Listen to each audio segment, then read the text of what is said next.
The Joyful Wisdom by Friedrich Nietzsche, translated by Thomas Common.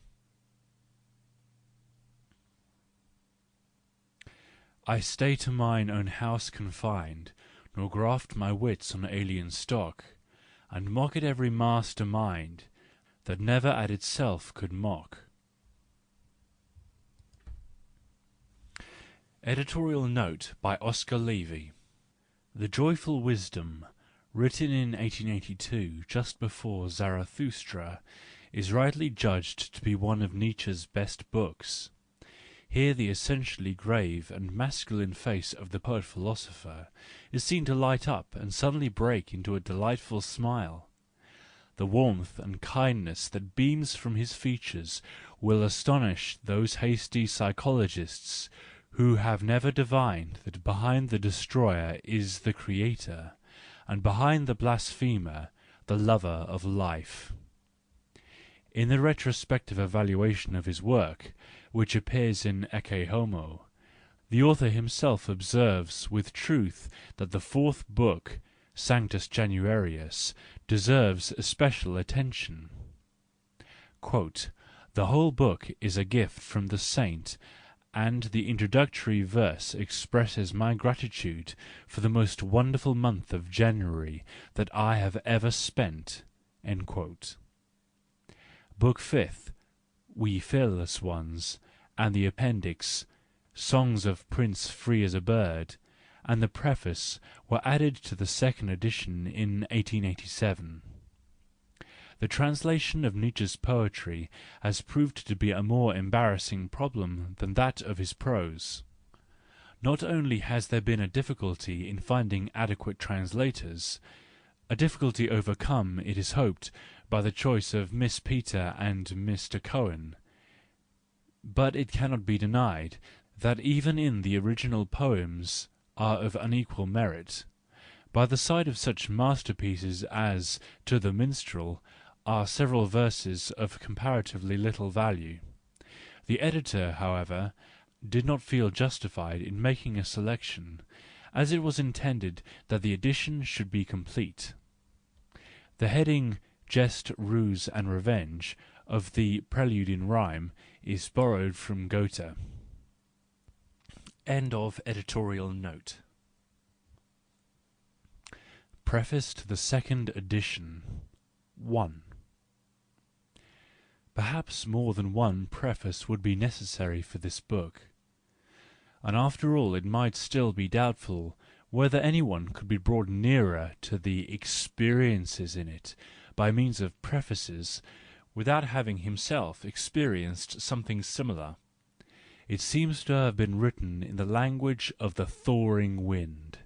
There is wantonness, restlessness, contradiction and April weather in it, so that one is constantly reminded of the proximity of winter as of the victory over it, the victory which is coming, which must come, which has perhaps already come. Gratitude continually flows forth, as if the most unexpected thing has happened, the gratitude of a convalescent, for convalescence was this most unexpected thing. Joyful wisdom, that implies the saturnalia of a spirit which has patiently withstood a long, frightful pressure, patiently, strenuously, impassionately, without submitting but without hope, and which is now suddenly o'erpowered with hope, the hope of the health, the intoxication of convalescence. What wonder that much that is unreasonable and foolish thereby comes to light, much wanton tenderness expended even on problems which have a prickly hind, and are not therefore fit to be fondled and allured. The whole book is really nothing but a revel after long privation and impotence, the frolicking of returning energy, of newly awakened belief in a tomorrow and after tomorrow, of sudden sentience and prescience of a future, of near adventures, of seas open once more, and aims once more permitted and believed in. And what is now all behind me? This track of desert, exhaustion, unbelief, and frigidity in the midst of youth, this advent of grey hairs at the wrong time, this tyranny of pain, surpassed, however, by the tyranny of pride which repudiated the consequences of pain.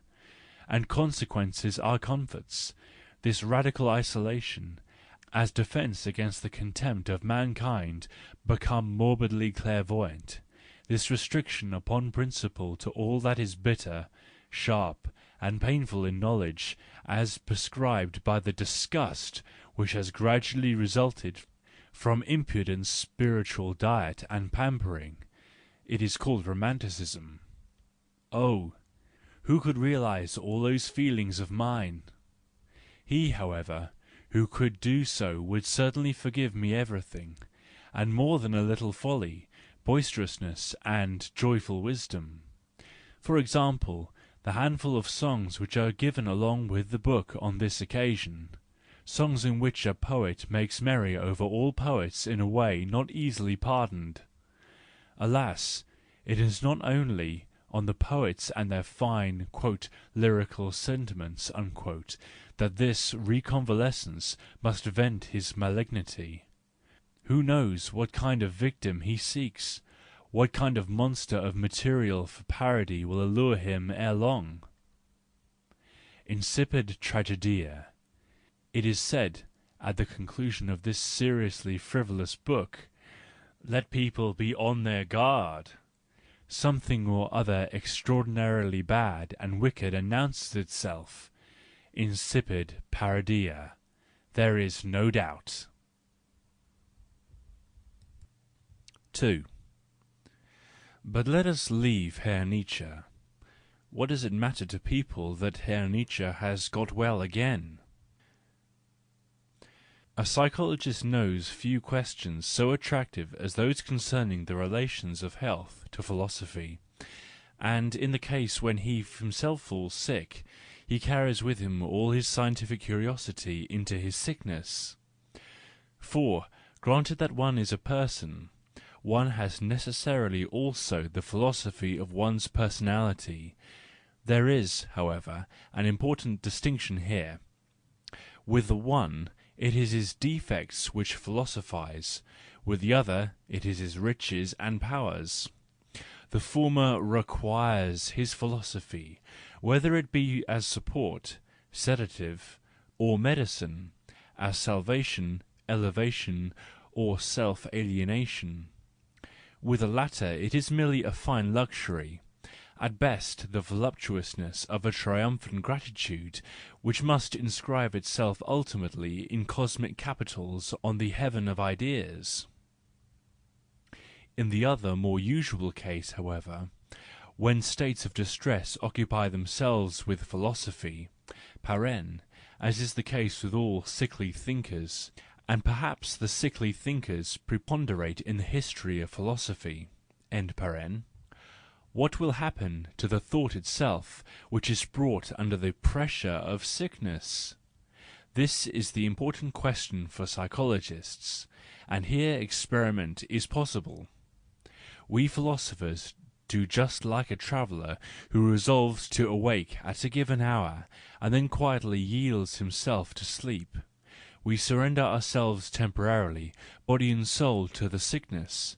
Supposing we become ill, we shut, as it were, our eyes on ourselves. And, as the traveller knows that something does not sleep, that something counts the hours and will wake him, we also know that the critical moment will find us awake, that when something will spring forward and surprise the spirit in the very act, I mean in weakness, or reversion, or submission, or obduracy, or obscurity, or whatever the morbid conditions are called, which in times of good health have the pride of the spirit opposed to them. For it is as in the old rhyme, the spirit proud, peacock and horse are the three proudest things of earthly source. After such self-questionings and self-testings, one learns to look with a sharper eye at all that has hitherto been philosophized.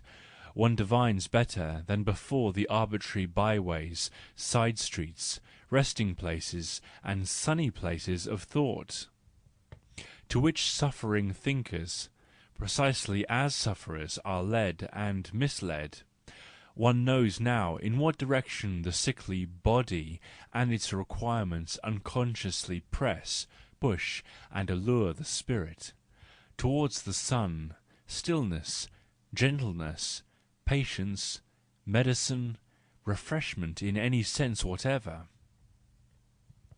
Every philosophy which puts peace higher than war, every ethic which has a negative grasp of the idea of happiness, every metaphysic and physic that knows a finale, an ultimate condition of any kind whatever, every predominating aesthetic or religious longing for an aside, a beyond, an outside, an above, all these permit one to ask whether sickness has not been the motive which inspired the philosopher. The unconscious disguising of physiological requirements under the cloak of the objective, the ideal, the purely spiritual, is carried on to an alarming extent. And I have often enough asked myself whether, on the whole, philosophy hitherto has not generally been merely an interpretation of the body, and a misunderstanding of the body. Behind the loftiest estimates of values by which the history of thought has hitherto been governed, misunderstandings of the bodily constitution, either of individuals, classes, or entire races are concealed. One may always primarily consider these audacious freaks of metaphysic, and especially its answers to the question of the worth of existence, as symptoms of certain bodily constitutions. And if, on the whole, when scientifically determined, not a particle of significance attaches to such affirmations and denials of the world, they nevertheless furnish the historian and psychologist with hints so much the more valuable (as we have said) as symptoms of the bodily constitution, its good or bad condition, its fullness, powerfulness, and sovereignty in history, or else of its obstructions, exhaustions, and impoverishments, its premonitions of the end, its will to the end. I still expect that a philosophical physician, in the exceptional sense of the word, one who applies himself to the problem of the collective health of peoples, periods, races, and mankind generally, will some day have the courage to follow out my suspicion to its ultimate conclusions, and venture on the judgment that in all philosophizing it has not been a question of "truth" at all, but of something else, namely, of health, futurity, growth, power, life.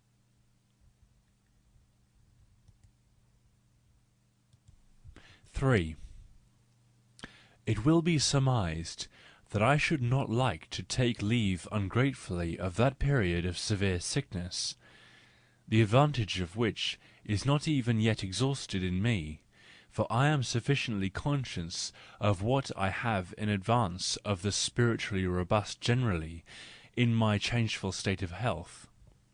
A philosopher who has made the tour of many states of health, and always makes it anew, has also gone through just as many philosophies. He really cannot do otherwise than transform his condition on every occasion into the most ingenious posture and position. This art of transfiguration is just philosophy. We philosophers are not at liberty to separate body and soul, as people separate them. We are still less at liberty to separate soul and spirit. We are not thinking frogs, We are not objectifying and registering apparatuses with cold entrails. Our thoughts must be continually born to us out of our pain, and we must, mother-like, share with them all that we have in us of blood, heart, ardour, joy, passion, pang, conscience, fate, and fatality. Life, that means for us to transform constantly into light and flames all that we are, and also all that we meet with. We cannot possibly do otherwise. And as regard to sickness, should we not be almost tempted to ask whether we could in general dispense with it? It is a great pain only which is the ultimate emancipator of the spirit, for it is the teacher of the strong suspicion which makes an X out of every U, a true, correct X, i.e., the anti-penultimate letter. Translator's footnote. That means literally to put the numerical X instead of the numerical V, paren formerly U, end paren. Hence it means to double a number unfairly, to exaggerate, humbug, cheat. End of translator's footnote. It is a great pain only, the long, slow pain which takes time, by which we are burned as it were with green wood, that compels us philosophers to descend into our ultimate depths, and divest ourselves of all trust, all good nature, veiling, gentleness, and averageness, wherein we have perhaps formerly installed our humanity. I doubt whether such pain "improves" us, but I know that it deepens us. Be it that we learn to comfort it with our pride, our scorn, our strength of will, doing like the Indian who, however sorely tortured, revenges himself on his tormentor with his bitter tongue. Be it that we withdraw from pain into the oriental nothingness, it is called nirvana, into mute, benumbed, deaf self-surrender, self-forgetting, and self-effacement. One emerges from such long, dangerous exercises in self-mastery as another being, with several additional notes of interrogation, and above all, the will to question more than ever, more profoundly, more strictly, more sternly, more wickedly, more quietly than has ever been questioned hitherto.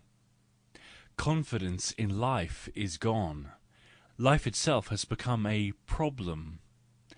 Let it not be imagined that one has necessarily become a hypochondriac thereby. Even love of life is still possible, only one loves differently. It is the love of a woman of whom one is doubtful. The charm, however, of all of that is problematic. The delight in the X is too great in those more spiritual, more spiritualized men, not to spread itself again and again like a clear glow over all the trouble of the problematic, over all the danger of uncertainty, and even over the jealousy of the lover. We know a new happiness. 4. Finally, that the most essential may not remain unsaid, one comes back out of such abysses, out of such severe sickness, and out of the sickness of strong suspicion new born, with the skin cast, more sensitive, more wicked, with a finer taste for joy, with a more delicate tongue for all good things, with a merrier disposition, with a second and more dangerous innocence in joy, more childish at the same time, and 100 times more refined than ever before. Oh, how repugnant to us now is pleasure, coarse, dull, drab pleasure, as the pleasure-seekers, our "cultured" classes, our rich and ruling classes, usually understand it. how malignantly we now listen to the great holiday hubbub in which "cultured people" and city men at present allow themselves to be forced to "spiritual enjoyment" by art, books, and music, with the help of spirituous liquors. How the theatrical cry of passion now pains our ears! How strange to our taste has all the romantic riot and sensuous bustle with the cultured populace love become, together with their aspiration after the exalted, the elevated, and the intricate. No, if we convalescents need art at all, it is another art, a mocking, light, volatile, divinely serene, divinely ingenious art, which blazes up like a clear flame into a cloudless heaven. Above all, an art for artists, only for artists. We at last know better what is first of all necessary for it, namely cheerfulness, every kind of cheerfulness, my friends. Also, as artists, I should like to prove it. We now know something too well, we men of knowledge. Oh, how well we are now learning to forget and not know as artists! And as to our future, we are not likely to be found again in the tracks of those Egyptian youths who at night make temples unsafe, embrace statues, and would fain unveil, uncover, and put in a clear light everything which for good reason is kept concealed. Translator's footnote. An allusion to Schiller's poem, The Veiled Image of Sais. End translator's footnote. No, we have got disgusted with this bad taste, this will to truth, to "truth at all costs," this youthful madness in the love of truth. We are now too experienced, too serious, too joyful, too singed, too profound for that. We no longer believe that truth remains truth when the veil is withdrawn from it. We have lived long enough to believe this. At present we regard it as a matter of propriety not to be anxious either to see everything naked, nor to be present at everything, or to understand and "know" everything. Is it true that the good God is everywhere present? Asked a little girl of her mother. I think that is indecent. A hint to philosophers? One should have more reverence for the shamefacedness with which nature has concealed herself behind enigmas and motley uncertainties. Perhaps truth is a woman who has reasons for not showing her reasons? Perhaps her name is Balbo, to speak in Greek? Oh, those Greeks! They knew how to live! For that purpose it is necessary to keep bravely to the surface, the fold, and the skin, to worship appearance, to believe in forms, tones, and words, in the whole Olympus of appearance. Those Greeks were superficial from profundity. And we are not coming back precisely to this point, we daredevils of the spirit, who have scaled the highest and most dangerous peak of contemporary thought, and have looked around from it, have looked down from it? Are we not precisely in this respect Greeks? Worshippers of all forms, of tones, and of words? And precisely on that account, artists? Ruta, near Genoa, autumn 1886. End of preface. 1. Invitation. Venture, comrades, I implore you, on the fare I set before you. You will like it more to-morrow, better still the following day. If yet more you're then requiring, old success I'll find inspiring, and fresh courage thence will borrow novel dainties to display. 2. My good luck. Weary of seeking have I grown, so taught myself the way to find. Back by the storm I once was blown, but follow now where drives the wind. 3. Undismayed. Where you're standing, dig, dig out. Down below's the well. Let them that walk in darkness shout, down below, there's hell. 4. Dialogue. A. Was I ill? And is it ended? Pray, by what physician tended? I recall no pain endured. B. Now I know your trouble's ended. He that can forget is cured. 5. To the virtuous. Let our virtues be easy and nimble-footed in motion. Like unto Homer's verse ought they to come and to go. 6. Worldly wisdom. Stay not on level plain, climb not the mountain too high, but halfway up remain, the world you'll best descry. 7. Vademecum, vatemecum. Attracted by my style and talk, you'd follow in my footsteps walk? Follow yourselves unswervingly, so careful shall you follow me. 8. The third sloughing. My skin bursts, breaks for fresh rebirth, and new desires come thronging. Much I've devoured, yet for more earth the serpent in me's longing. Twixt stone and grass I crawl once more, hungry by crooked ways, to eat the food I ate before.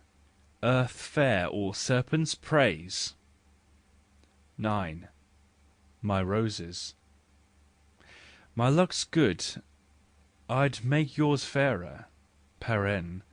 Good luck ever need a sharer. End paren. Will you stop and pluck my roses? Oft mid rocks and thorn you'll linger, hide and stoop, suck bleeding finger. Will you stop and pluck my roses? For my good luck's a trifle vicious, fond of teasing, tricks malicious. Will you stop and pluck my roses? 10. The scorner. Many drops I'll waste and spill, so my scornful mood you'll curse. Who to brim his cup doth fill, many drops must waste and spill, yet he thinks the wine no worse. 11. The proverb speaks. Harsh and gentle, fine and mean, quite rare and common, dirty and clean. The fools and the sages go between. All this I will be, this have been, dove and serpent and swine, I ween. 12. To a lover of light. That eye and sense be not fordone, e'en in the shade pursue the sun. 13. For dancers. Smoothest ice, a paradise to him who is a dancer nice. 14. The brave man. A feud that knows not flaw nor break, rather than patched up friendship take. 15. Rust. Rust's needed, keenness will not satisfy.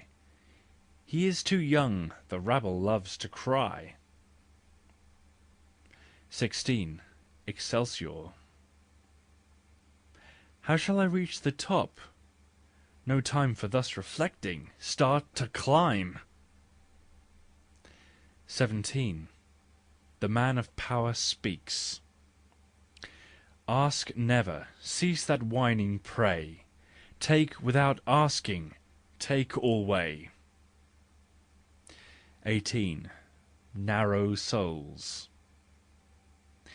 Narrow souls hate I like the devil, souls wherein grow nor good nor evil. 19. Accidentally a seducer. Footnote. Translated by Miss M. D. Peter. He shot an empty word into the empty blue, but on the way it met a woman whom it slew. 20. For consideration. A twofold pain is easier far to bear than one, so now to suffer wilt thou dare? 21. Against pride. Brother, to puff thyself up ne'er be quick, for burst thou shalt be by a tiny prick. 22. Man and woman. The woman sees who to thy heart appeals. Man's motto, woman seizes not, but steals. 23. Interpretation. If I explain my wisdom surely, 'tis but entangled more securely. I can't expound myself aright, but he that's boldly up and doing, his own unaided course pursuing, upon my image casts more light. 24. A cure for pessimism. Those old capricious fancies, friend, you say your palate naught can please. I hear you bluster, spit and wheeze. My love, my patience soon will end. Pluck up your courage, follow me. Here's a fat toad. Now then, don't blink. Swallow it whole, nor pause to think. From your dyspepsia you'll be free. 25. A request. Many men's minds I know full well, yet what mine own is, cannot tell. I cannot see, my eyes too near, and falsely to myself appear. 'Twould be to me a benefit far from myself if I could sit, less distant than my enemy, and yet my nearest friend's too nigh. 'Twixt him and me, just in the middle, what do I ask for? Guess my riddle. 26. My cruelty. I must ascend 100 stairs. I must ascend. The herd declares I am cruel. Are we made of stone? I must ascend 100 stairs. All men the part of stair disown. 27. The Wanderer. No longer path, abyss and silence chilling. Thy fault! To leave the path thou wast too willing. Now comes the test. Keep cool, eyes bright and clear. Thou'rt lost for sure, if thou permittest fear. 28. Encouragement for beginners. See the infant, helpless creeping, swine round it grunt, swine talk, weeping always, naught but weeping. Will it ever learn to walk? Never fear, just wait, I'll swear it soon to dance will be inclined. And this babe, when 2 legs bear it, standing on its head you'll find. 29. Planet Egotism. Did I not turn a rolling cask ever about myself, I ask? How could I without burning run close on the track of the hot sun? 30. The Neighbour. Too nigh, my friend, my joy doth mar. I'd have him high, above and far, or how can he become my star? 31. The Disguised Saint. Lest we for thy bliss should slay thee, In devil's wiles thou dost array thee, devil's wit and devil's dress, but in vain. Thy looks betray thee and proclaim thy holiness. 32. The Slave. A. He stands and listens, whence is pain? What smote his ears? Some far refrain? Why is his heart with anguish torn? B. Like all the fetters once have worn, he always hears the clinking chain. 33. The Lone One. I hate to follow, and I hate to lead. Obedience? No. And ruling? No, indeed. Wouldst fearful be in others' sight? Then e'en thyself thou must affright the people, but the terror's guidance heed. I hate to guide myself, I hate the fray. Like the wild beasts I'll wander far afield. In error's pleasing toils I'll roam a while, then lure myself back home, and to my self-seduction yield. 34. Seneca et hoc genus omni. They write and write, paren, quite madden me, paren.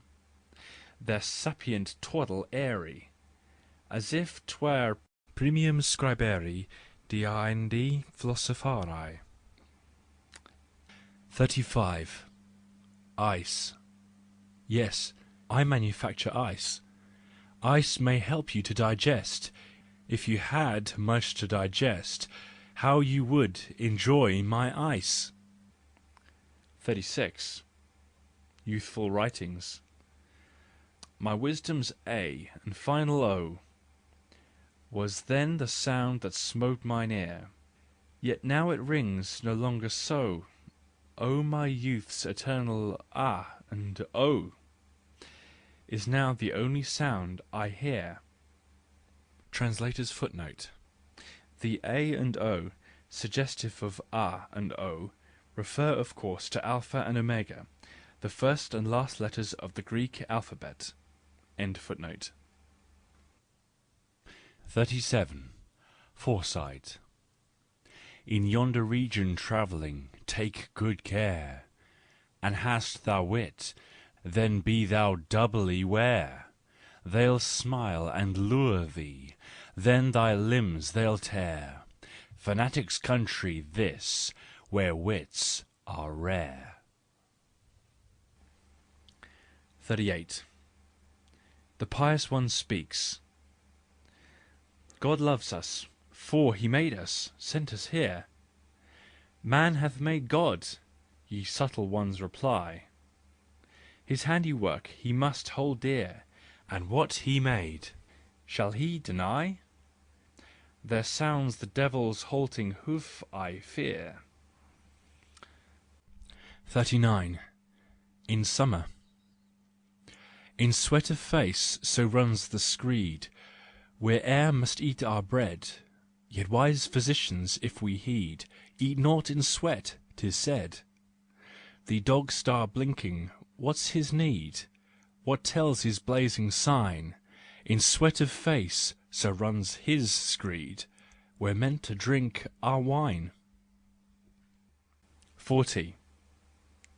Without envy. His look bewrays no envy, and yet you laud him? He cares not, ask not if your throng applaud him.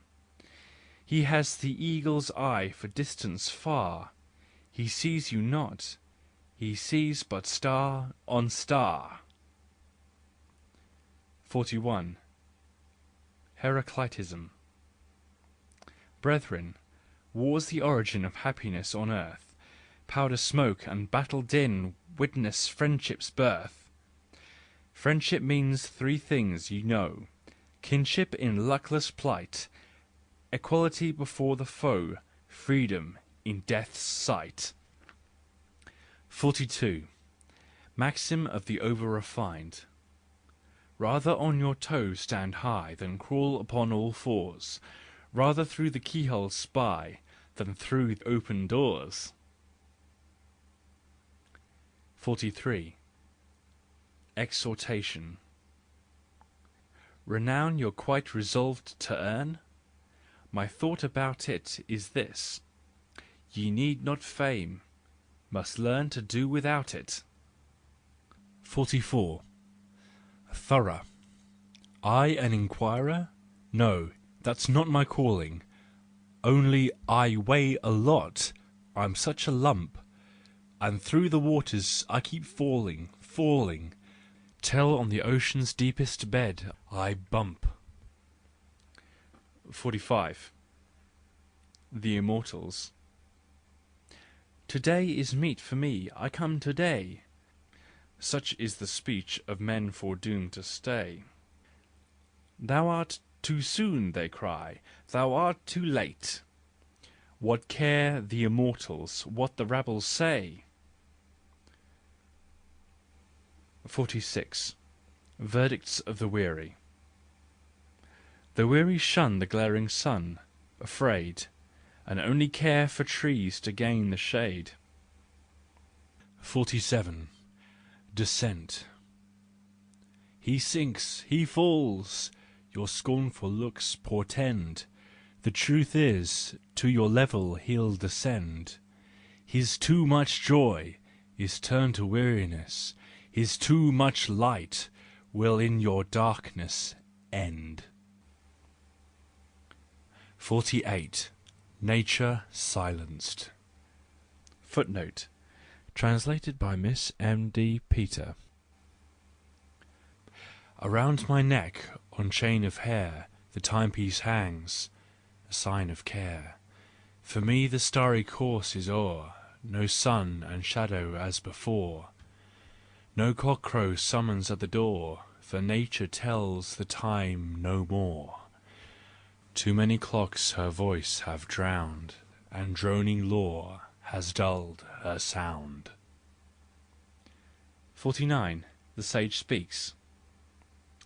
Strange to the crowd, yet useful to the crowd, I still pursue my path, now sun, now cloud, but always pass above the crowd.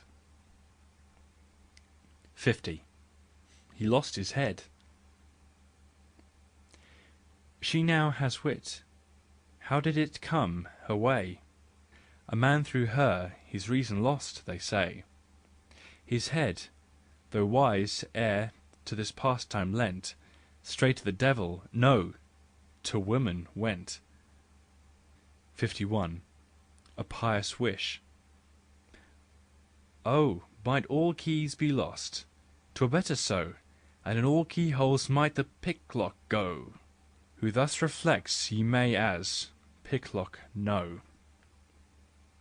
52. Foot writing. I write not with the hand alone. My foot would write, my foot that capers. Firm, free, and bold, it's marching on now through the fields, now through the papers. 53. Human, all too human. Shy, gloomy, when your looks are backward thrust, thrusting the future where yourself you thrust. Are you an eagle, mid the noble fowl, or are you like Minerva's darling owl? 54. To my reader. Good teeth and a digestion good, I wish you. These you need, be sure. And certes, if my book you've stood, with me good humour you'll endure. 55. The Realistic Painter. To nature true complete, so he begins. Who complete nature to his canvas wins.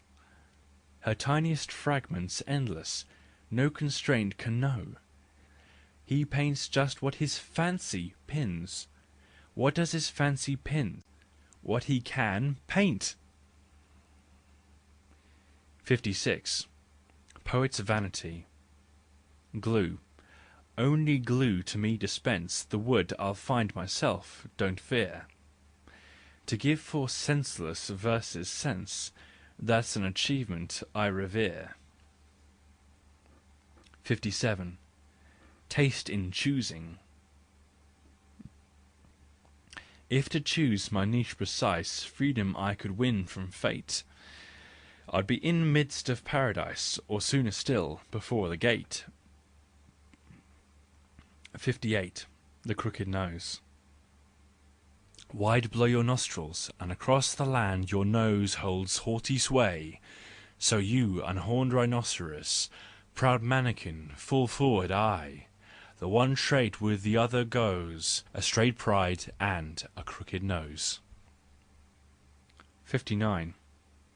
The pen is scratching. The pen is scratching, hang the pen. To scratching I'm condemned to sink. I grasp the inkstand fiercely then, and write in floods of flowing ink. How broad, how full the stream's career! What luck my labours doth requite! 'Tis true, the writing's none too clear. What then? Who reads the stuff I write? 60. Loftiest spirits. This man's climbing up, let us praise him. But that other we love from aloft doth eternally move. So above even praise let us raise him, he comes from above. 61. The skeptic speaks. Your life is halfway o'er. The clock hand moves, your soul is thrilled with fear. It roamed to distant shore and sought and found not, yet you linger here. Your life is halfway o'er. That hour by hour was pain and error sheer. Why stay? What seek ye more?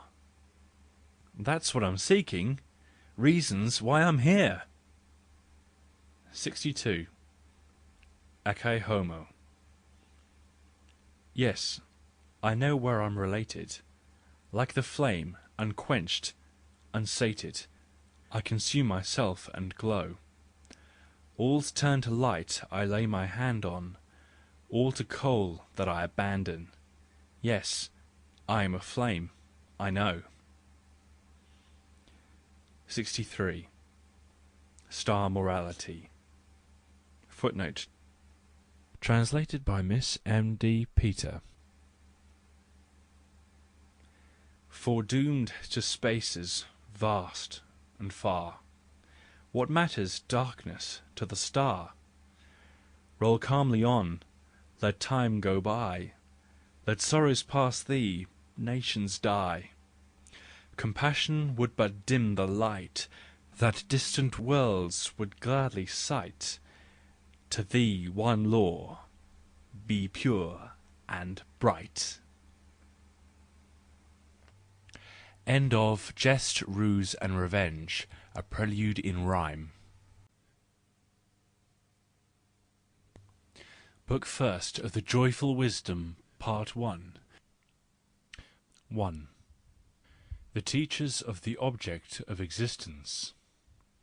Whether I look with a good or an evil eye upon men, I find them always at one problem, each and all of them: to do that which conduces to the conservation of the human species, and certainly not out of any sentiment of love for this species, but simply because nothing in them is older, stronger, more inexorable, and more unconquerable than that instinct, because it is precisely the essence of our race and herd.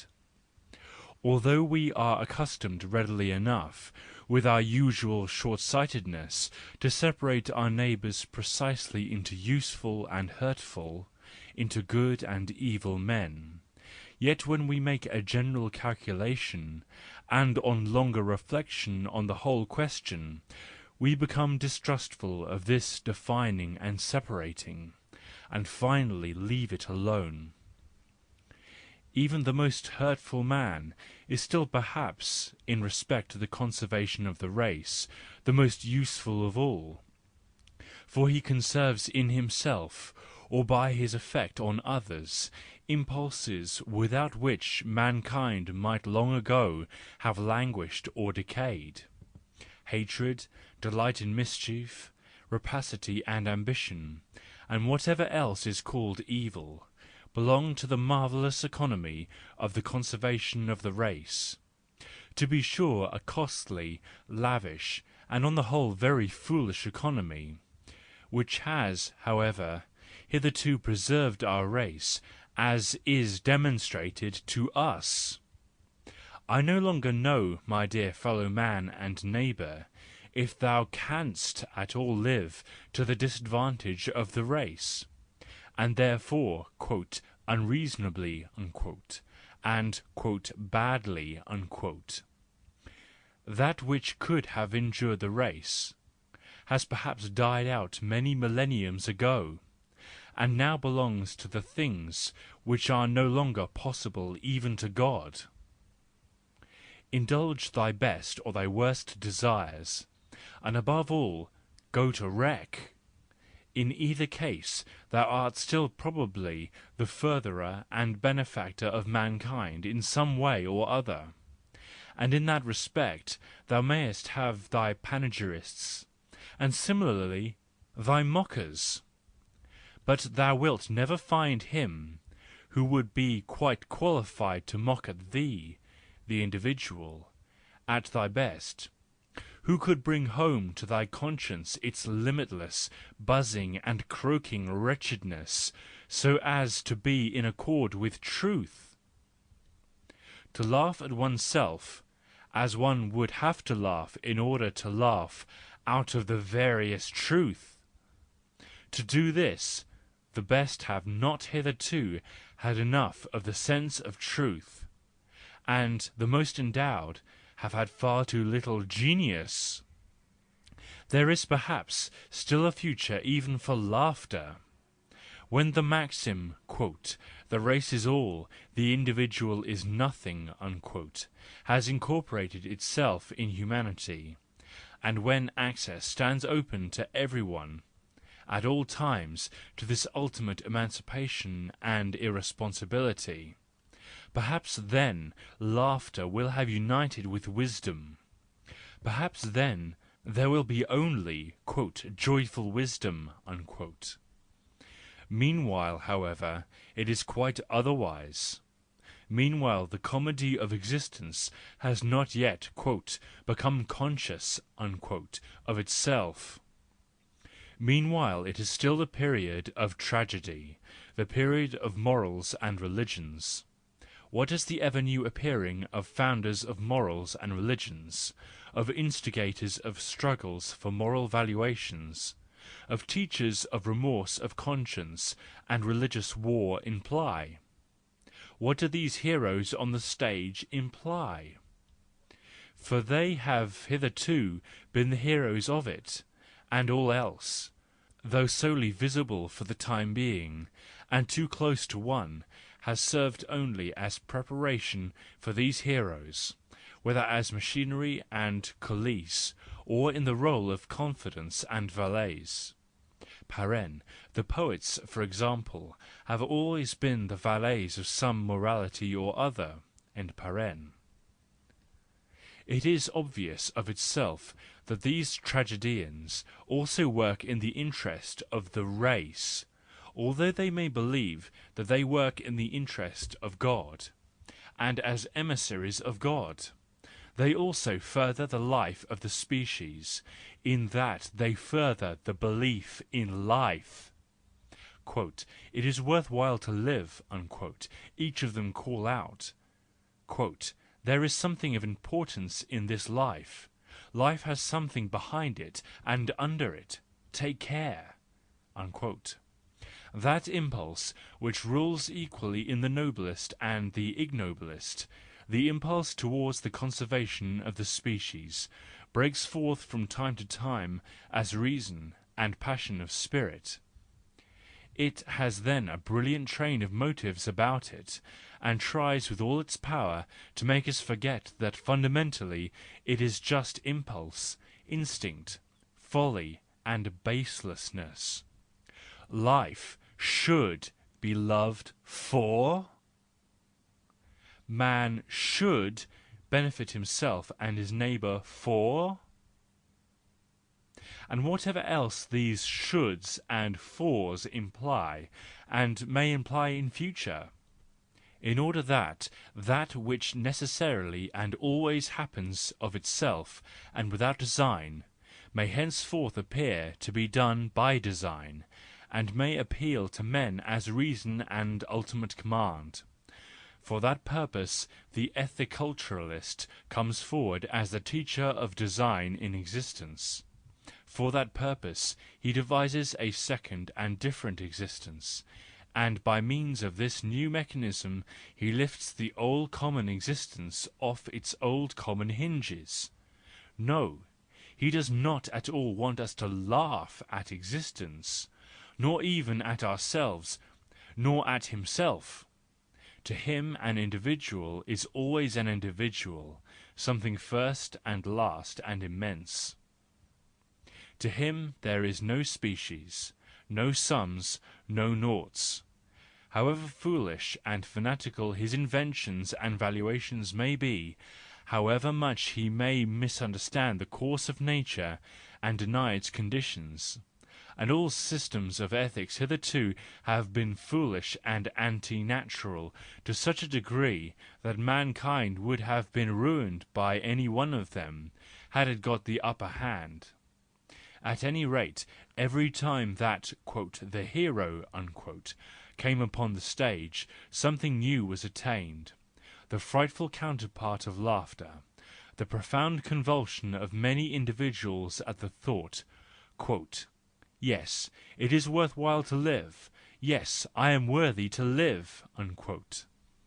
Life, and thou, and I, and all of us together became for a while interesting to ourselves once more. It is not to be denied that hitherto laughter and reason and nature have, in the long run, got the upper hand of all the great teachers of design.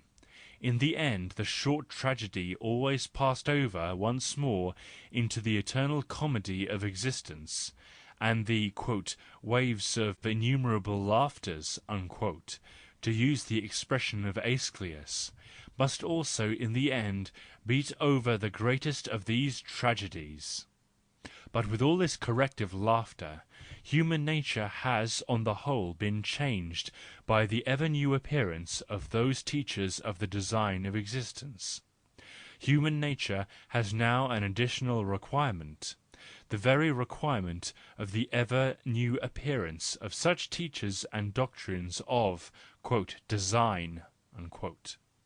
Man has gradually become a visionary animal, who has to fulfil one more condition of existence than the other animals. Man must from time to time believe that he knows why he exists. His species cannot flourish without periodically confiding in life, without the belief in reason in life. And always from time to time will the human race decree anew that "there is something which really must not be laughed at," and the most clairvoyant philanthropist will add that "not only laughing and joyful wisdom, but also the tragic, with all its sublime irrationality, counts among the means and necessities for the conservation of the race." And consequently, do you understand me, O my brothers? Do you understand this new law of ebb and flow? We also shall have our time. 2. The intellectual conscience. I have always the same experience over again, and always make a new effort against it. For although it is evident to me that I do not want to believe it, in the greater number of men the intellectual conscience is lacking. Indeed, it would often seem to me that in the demanding of such a thing one is as solitary in the largest cities as in the desert. Everyone looks at you with strange eyes, and continues to make use of his scales, calling this good and that bad. No one blushes for shame when you remark that these weights are not the full amount. There is also no indignation against you. Perhaps they laugh at your doubt. I mean to say that the greater number of people do not find it contemptible to believe this or that, and live according to it, without having been previously aware of the ultimate and surest reasons for and against it, and without even giving themselves any trouble about such reasons afterwards. The most gifted men and the noblest women still belong to this "greater number."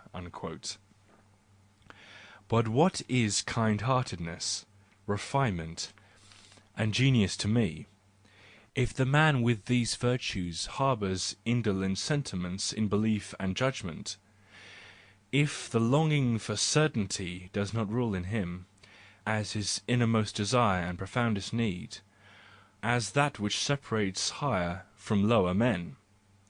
In certain pious people I have found a hatred of reason, and have been favourably disposed to them for it. Their bad intellectual conscience still betrays itself, at least in this manner. But to stand in the midst of this red rum concordia discords, and all the marvellous uncertainty and ambiguity of existence, and not to question, not to tremble with desire and delight in questioning, not even to hate the questioner, perhaps even to make merry over him to the extent of weariness, that is what I regard as contemptible. And in this sentiment, which I first of all searched for in everyone, some folly or other always persuades me anew that every man has this sentiment as man. This is my special kind of unrighteousness. 3. Noble and ignoble. To ignoble natures all noble, magnanimous sentiments appear inexpedient, and on that account first and foremost as incredible. They blink with their eyes when they hear of such matters, and seem inclined to say, "There will, no doubt, be some advantage therefrom. One cannot see through all walls." They are jealous of the noble person, as if he sought advantage by backstair methods, when they are all too plainly convinced of the absence of selfish intentions and emoluments. The noble person is regarded by them as a kind of fool. They despise him in his gladness, and laugh at the lustre of his eye. How can a person rejoice at being at a disadvantage? How can a person with open eyes want to meet with disadvantage? It must be a disease of the reason with which the noble affectation is associated. So they think, and they look depreciatingly thereon, just as they depreciate the joy which the lunatic derives from his fixed idea. The ignoble nature is distinguished by the fact that it keeps its advantage steadily in view, and that this thought of the end and advantage is even stronger than its strongest impulse, not to be tempted to inexpedient activities by its impulses. That is its wisdom and inspiration. In comparison with the ignoble nature, the higher nature is more irrational. For the noble, magnanimous, and self-sacrificing person succumbs in fact to his impulses, and in his best moments his reason lapses altogether. An animal which at the risk of life protects its young, or in the pairing season follows the female where it meets with death, does not think of the risk and the death. its reason pauses likewise, because its delight in its young, or in the female, or the fear of being deprived of this delight dominate it exclusively. It becomes stupider than at other times, like the noble and magnanimous person. He possesses feelings of pleasure and pain of such intensity that the intellect must either be silent before them, or yield itself to their service. His heart then goes into his head, and one henceforth speaks of "passions."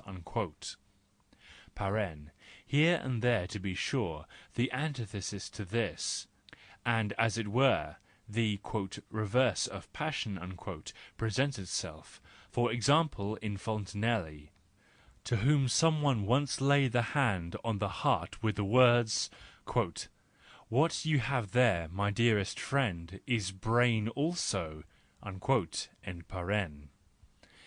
It is the unreason or perverse reason of passion which the ignoble man despises in the noble individual, especially when it concentrates upon objects whose value appears to him to be altogether fantastic and arbitrary. He is offended at him who succumbs to the passion of the belly, but understands the allurement which here plays the tyrant. But he does not understand, for example, how a person out of love of knowledge can stake his health and honour on the game. The taste of the higher nature devotes itself to exceptional matters, to things which usually do not affect people, and seem to have no sweetness. The higher nature has a singular standard of value. Besides, it is mostly of the belief that it has not a singular standard of value in its idiosyncrasies of taste.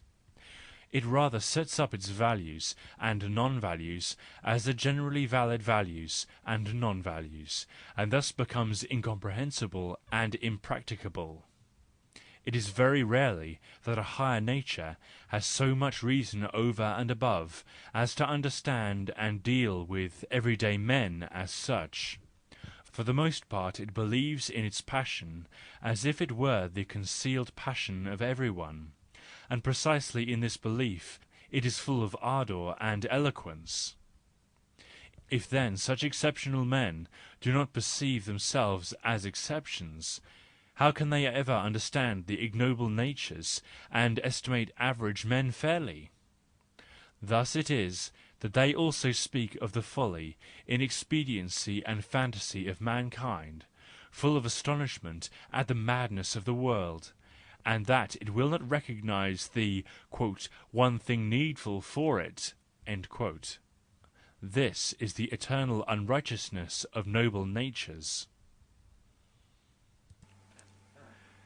4. That which preserves the species. The strongest and most evil spirits have hitherto advanced mankind the most. They always rekindle the sleeping passions. All orderly arranged society lulls the passions to sleep. They always reawaken the sense of comparison, of contradiction, of delight in the new, the adventurous, the untried. They compelled man to set opinion against opinion, ideal plan against ideal plan. By means of arms, by upsetting boundary stones, by violations of piety most of all, but also by new religions and morals.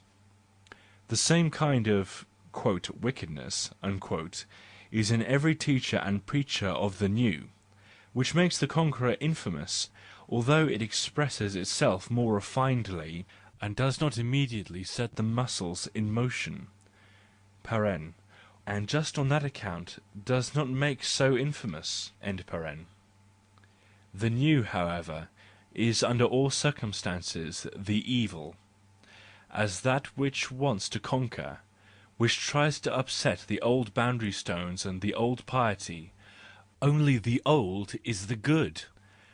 The good men of every age are those which go out to the roots of the old thoughts and bear fruit with them, the agriculturists of the spirit. But every soil becomes finally exhausted and the ploughshares of evil must always come once more.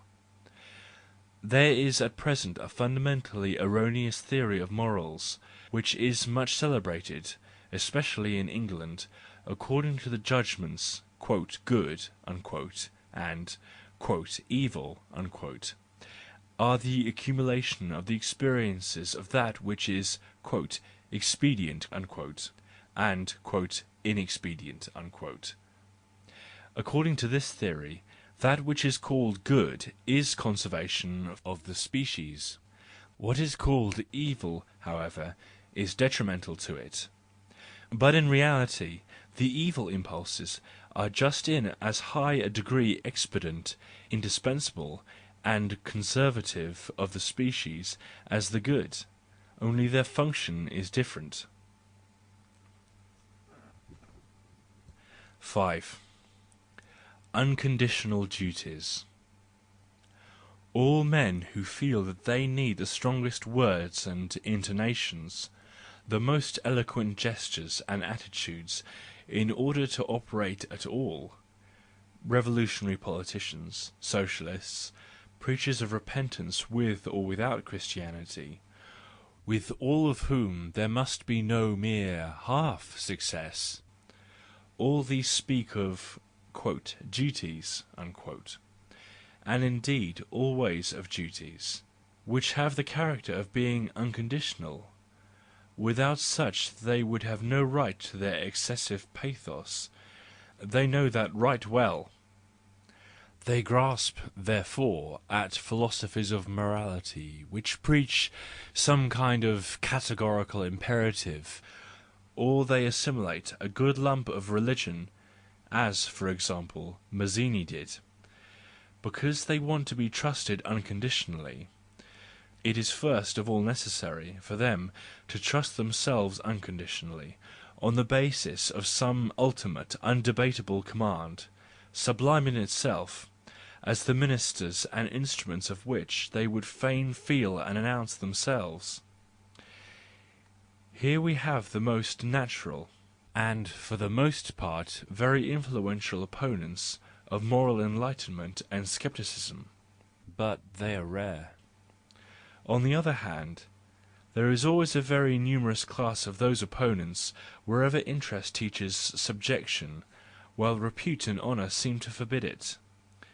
He who feels himself dishonoured at the thought of being the instrument of a prince, or of a party and sect, or even of wealthy power, for example, the descendant of the proud ancient family, but wishes just to be this instrument, or must be so before himself and before the public, such a person has need of pathetic principles, which can be at all times appealed to, principles of an unconditional ought, to which a person can subject himself without shame, and can show himself subjected. All more refined servility holds fast to the categorical imperative, and is the mortal enemy of those who want to take away the unconditional character of duty. Propriety demands this from them, and not only propriety. 6. Loss of dignity. Meditation has lost all its dignity of form.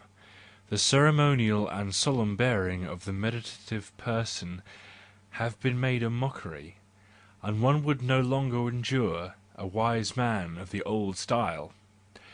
We think too hastily, and on the way, and while walking, and in the midst of business of all kinds. Even when we think on the most serious matters, we require little preparation, even little quiet. It is as if each of us carried about an unceasing revolving machine in his head, which still works, even under the most unfavourable circumstances. Formerly, it was perceived in a person that on some occasion he wanted to think. It was perhaps the exception, that he now wanted to become wiser and collected his mind on a thought. He put on a long face for it, as for a prayer, and arrested his step, nay, stood still for hours on the street when the thought "came" on one or on two legs. It was thus "worthy of the affair." 7. Something for the laborious. He who at present wants to make moral questions a subject of study has an immense field of labour before him. All kinds of passions must be thought about singly and followed singly throughout periods, peoples, great and insignificant individuals. All their rationality, all their valuations and elucidations of things ought to come to light. Hitherto all that has given colour to existence has lacked a history. Where would one find a history of love, of avarice, of envy, of conscience, of piety, of cruelty, even a comparative history of law, as also of punishment, has hitherto been completely lacking. Have the different divisions of the day, the consequences of a regular appointment of the times for labour, feast, and repose, ever made the object of investigation? Do we know the moral effects of the alimentary substances? Is there a philosophy of nutrition? The ever-recurring outcry for and against vegetarianism proves that as yet there is no such philosophy. Have the experiences with regard to communal living, for example, in monasteries, been collected? Has the dialectic of marriage and friendship been set forth? The customs of the learned, of tradespeople, of artists, and of mechanics, have they already found their thinkers? There is so much to think of thereon. All that up till now has been considered as "conditions of existence" of human beings, and all reason, passion, and superstition in this consideration, have they been investigated to the end? The observation alone of the different degrees of development which the human impulses have attained, and could yet attain, according to the different moral climates, would furnish too much work for the most laborious. Whole generations and regular co-operating generations of the learned would be needed in order to exhaust the points of view and the materials here furnished. The same is true of the determining of the reason for the differences of the moral climates. On what account does this sun of a fundamental moral judgment and standard of highest value shine here, and that sun there? And there is again a new labour which points out the erroneousness of all these reasons, and determines the entire essence of the moral judgments hitherto made. Suppose all these labours were accomplished, and the most critical of all questions would then come to the foreground: whether science is in a position to furnish goals for human action, after it has proved that it can take them away and annihilate them. And then would be the time for a process of experimenting, in which every kind of heroism could satisfy itself, and experimenting for centuries, which would put into the shade all the great labours and sacrifices of previous history. Science has not hitherto built its cyclopic structures. For that also the time will come. 8. Unconscious virtues. All qualities in a man of which he is conscious, and especially when he presumes that they are visible and evident to his environment also, are subject to quite other laws of development than those qualities which are unknown to him, or imperfectly known, which by their subtlety can also conceal themselves from the subtlest observer, and hide as if it were behind nothing, as in the case of the delicate sculptures on the scales of reptiles. It would be an error to suppose them an adornment or a defence, for one sees them only with a microscope. Consequently, with an eye artificially strengthened to an extent of vision which similar animals, to which they might perhaps have meant adornment or defence, do not possess. Our visible moral qualities, and especially our moral qualities believed to be visible, follow their own course, and our invisible qualities of similar name, which in relation to others neither serve for adornment nor defence, also follow their own course.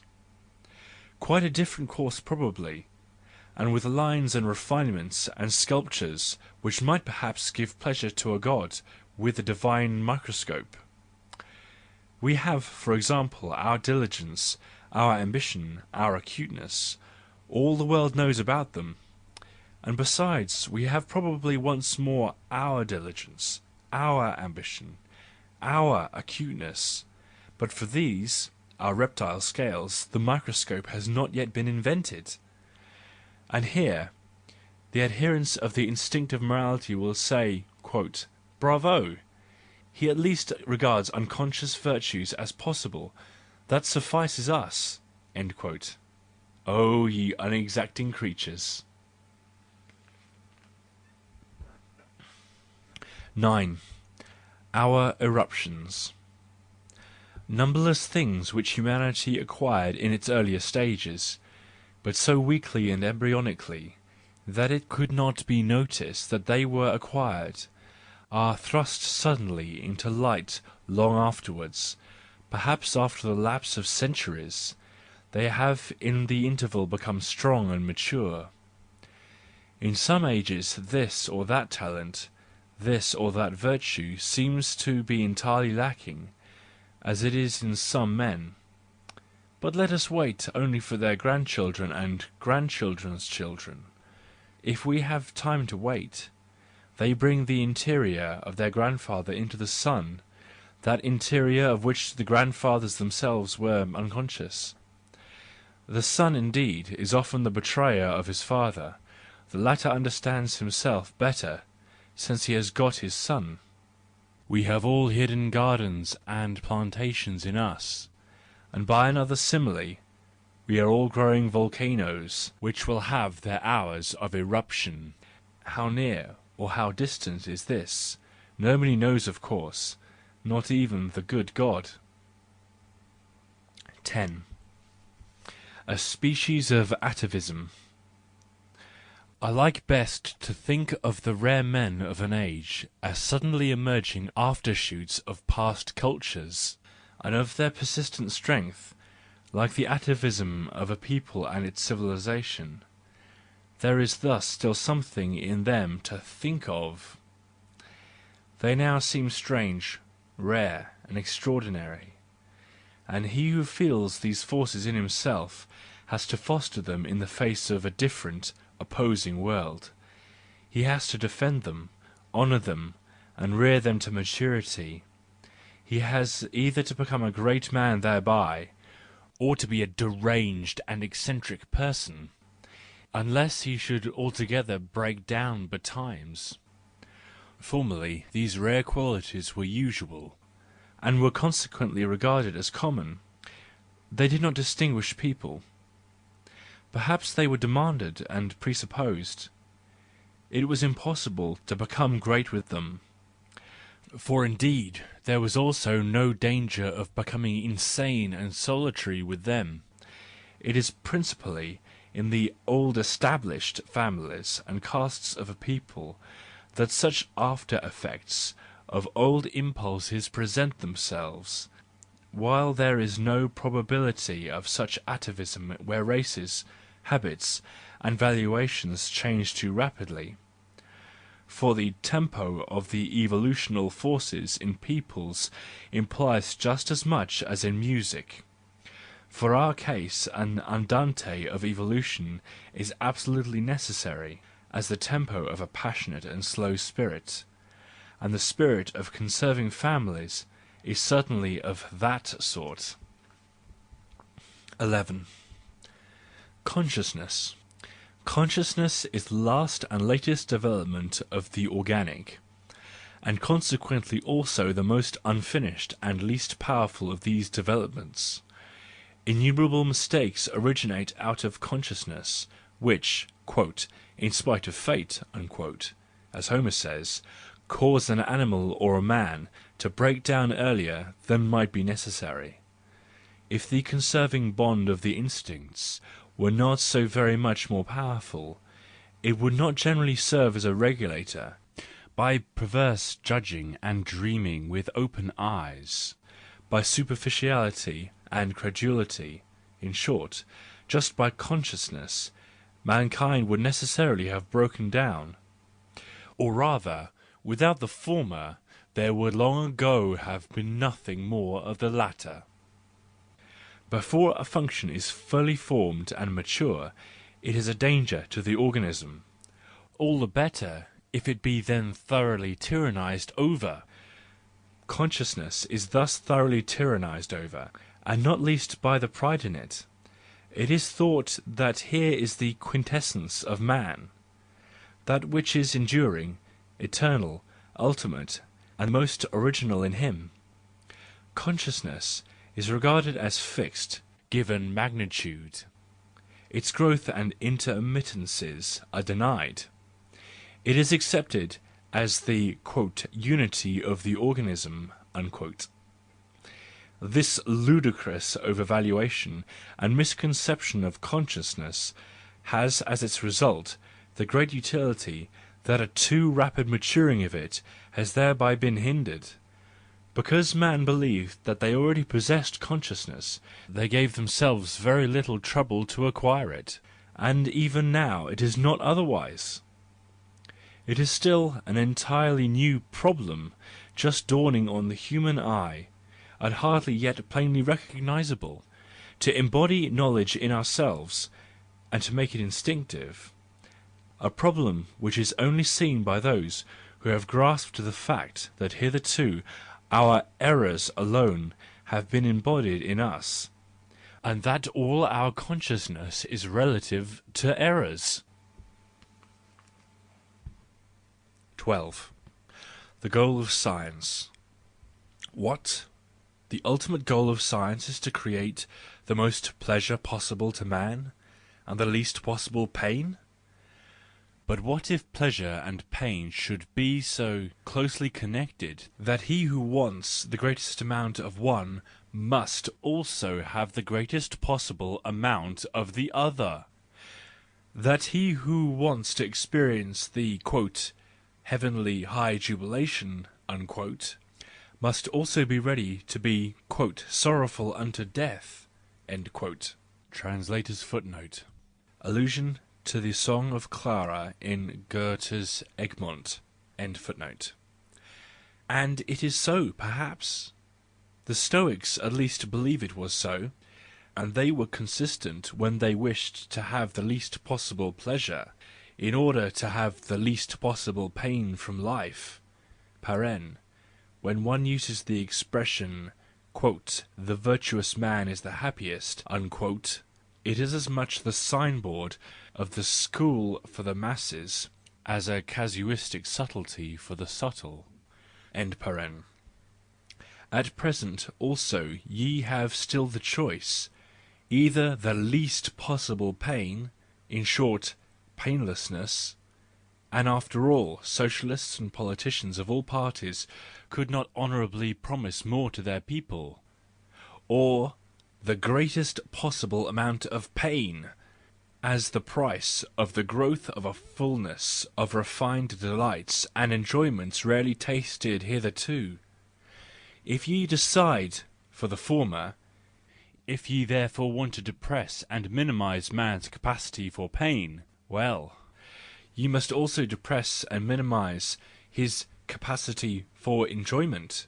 In fact, one can further the one as well as the other goal by science. Perhaps science is yet best known for its capacity for depriving man of enjoyment and making him colder, more statuesque and more stoical, but it might also turn out to be the great pain-bringer, and then perhaps its counteracting force would be discovered simultaneously, its immense capacity for making new sidereal worlds of enjoyment beam forth. 13. The theory of the sense of power. We exercise our power over others by doing them good or by doing them ill.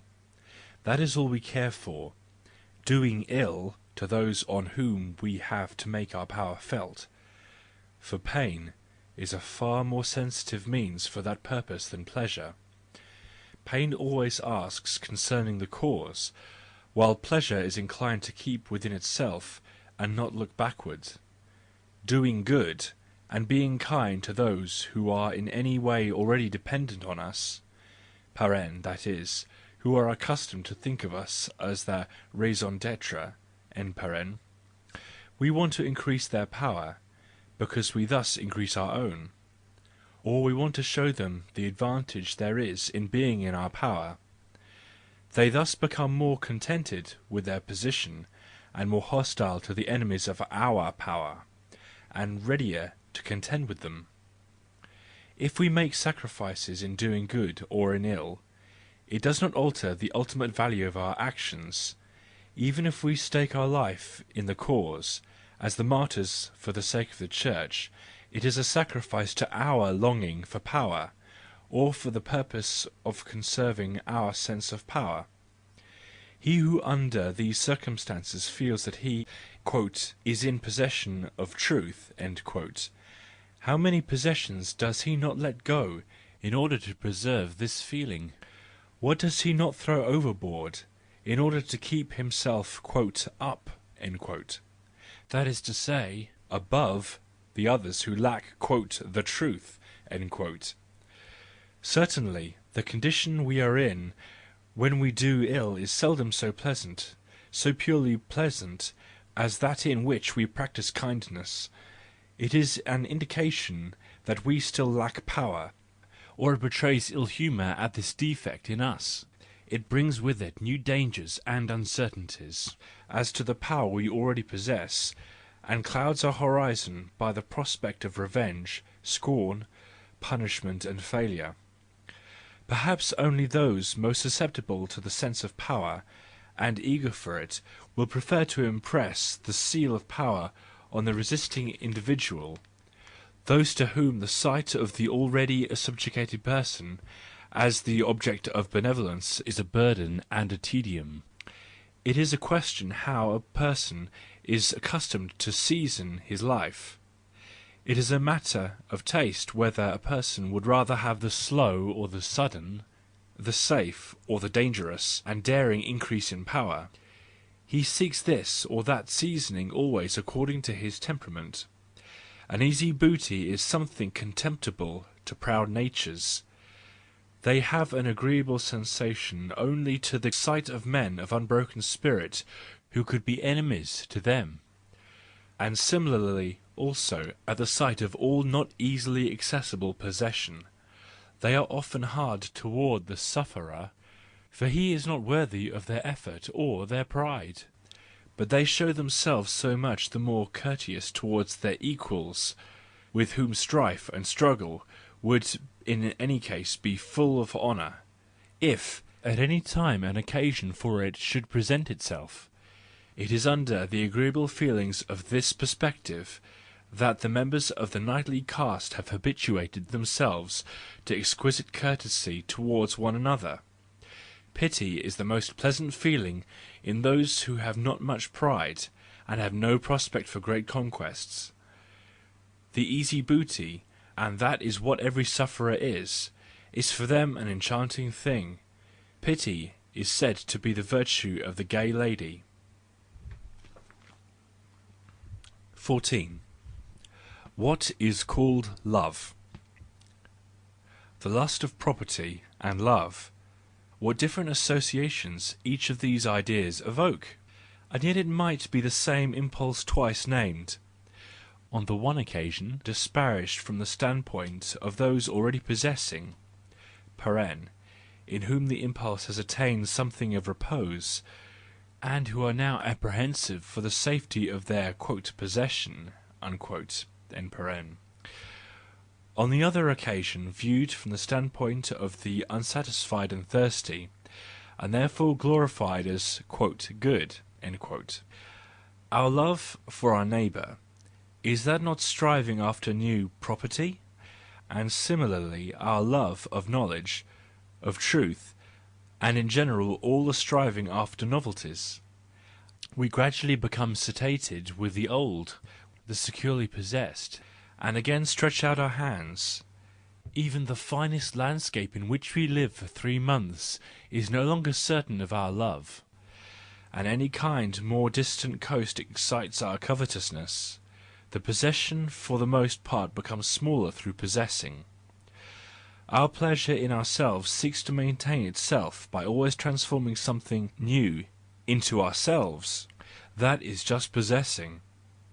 To become satiated with a possession, that is to become satiated with ourselves.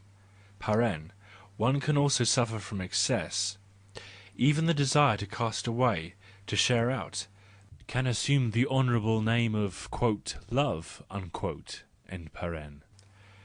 When we see anyone suffering, we willingly utilise the opportunity then afforded to take possession of him. The beneficent and sympathetic man, for example, does this. He also calls the desire for new possession awakened in him by the name of "love," and has enjoyment in it, as in a new acquisition suggested itself to him. The love of the sexes, however, betrays itself most plainly as the striving after possession. The lover wants the unconditional sole possession of the person longed for by him. He wants just as absolute power over her soul as over her body. He wants to be loved solely, and to dwell and rule in the other soul as what is highest and most to be desired.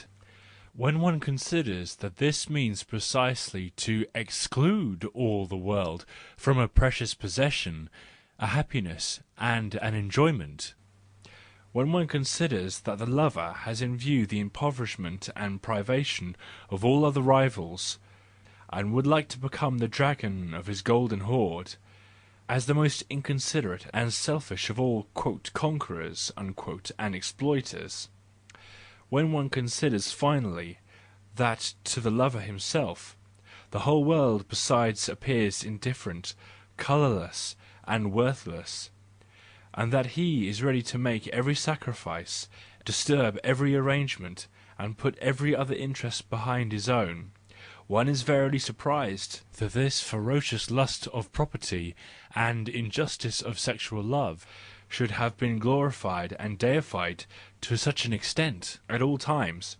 yea, that out of this love the conception of love as the antithesis of egotism should have been derived, when it is perhaps precisely the most qualified expression of egotism. Here evidently the non-possessor and desirer have determined the usage of language. There were, of course, always too many of them. Those who have been favoured with much possession and satiety have, to be sure, dropped a word now and then about "the raging demon," as, for instance, the most lovable and most beloved of all the Athenians, Sophocles. But Eros always laughed at such revilers. They were always his greatest favourites. There is, of course, here and there on this terrestrial sphere, a kind of sequel to love, in which that covetous longing of two persons for one another has yielded to a new desire and covetousness, to a common, higher thirst for a superior ideal standing above them. But who knows this love?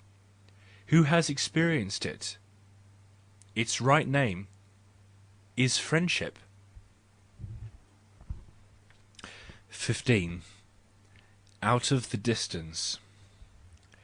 This mountain makes the whole district which it dominates charming in every way and full of significance. After we have said this to ourselves for the 100th time, we are so irrationally and so gratefully disposed towards it, as a giver of this charm, that we fancy it must itself be the most charming thing in the district, and so we climb it, and are undeceived. All of a sudden it itself and the whole landscape around and under us is, as it were, disenchanted. We had forgotten that many a greatness, like many a goodness, want only to be seen at a certain distance, and entirely from below, not from above. It is thus only that it operates. Perhaps you know men in your neighbourhood who can only look at themselves from a certain distance to find themselves at all endurable or attractive and enlivening. They are to be dissuaded from self-knowledge. 16. Across the plank. One must be able to dissimulate in intercourse with persons who are ashamed of their feelings. They experience a sudden aversion towards anyone who surprises them in a state of tender or enthusiastic and high-running feeling, as if he had seen their secrets. If one wants to be kind to them in such moments, one should make them laugh, or say some kind of cold, playful wickedness.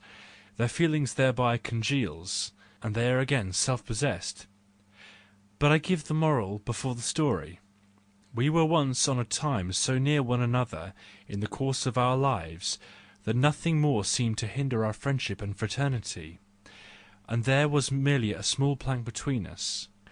While you were just about to step on it, I asked you, quote, "Did you want to come across the plank to me?" end quote. But then you did not want to come any longer, and when I again entreated, you were silent. Since then mountains and torrents, and whatever separates and alienates, has interposed between us. And even if we wanted to come to one another, we could no longer do so. When, however, you now remember that small plank, you have no longer words, but merely sobs and amazement. 17. Motivation of poverty. We cannot, to be sure, by any artifice make a rich and richly flowing virtue out of a poor one, but we can gracefully enough reinterpret its poverty into necessity, so that its aspect no longer gives pain to us, and we do not make any reproachful faces at fate on account of it. It is thus that the wise gardener does, who puts the tiny streamlet of his garden into the arms of the fountain nymph, and thus motivates the poverty. And who would not like him need the nymphs? 18. Ancient pride. The ancient saviour of nobility is lacking in us, because the ancient slave is lacking in our sentiment. A Greek of noble descent found such immense intermediate stages, and such a distance betwixt his elevation and that ultimate baseness, that he could hardly even see the slave plainly. Even Plato no longer saw him entirely. It is otherwise with us, accustomed as we are to the doctrine of the equality of man, although not the equality itself. A being who has not the free disposal of himself and has not got leisure, that is not regarded by us as anything contemptible. There is perhaps too much of this kind of slavishness in each of us, in accordance with the conditions of our social order and activity, which are fundamentally different from those of the ancients. The Greek philosopher went through life with a secret feeling that there were many more slaves than people supposed. That is to say, that every one was a slave who is not a philosopher. His pride was puffed up when he considered that even the mightiest of the earth were thus to be looked upon as slaves. This pride is also unfamiliar to us, and impossible. The word, quote, "slave," unquote, has not its full force for us even in simile. 19. Evil. Test the life of the best and most productive men and nations, and ask yourself whether a tree which is to grow proudly heavenward can dispense with bad weather and tempests. whether disfavour and opposition from without, whether every kind of hatred, jealousy, stubbornness, distrust, severity, greed, and violence do not belong to the favouring circumstances, without which a great growth, even in virtue, is hardly possible. The poison by which the weaker nature is destroyed is strengthening to the strong individual, and he does not call it poison. 20. Dignity of folly. Several millenniums further on the path of the last century, and in everything that man does the highest prudence will be exhibited, but just thereby prudence will have lost all its dignity. It will then, sure enough, be necessary to be prudent, but it will also be so unusual and common that a more fastidious taste will feel this necessity as vulgarity. And just as a tyranny of truth and science would be in a position to raise the value of falsehood, a tyranny of prudence could force into prominence a new species of nobleness. To be noble, that might then mean, perhaps, to be capable of follies.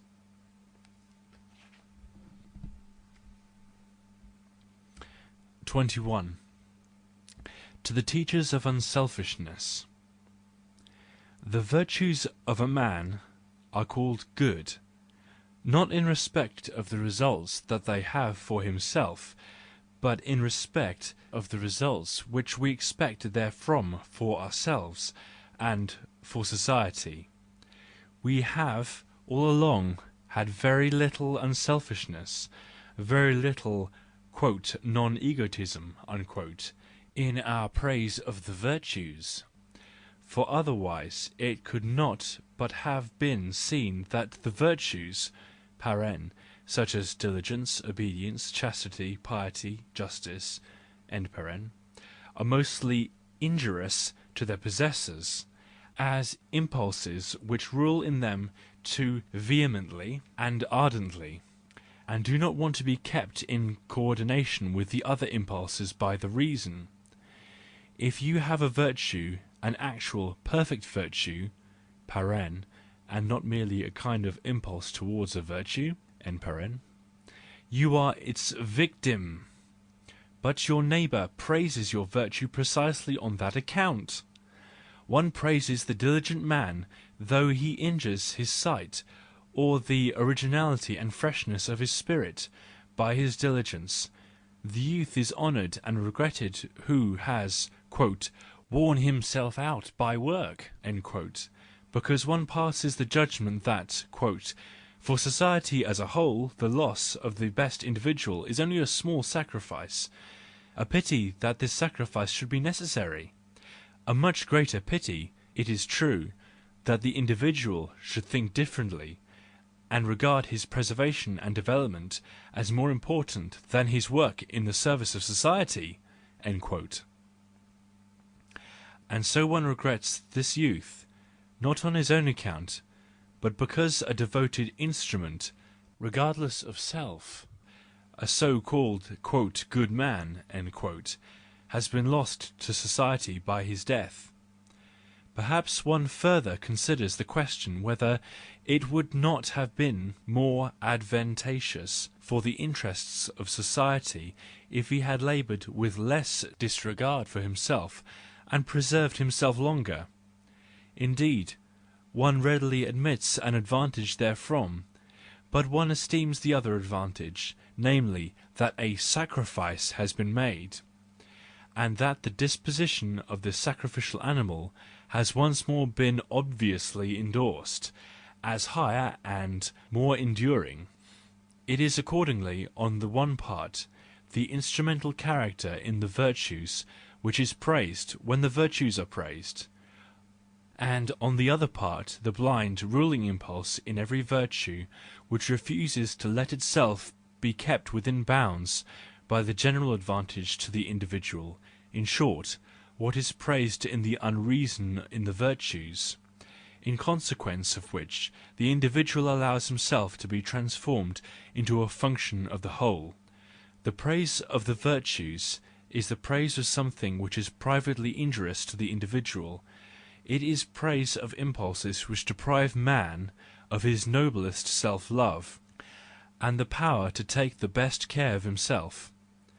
To be sure, for the teaching and embodying of virtuous habits, a series of effects of virtues are displayed, which make it appear that virtue and private advantage are closely related. And there is in fact such a relationship. Blindly furious diligence, for example, the typical virtue of an instrument, is represented as the way to riches and honour, and as the most beneficial antidote to tedium and passion. But people are silent concerning its danger, its greatest dangerousness. Education proceeds in this manner throughout. It endeavours, by a series of enticements and advantages, to determine the individual to a certain mode of thinking and acting which, when it has become habit, impulse and passion, rules in him and over him, in opposition to his ultimate advantage, but "for the general good." How often do I see that blindly furious diligence does indeed create riches and honour, but at the same time deprives the organs of the refinement by virtue, of which alone an enjoyment of riches and honours is possible, so that really the main expedient for combating tedium and passion simultaneously blunts the senses and makes the spirit refractory towards new stimuli. The busiest of all ages, our age, does not know how to make anything out of its great diligence and wealth, except always more and more wealth, and more diligence. There is even more genius needed for laying out wealth than for acquiring it. Well, we shall have our "grandchildren," if the education succeeds. Every virtue of the individual is a public utility and a private disadvantage in respect to the highest private end.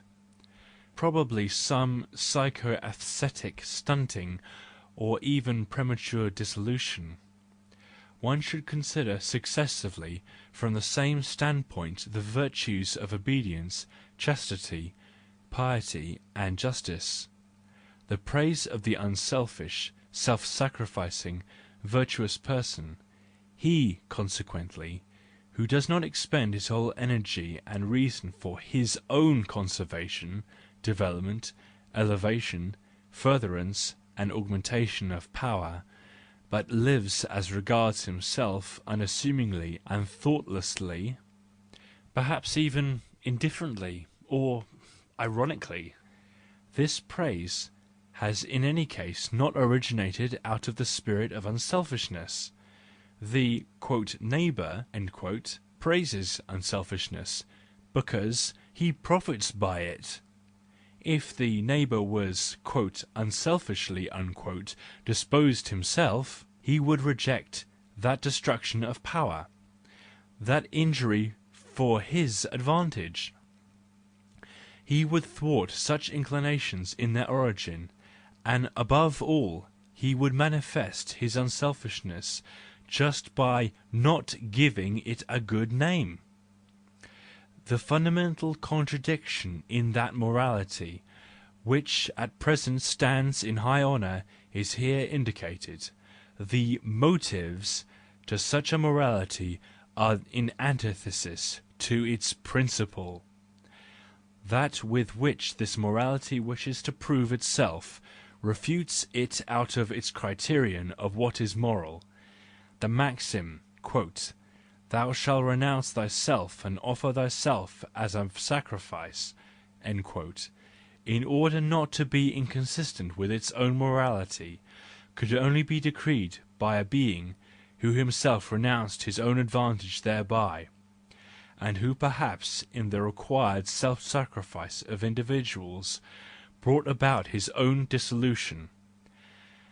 As soon, however, as the neighbour (or society) recommend altruism on account of its utility, the precisely antithetical proposition, "Thou shalt seek thy advantage even at the expense of every one else," was brought into use. Accordingly, "thou shalt," and "thou shalt not," are preached in one breath. End of Book First, Part 1. 22. L'ordre du jour pour le roi. The day commences. Let us begin to arrange for this day the business and fates of our most gracious Lord, who at present is still pleased to repose. His Majesty has bad weather to-day.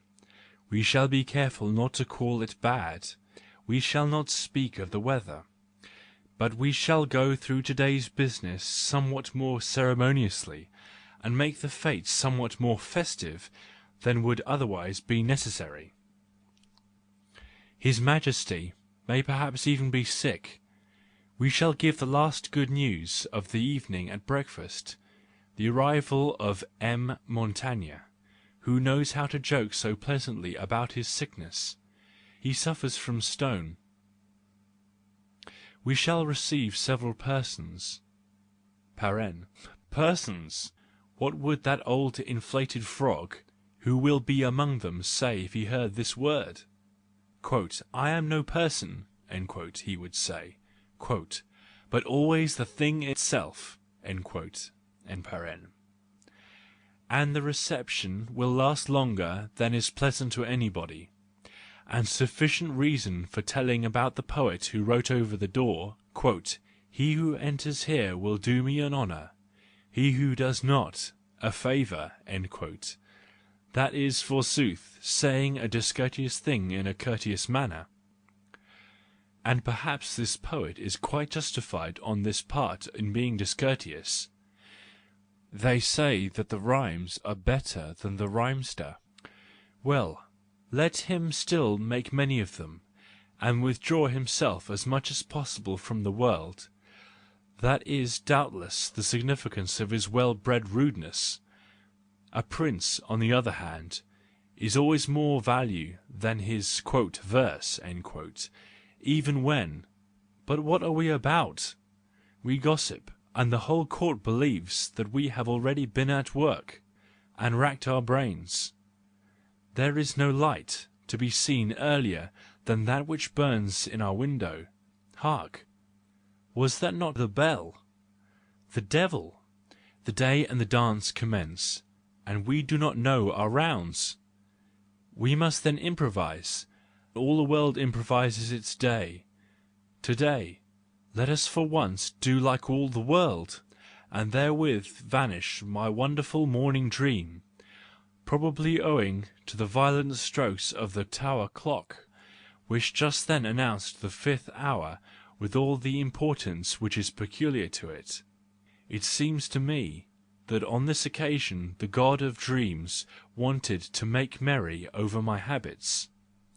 It is my habit to commence the day by arranging it properly, to make it endurable for myself, and it is possible that I may often have done this too formally, and too much like a prince.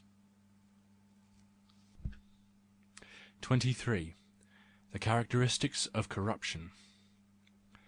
Let us observe the following characteristics in that condition of society from time to time necessarily, which is designated by the word "corruption."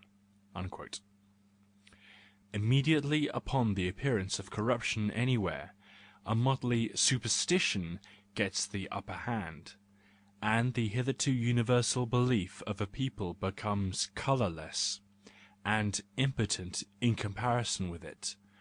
For superstition is free thinking of the second rank. He who gives himself over to it selects certain forms and formulae which appeal to him, and permits himself a right of choice. The superstitious man is always much more of a "person" in comparison with the religious man, and a superstitious society will be one in which there are many individuals and a delight in individuality. Seen from this standpoint, superstition always appears as a progress in comparison with belief, and a sign that the intellect becomes more independent and claims to have its rights. Those who reverence the old religion and the religious disposition then complain of corruption. They have hitherto also determined the usage of language, and have given a bad repute to superstition, even among the freest spirits. Let us learn that it is a symptom of enlightenment. Secondly, a society in which corruption takes a hold is blamed for effeminacy, for the appreciation of war and the delight in war perceptibly diminish in such a society, and the conveniences of life are now just as eagerly sought after as were military or gymnastic honours formerly. But one is accustomed to overlook the fact that the old national energy and national passion, which acquired a magnificent splendour in war and in the tourney, has now transferred itself into innumerable private passions, and has merely become less visible. Indeed, in periods of "corruption," the quantity and quality of the expended energy of a people is probably greater than ever, and the individual spends it lavishly, to such an extent as could not be done formerly. He was not then rich enough to do so. And thus it is precisely in terms of "effeminacy" that tragedy runs at large in and out of doors. It is then that ardent love and ardent hatred are born, and the flames of knowledge flash heavenwards in full blaze. Thirdly, as if in amends for the reproach of superstition and effeminacy, it is customary to say of such periods of corruption that they are milder, and that cruelty has greatly diminished in comparison with the older and more credulous and stronger period. But to this praise I am just as little able to assent as to that reproach. I only grant so much, namely, that cruelty now becomes more refined, and its older forms are henceforth counted to the taste. But the wounding and torturing by word and look reaches its highest development in times of corruption. It is now only that wickedness is created, and the delight in wickedness. The men of the period of corruption are witty and calumnious. They know that there are other ways of murdering than by the dagger and the ambush. They know also that all that is well said is believed in. Fourthly, it is when "morals decay" that those beings who one call tyrants first make their appearance. They are the forerunners of the individual, and as it were early matured firstlings. Yet a little while, and this fruit of fruits hang ripe and yellow on the tree of a people, and only for the sake of such fruit did this tree exist.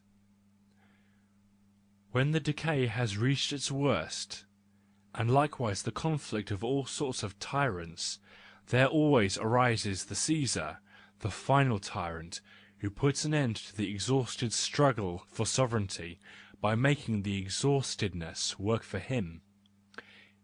In his time the individual is usually most mature, and consequently the "culture" is highest and most fruitful, but not on his account, nor through him.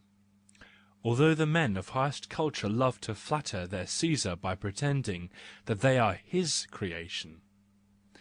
The truth, however, is that they need quietness externally, because internally they have disquietude and labour. In these times bribery and treason are at their height, for the love of the ego, then first discovered, is much more powerful than the love of the old, used-up, hackneyed "fatherland," and the need to be secure in one way or other against the frightful fluctuations of fortune opens even the nobler hands as soon as the richer and more powerful person shows himself ready to put gold into them. There is then so little certainty with regard to the future. People live only for the day, a condition of mind which enables every deceiver to play an easy game. People, of course, only let themselves be misled and bribed, quote, for the present, unquote, and reserve for themselves futurity and virtue. The individuals, as is well known, the men who only live for themselves, provide for the moment much more than do their opposites, the gregarious man, because they consider themselves just as incalculable as the future, and similarly they attach themselves willingly to despots, because they believe themselves capable of activities and expedients, which can neither reckon on being understood by the multitude, nor on finding favour with them. But the tyrant or the Caesar understands the rights of the individuals even in this excess, and has interest in speaking on behalf of a bolder private morality, and even in giving his hand to it. For he thinks of himself, and wishes people to think of what Napoleon once uttered in his classical style, quote, "I have the right to answer by an eternal 'thus I am' to everything about which complaint is brought against me. I am apart from all the world, I accept conditions from nobody. I wish people also to submit to my fancies, and to take it quite as a simple matter, if I should indulge in this or that diversion." End quote. Thus spoke Napoleon once to his wife, when she had reasons for calling into question the fidelity of her husband. The times of corruption are the seasons where the apples fall from the tree. I mean the individuals, the seed-bearers of the future, the pioneers of spiritual colonization, and of a new construction of national and social unions. Corruption is only an abusive term for the harvest time of a people. 24. Different dissatisfactions. The feeble, and as it were the feminine dissatisfied people, have ingenuity for beautifying and deepening life. The strong dissatisfied people, the masculine persons among them, to continue the metaphor, have ingenuity for improving and safeguarding life. The former show their weakness and feminine character by willingly let themselves be temporarily deceived, and perhaps even by putting up with a little ecstasy and enthusiasm on a time. But on the whole they are never to be satisfied, and suffer from the incurability of their dissatisfaction. Moreover, they are the patrons of all those who manage to concoct opiate and narcotic comforts, and just on that account are averse to those who value the physician higher than the priest. They thereby encourage the continuance of actual distress.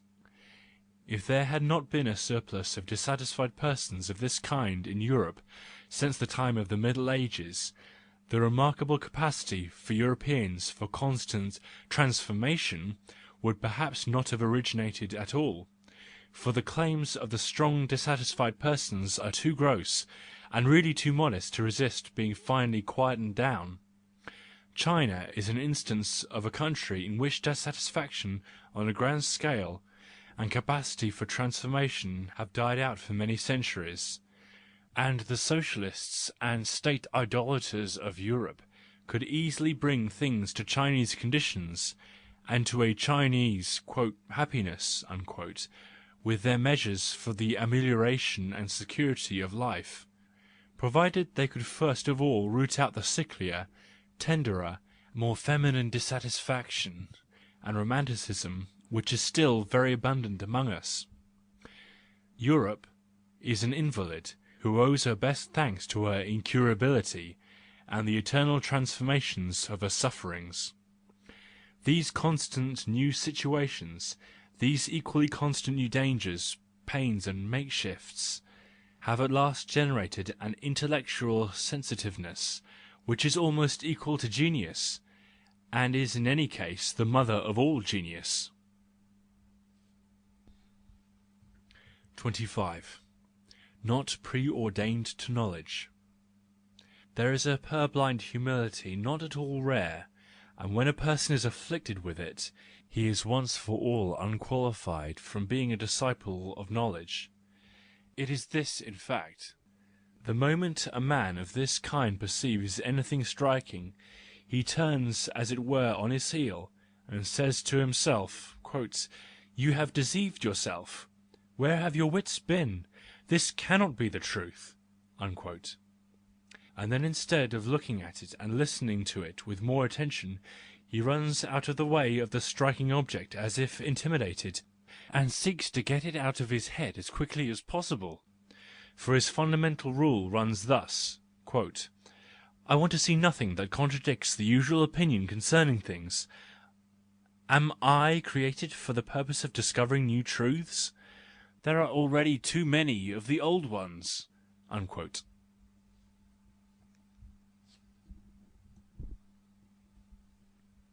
26. What is living? Living. That is to continually eliminate from ourselves what is about to die. Living. That is to be cruel and inexorable towards all that becomes weak and old in ourselves, and not only in ourselves. Living. That means, therefore, to be without piety toward the dying, the wretched, and the old? To be continually a murderer? And yet old Moses said, "Thou shalt not kill."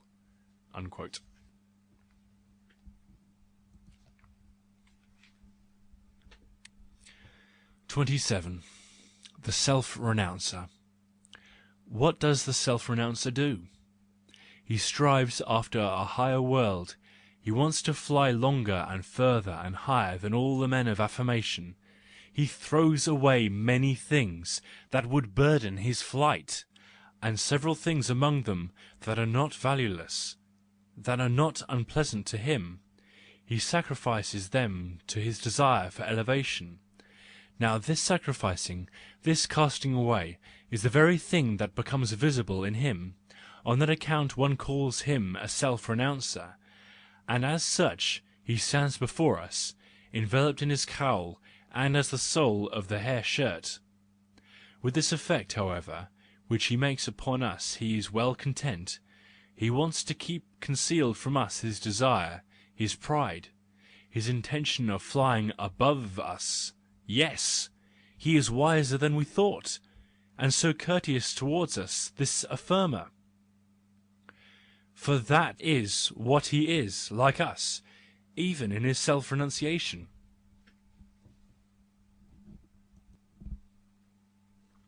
28. Injuring with one's best qualities. Our strong points sometimes drive us so far forward that we cannot any longer endure our weakness, and we perish by them. We also perhaps see this result beforehand, but nevertheless do not want it to be otherwise. We then become hard towards that which would fain be spared in us, and our pitilessness is also our greatness. Such an experience, which must in the end cost us our life, is a symbol of the collective effect of great men upon others, and upon their epoch. It is just with their best abilities, with that which only they can do, that they destroy much that is weak, uncertain, evolving, and willing, and are thereby injurious. Indeed, the case may happen in which, taken on the whole, they do only injury, because their best is accepted and drunk up as it were solely by those who lose their understanding and their egotism by it, as by too strong a beverage. They become so intoxicated that they go breaking their limbs on all the wrong roads where their drunkenness drives them. 29. Adventitious liars. When people began to combat the unity of Aristotle in France, and consequently also to defend it, there was once more to be seen that which has been seen so often, but seen so unwillingly. People impose false reasons on themselves, on account of which those laws ought to exist, merely for the sake of not acknowledging to themselves that they had accustomed themselves to the authority of those laws, and did not want any longer to have things otherwise. And people do so in every prevailing morality and religion, and have always done so. The reasons and intentions behind the habit are only added surreptitiously when people begin to combat the habit, and ask for reasons and intentions. It is here that the great dishonesty of the conservatives of all times hide. They are adventitious liars.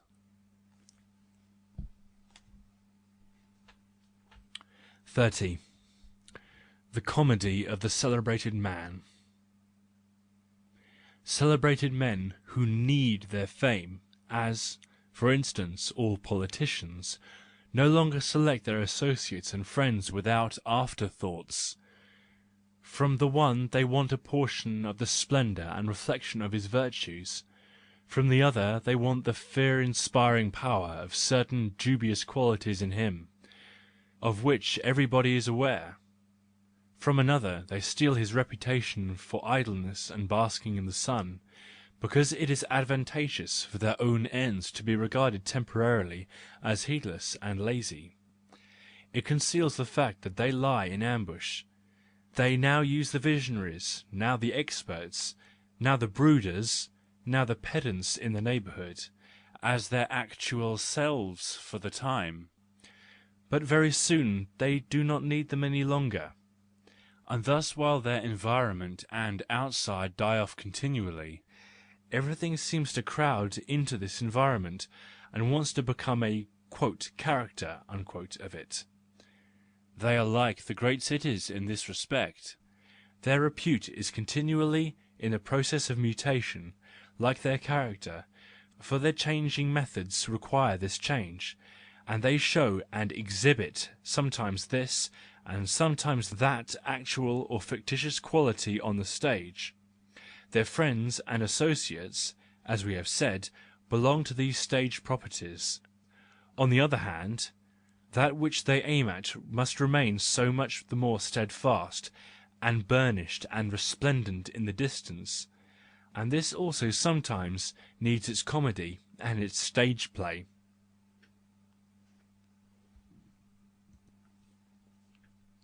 31.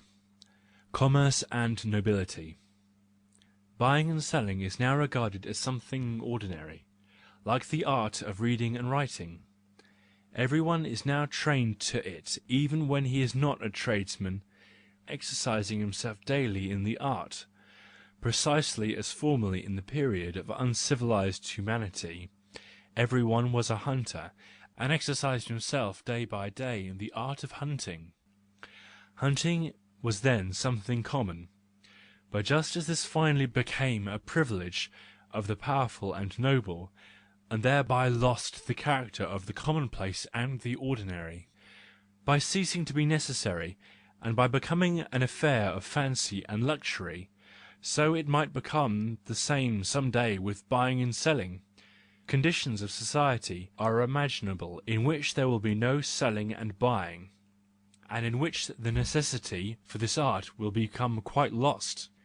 Perhaps it may then happen that individuals who are less subjected to the law of the prevailing condition of things will indulge in buying and selling as a luxury of sentiment. It is then only that commerce would acquire nobility, and the noble would then perhaps occupy themselves just as readily with commerce as they have done hitherto with war and politics, while on the other hand the valuation of politics might then have entirely altered. Already even politics ceases to be the business of a gentleman, and it is possible that one day it may be found to be so vulgar as to be brought, like all party literature and daily literature, under the rubric, quote, prostitution of the intellect, unquote. 32. Undesirable disciples. What should I do with these two youths, called out the philosopher dejectedly, who, quote, corrupted, unquote, youths, as Socrates had once corrupted them? They are unwelcome disciples to me. One of them cannot say, quote, nay, unquote, and the other says, quote, half and half, unquote, to everything. Provided they grasp my doctrine, the former would suffer too much, for my mode of thinking requires a martial soul, willingness to cause pain, delight in denying, and a hard skin. He would succumb by open wounds and internal injuries, and the other would choose the mediocre in everything he represents, and thus make a mediocrity of the whole.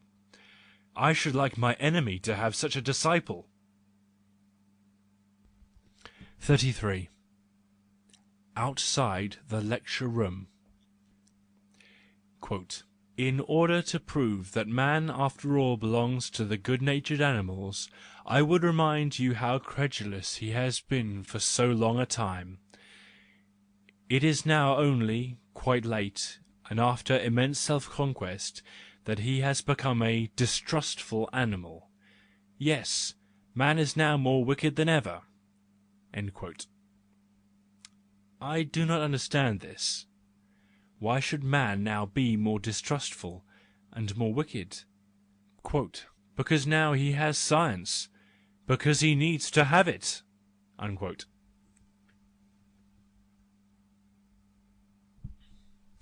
34. Historia abscondita. Every great man has a power which operates backward.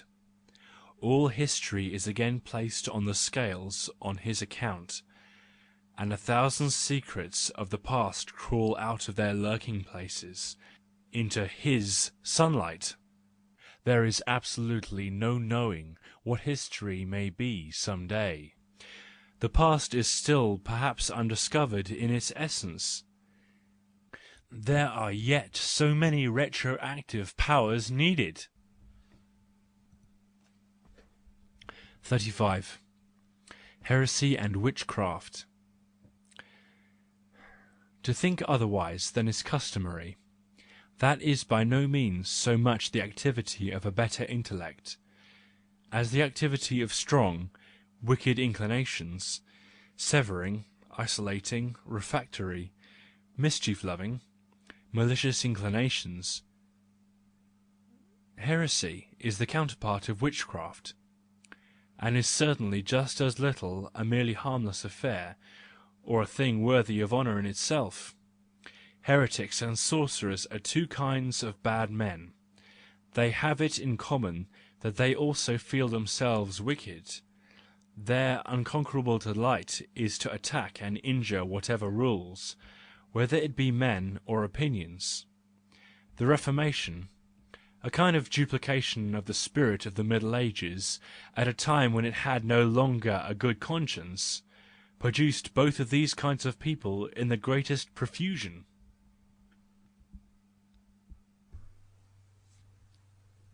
36.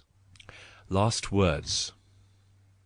It will be recollected that the Emperor Augustus, that terrible man, who had himself as much in his power, and could be silent as well as any wise Socrates, became indiscreet about himself in his last words. For the first time he let his mask fall, when he gave to understand that he had carried a mask and played a comedy.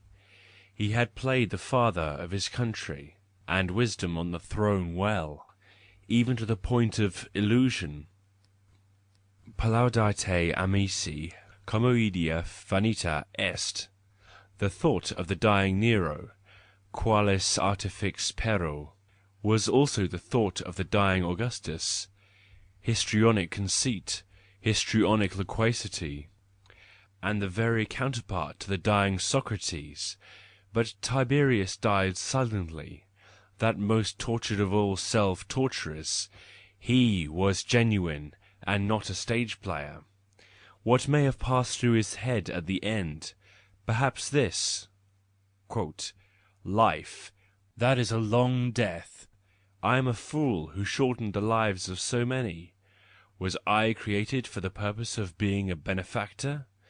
I should have given them eternal life, and then could I have seen them dying eternally. I had such good eyes for that, qualis spectator pero. When he seemed once more to regain his powers after a long death struggle, it was considered advisable to smother him with pillows. He died a double death. 37. Owing to three errors. Science has been furthered during recent centuries, partly because it was hoped that God's goodness and wisdom would be best understood therewith, and thereby. The principal motive in the soul of great Englishmen, like Newton, partly because the absolute utility of knowledge was believed in, and especially the most intimate connection of morality, knowledge, and happiness. The principal motive in the soul of great Frenchmen, like Voltaire, and partly because it was the thought that in science there was something unselfish, harmless, self-sufficing, lovable, and truly innocent to be had, in which the evil human impulses did not at all participate. The principal motive in the soul of Spinoza, who felt himself divine as a knowing being. It was consequently owing to three errors that science has been furthered. 38. Explosive people. When one considers how ready are the forces of young men for discharge, one does not wonder at seeing them decide so unfastidiously, and with so little selection for this or that cause. That which attracts them is the sight of eagerness about any cause, as it were the sight of the burning match, not the cause itself. The more ingenious seducers on that account operate by holding out the prospect of an explosion to such persons, and do not urge their cause by means of reason. These powder barrels are not to be won over by means of reasons. 39. Altered taste. The alteration of the general taste is more important than the alteration of opinions. Opinions, with all their proving, refuting, and intellectual masquerade, are merely symptoms of altered taste, and are certainly not what they are still so often claimed to be, the causes of the altered taste. How does the general taste alter? By the fact of individuals, the powerful and influential persons expressing and tyrannically enforcing, without any feeling of shame, their hoc est ridiculum, hoc est absurdum. The decisions, therefore, of their taste and their de-relish, they thereby lay a constraint upon many people, out of which there gradually grows a habituation for still more, and finally a necessity for all. The fact, however, that these individuals feel and "taste" differently, has usually its origin in a peculiarity of their mode of life, nourishment, or digestion, perhaps a surplus or deficiency of the inorganic salts in their blood and brain. In short, in their physis. They have, however, the courage to avow their physical constitution, and to lend an ear even to the most delicate tones of its requirements. Their aesthetic and moral judgments are those "most delicate tones" of their physis. 40. The lack of a noble presence. Soldiers and their leaders have always a much higher mode of comportment towards one another than workmen and their employers.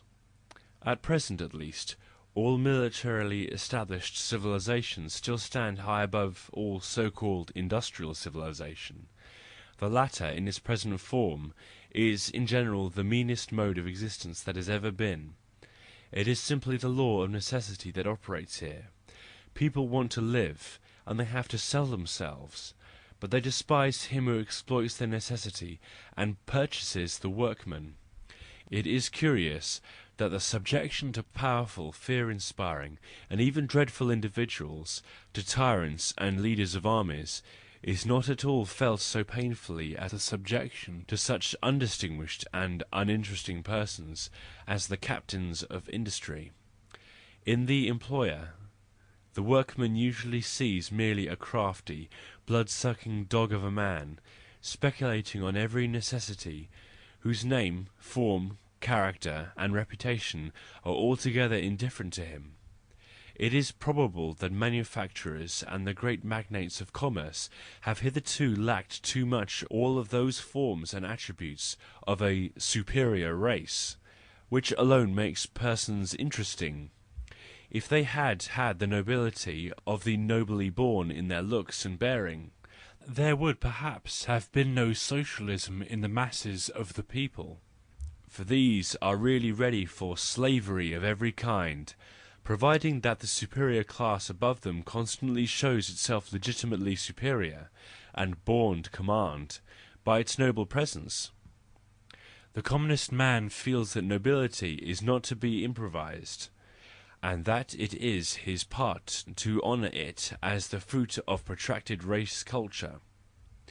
But the absence of superior presence, and the notorious vulgarity of manufacturers with red, fat hands, brings up the thought to him that it is only chance and fortune that here has elevated the one above the other.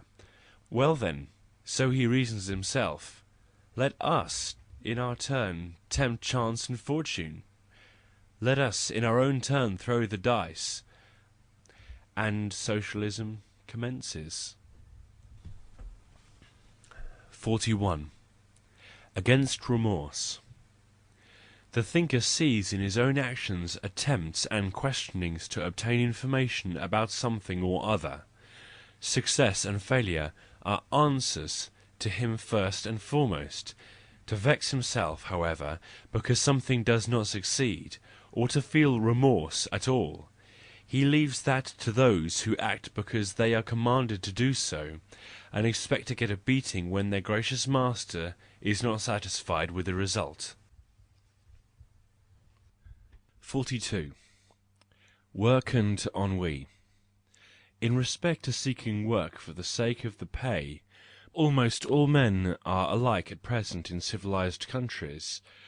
To all of them work is a means, and not itself the end, in which account they are not very selective in the choice of the work, providing it yields an abundant profit.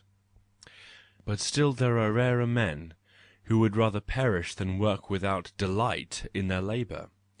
The fastidious people, difficult to satisfy, whose object is not served by an abundant profit, unless the work itself be the reward of all rewards.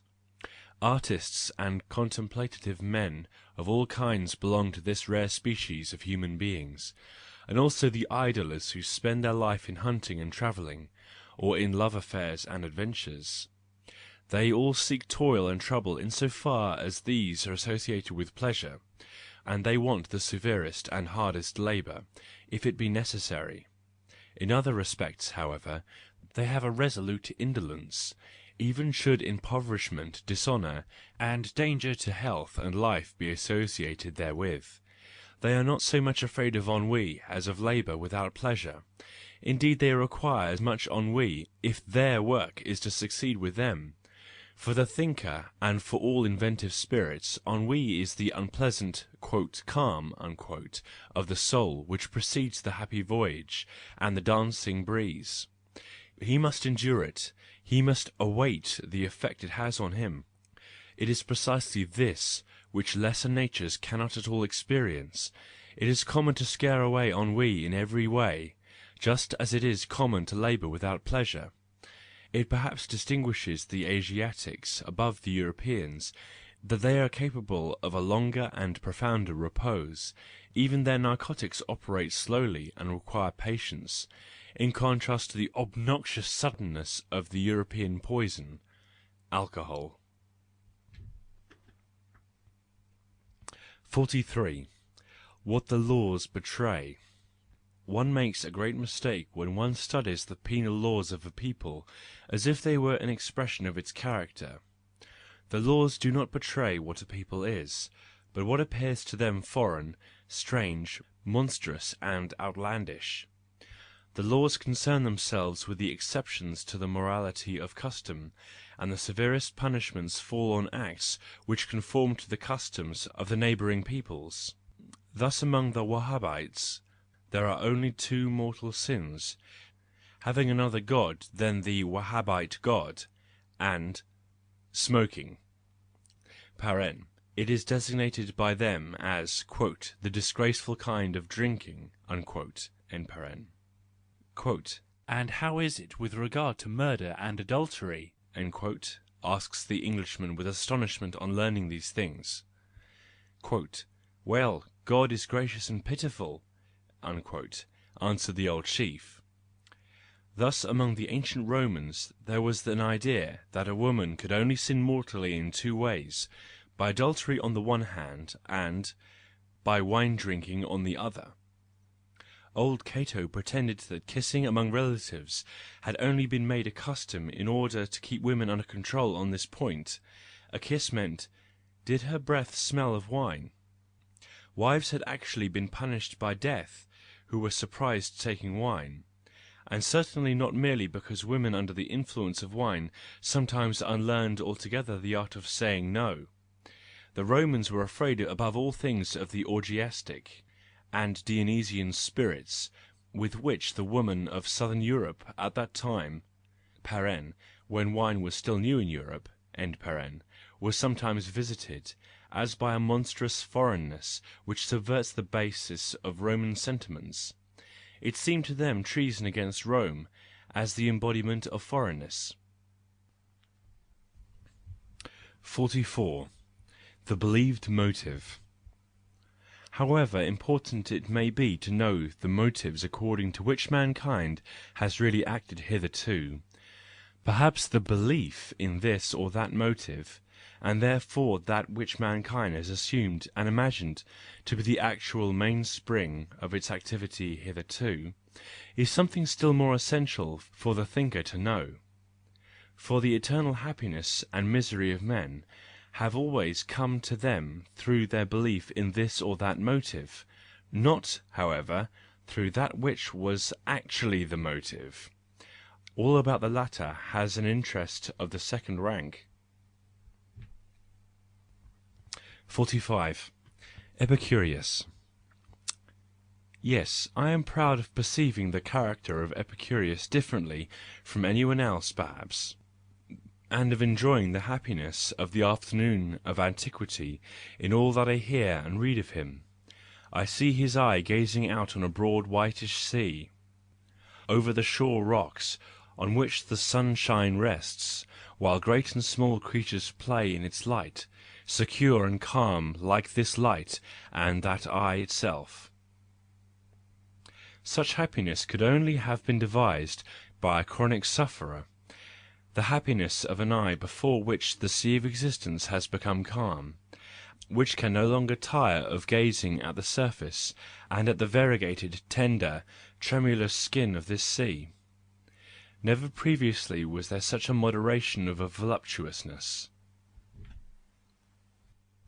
46. Our astonishment.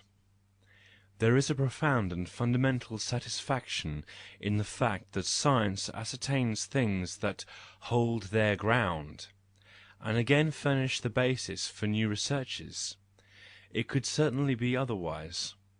Indeed, we are so much convinced of all the uncertainty and caprice of our judgments, and of the everlasting change of all human laws and conceptions, that we are really astounded how persistently the results of science hold their ground. In earlier times people knew nothing of this changeability of all human things. The custom of morality maintained the belief that the whole inner life of man was bound to iron necessity by eternal fetters. Perhaps people then felt a similar voluptuousness of astonishment when they listened to tales and fairy stories. The wonderful did so much good to those men who might well get tired sometimes of the regular and the eternal, to leave the ground for once, to soar, to stray, to be mad. That belonged to the paradise and the revelry of earlier times, while our felicity is like that of the shipwrecked man who has gone ashore, and places himself with both feet on the old firm ground, in astonishment that it does not rock. 47. The suppression of the passions.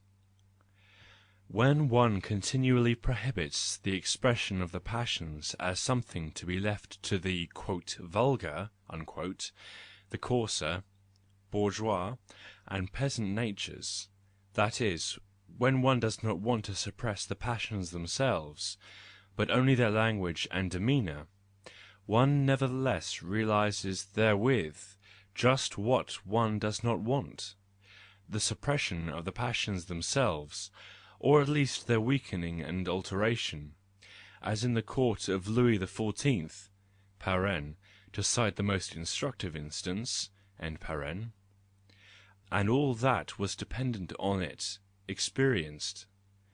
The generation that followed, trained in suppressing their expression, no longer possessed the passions themselves, but had a pleasant, superficial, playful disposition in their place. A generation which was so permeated with the incapacity to be ill-mannered, that even an injury was not taken and retaliated except with courteous words.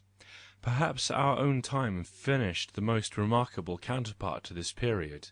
I see everywhere in life, the theatre, and not least of all that which is written satisfaction at all the coarser outbursts and gestures of passion. A certain convention of passionateness is now desired, not only the passion itself.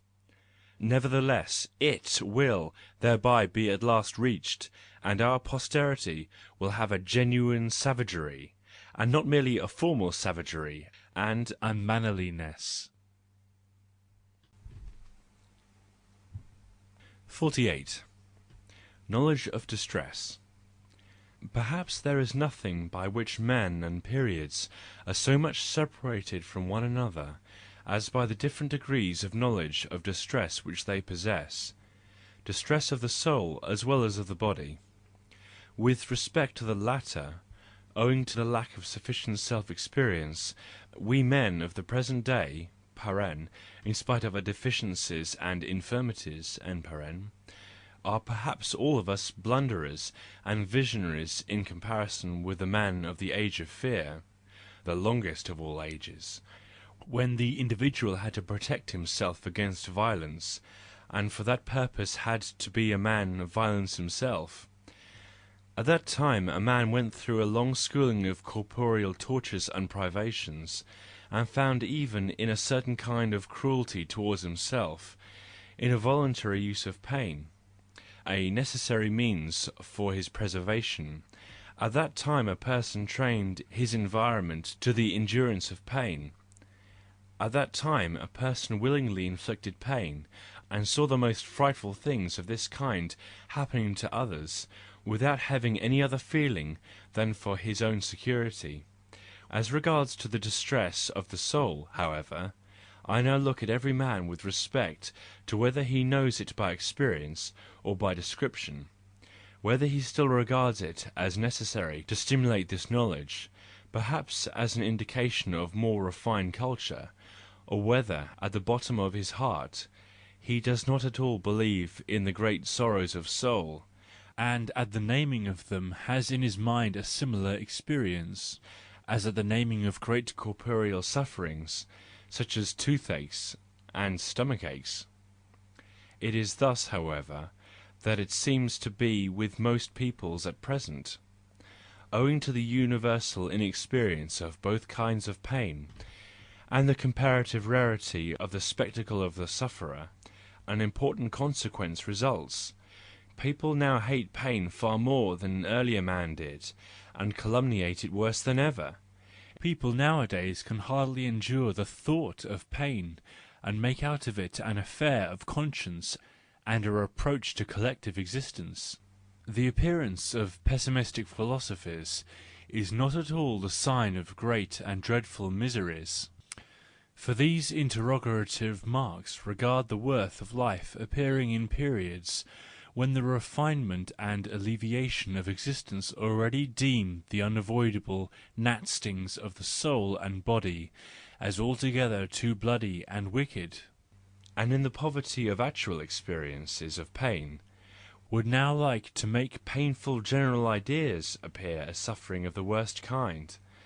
There might indeed be a remedy for pessimistic philosophies and the excessive sensibility which seems to me the real "distress of the present."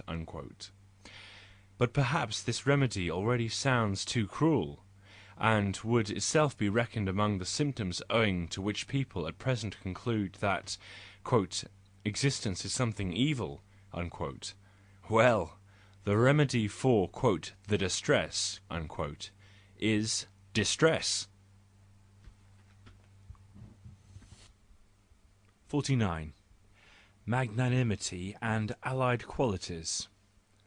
Those paradoxical phenomena, such as the sudden coldness in the demeanour of good-natured men, the humour of the melancholy, and above all, magnanimity, as a sudden renunciation of revenge, or of the gratification of envy, appear in men to whom there is a powerful inner impulsiveness, in men of sudden satiety and sudden disgust.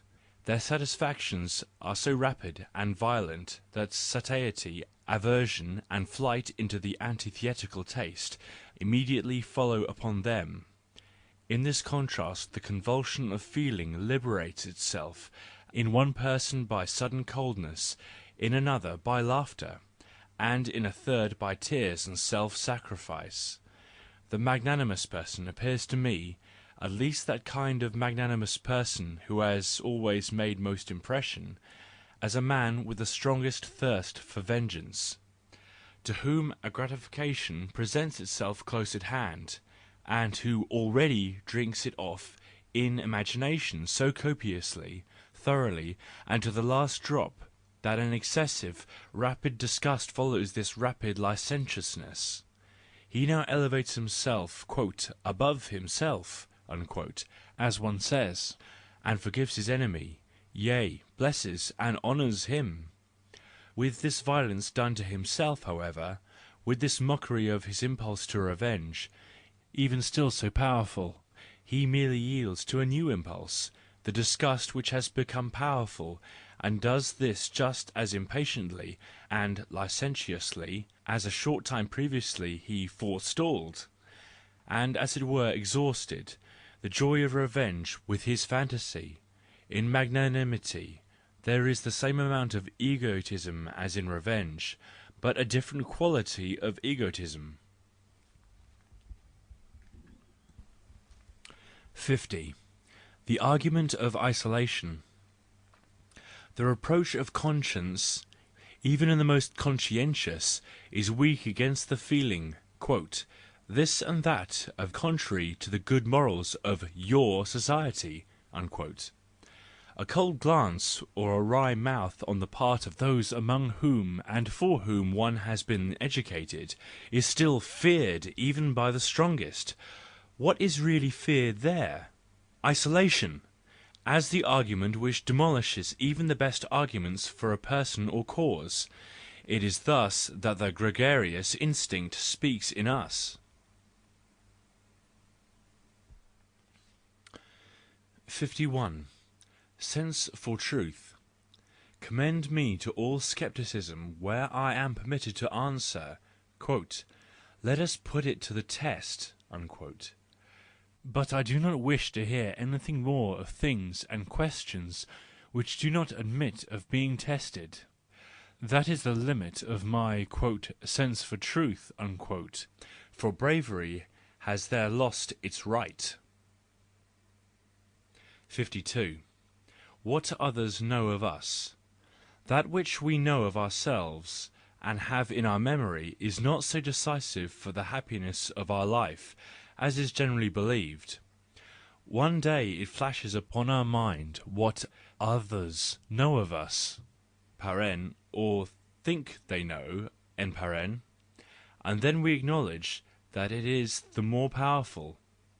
We get on with our bad conscience more easily than with our bad reputation. 53. Where goodness begins. Where bad eyesight can no longer see the evil impulse as such on account of its refinement, there men sets up the kingdom of goodness, and the feeling of having now gone over into the kingdom of goodness brings all those impulses, paren, such as the feelings of security, of comfortableness, of benevolence, en paren, into simultaneous activity, which were threatened and confined by the evil impulses. Consequently, the duller the eye, so much the further does goodness extend. Hence the eternal cheerfulness of the populace and of children. Hence the gloominess and grief, paren, allied to the bad conscience, en paren, of great thinkers. 54. The consciousness of appearance. How wonderfully and novelly, and at the same time how awfully and ironically do I feel myself situated with respect to collective existence with my knowledge!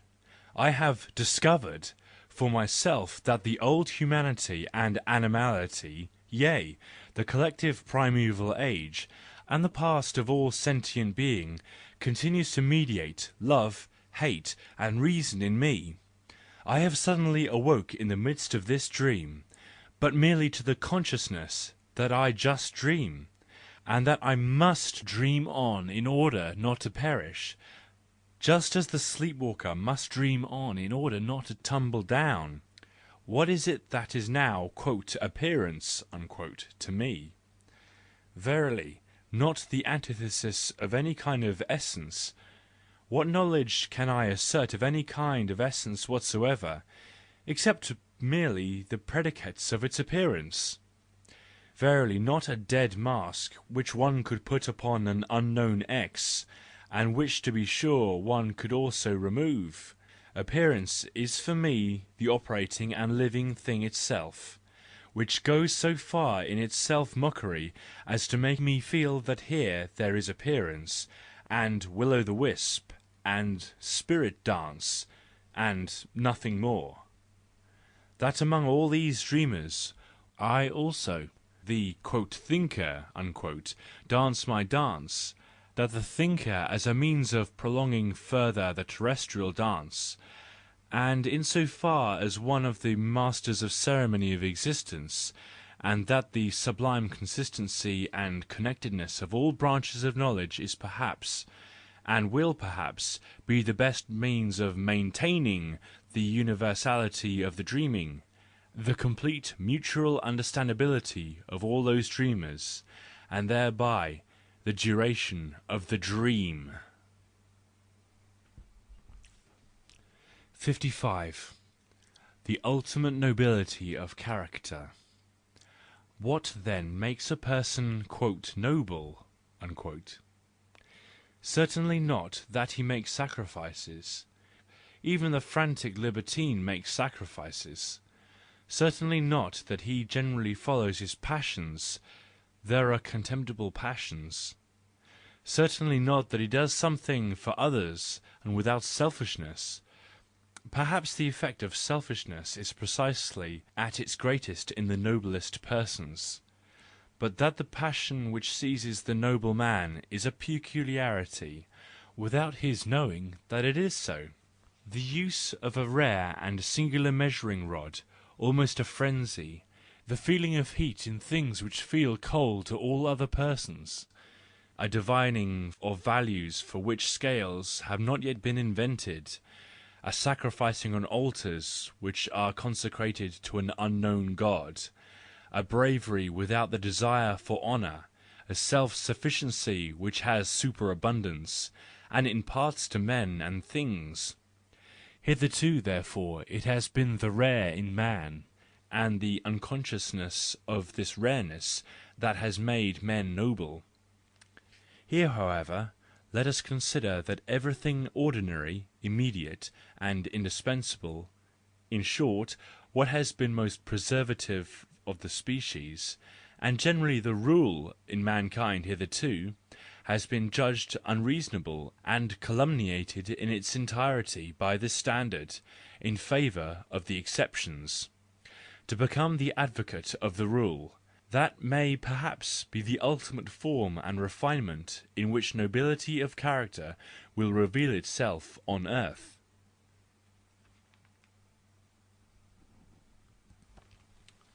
56. The desire for suffering. When I think of the desire to do something, how it continually tickles and stimulates millions of young Europeans who cannot endure themselves and all their ennui, I conceive that there must be a desire in them to suffer something, in order to derive from their suffering a worthy motive for acting, for doing something. Distress is necessary. Hence the cry of the politicians, hence the many false, trumped-up, exaggerated "states of distress" of all possible kinds, and the blind readiness to believe in them.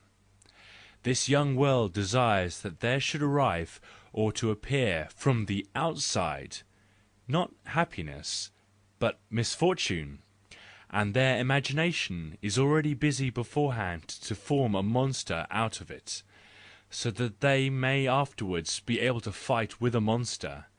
If these distress-seekers felt the power to benefit themselves, to do something for themselves from internal sources, they would also understand how to create a distress of their own, especially their own, from internal sources. Their invention might then be more refined, and their gratifications might sound like good music, while at present they fill the world with their cries of distress, and consequently too often with the feeling of distress in the first place. They do not know what to make of themselves, and so they paint the misfortune of others on the wall. They always need others, and always again others. Pardon me, my friends, I have ventured to paint my happiness on the wall. End of Book First. 57. To the Realists. Ye sober beings, who feel yourselves armed against passion and fantasy, and would gladly make a pride and an ornament out of your emptiness, ye call yourselves realists, and give to understand that the world is actually constituted as it appears to you. Before you alone reality stands unveiled, and ye yourselves would perhaps be the best part of it. O ye dear images of Sias! But are not ye also in your unveiled condition still extremely passionate and dusky beings compared with a fish, and still all too like an enamoured artist? Translator's footnote. Schiller's poem, The Veiled Image of Sias, is again referenced here. End of translator's note. And what is "reality" to an enamoured artist? Ye still carry about with you the valuations of things which had their origin in the passions and infatuations of earlier centuries. There is still a secret and ineffaceable drunkenness embodied in your sobriety. Your love of "reality," for example, oh, that old primitive "love." In every feeling, in every sense impression, there is a portion of this old love, and similarly also some kind of fantasy, prejudice, irrationality, ignorance, fear, and whatever else has become mingled and woven into it. There is that mountain, there is that cloud. What is "real" in them? Remove the phantasm and the whole human element therefrom, ye sober ones. Yes, if ye could do that! If ye could forget your origin, your past, your preparatory schooling, your whole history as man and beast, there is no "reality" for us, nor for you either, ye sober ones. We are far from being so alien to one another as ye suppose, and perhaps your goodwill will get beyond drunkenness, is just as respectable as your belief that ye are altogether incapable of drunkenness. 58. Only as creators. It has caused me the greatest trouble, and for ever causes me the greatest trouble, to perceive that unspeakably more depends on what things are called than on what they are. The reputation, the name, and appearance, the importance, the usual measure and weight of things, each being in origin most frequently an error, and arbitrariness thrown over the things like a garment, and quite alien to their essence and even to their exterior, have gradually, by the belief therein, and its continuous growth from generation to generation, grown as it were on and into things, and become their very body. The appearance at the very beginning becomes almost always the essence in the end, and operates as the essence. What a fool would he be who would think it was enough to refer here to this origin and this nebulous veil of illusion in order to annihilate that which virtually passes for the world, namely so-called "reality." It is only as creators that we can annihilate. But let us not forget this. It suffices to create new names and valuations and probabilities in order in the long run to create new "things." 59. We artists. When we love a woman we have readily a hatred against nature, on recollecting all the disagreeable natural functions to which every woman is subject. We prefer not to think of them at all. But if once our soul touches on these things it twitches impatiently, and glances, as we have said, contemptuously at nature. We are hurt. Nature seems to encroach upon our possessions, and with the profanest hands. We then shut our ears against all physiology, and we decree in secret that "we will hear nothing of the fact that a man is something else than soul and form." "The man under the skin" is an abomination and monstrosity, a blasphemy of God and of love to all lovers. Well, just as the lover still feels with respect to nature and natural functions, so did every worshipper of God and his "holy omnipotence" formerly feel.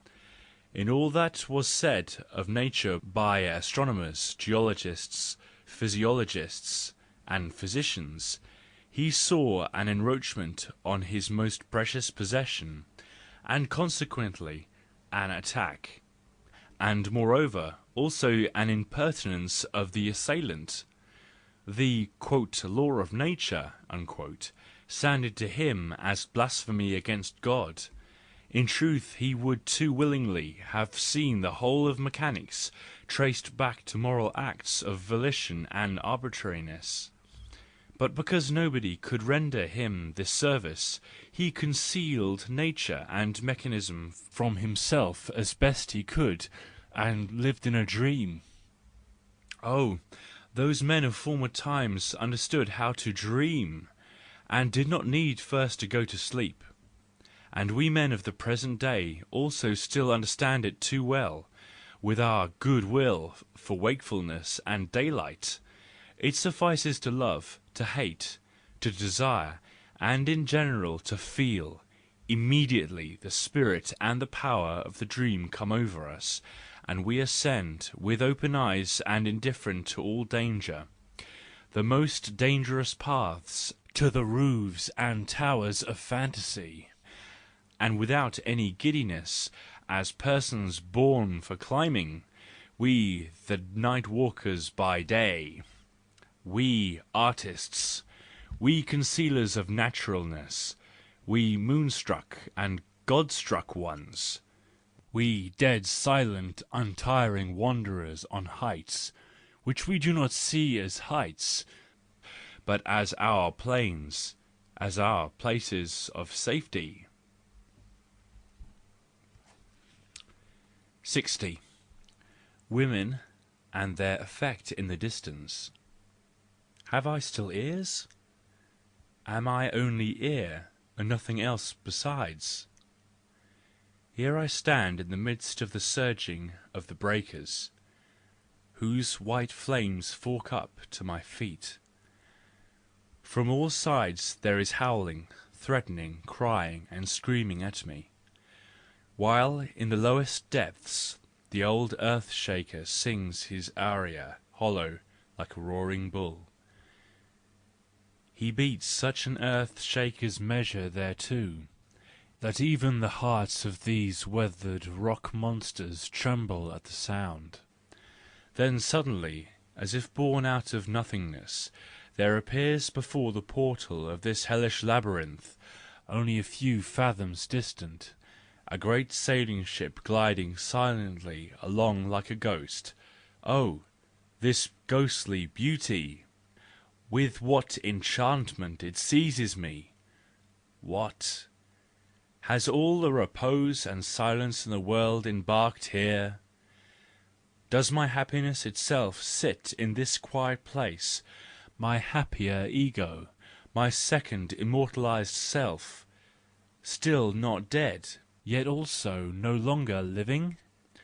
As a ghost-like calm, gazing, gliding, sweeping, neutral being, similar to the ship, which, with its white sails, like an immense butterfly, passes over the dark sea. Yes, passes over existence. That is it. That would it be. It seems that the noise here has made me a visionary. All great noise causes one to place happiness in the calm and the distance. When a man is in the midst of his hubbub, in the midst of the breakers of his plots and plans, he there sees perhaps calm, enchanting beings glide past him, for whose happiness and retirement he longs. They are women. He almost thinks that there with the woman dwells his better self, that in these calm places even the loudest breakers become still as death, and life itself a dream of life. But still, my noble enthusiast, there is also in the most beautiful sailing ship so much noise and bustling, and alas, so much petty, pitiable bustling.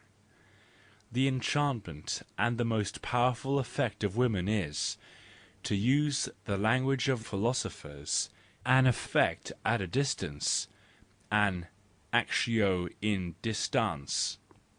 There belongs hitherto, however, primarily and above all, distance. 61. In honour of friendship. That the sentiment of friendship was regarded by antiquity as the highest sentiment, higher even than the most vaunted pride of the self-sufficient and wise, yea, as it were its sole and still holier brotherhood, is very well expressed by the story of the Macedonian king, who made a present of a talent to a cynical Athenian philosopher, from whom he received it back again. "What?" said the king, "has he then no friend?" He thereby meant to say, quote, "I honour his pride of the wise and independent man, but I should also have honoured his humanity still higher, if the friend in him had gained the victory over his pride. The philosopher has lowered himself in my estimation, for he showed that he did not know one of the two highest sentiments, and in fact the higher of them." Unquote. 62. Love. Love pardons even the passion of the beloved. 63. Woman in music. How does it happen that warm and rainy winds bring the musical mood and the inventive delight in melody with them? Are they not the same winds that fill the churches and give women amorous thoughts? 64. Skeptics. I fear women, who have become old, are more sceptical in their secret recesses of their hearts than any of the men are. They believe in the superficiality of existence as in its essence, and all virtue and profundity is to them only the disguising of this "truth," the very desirable disguising of a pedendum, an affair, therefore, of decency and modesty, and nothing more. 65. Devotedness. There are noble women with a certain poverty of spirit, who, in order to express their profound devotedness, have no other alternative but to offer their virtue and modesty. It is the highest thing they have. And this present is often accepted without putting the recipient under such a deep obligation as the giver supposed. A very melancholy story. 66. The strength of the weak. Women are all skilful in exaggerating their weaknesses. Indeed, they are inventive in weaknesses, so as to seem quite fragile ornaments to which even a grain of dust does harm. Their existence is meant to bring home to man's mind his coarseness, and to appeal to his conscience. They thus defend themselves against the strong and all "rights of might." 67. Self-dissembling. She loves him now, and has since been looking forth as with quiet confidence as a cow, but alas! It was precisely his delight that she seemed so fitful and absolutely incomprehensible. He had rather too much steady weather in himself already. Would she not do well to feign her old character? To feign indifference? Does not love itself advise her to do so? Vivat commedia. 68. Will and willingness. Someone brought a youth to a wise man and said, "See, this is the one who is being corrupted by women." The wise man shook his head and smiled. "It is men," he called out, "who corrupt women, and everything that women lack should be atoned for and improved in men. For man creates for himself the ideal of woman, and woman moulds herself according to this ideal." "You are too tender-hearted towards women," said one of the bystanders. "You do not know them." The wise man answered, "Man's attribute is will, woman's attribute is willingness. Such is the law of the sexes, verily, a hard law for women. All human beings are innocent of their existence. Women, however, are doubly innocent. Who could have enough of salve and gentleness for them?" "What about salve? What about gentleness?" called out another person in the crowd. "We must educate women better." "We must educate men better," said the wise man, and made a sign to the youth to follow him. The youth, however, did not follow him. 69. Capacity for revenge. That a person cannot, and consequently will not defend himself, does not yet cast disgrace upon him in our eyes, but we despise the person who has neither the ability nor the goodwill for revenge, whether it be a man or a woman. Would a woman be able to captivate us, or, as people say, to "fetter" us, whom we did not credit with knowing how to employ the dagger, any kind of dagger, skilfully against us in certain circumstances, or against herself, which in a certain case might be the severest revenge (the Chinese revenge). 70. The mistresses of the masters. A powerful contralto voice, as we occasionally hear it in the theatre, raises suddenly for us the curtain of possibilities in which we usually do not believe. All at once we are convinced that somewhere in the world there may be women with high, heroic, royal souls, capable and prepared for magnificent remonstrances, resolutions, and self-sacrifices, capable and prepared for domination over men, because in them the best in man, superior to sex, has become a corporeal ideal.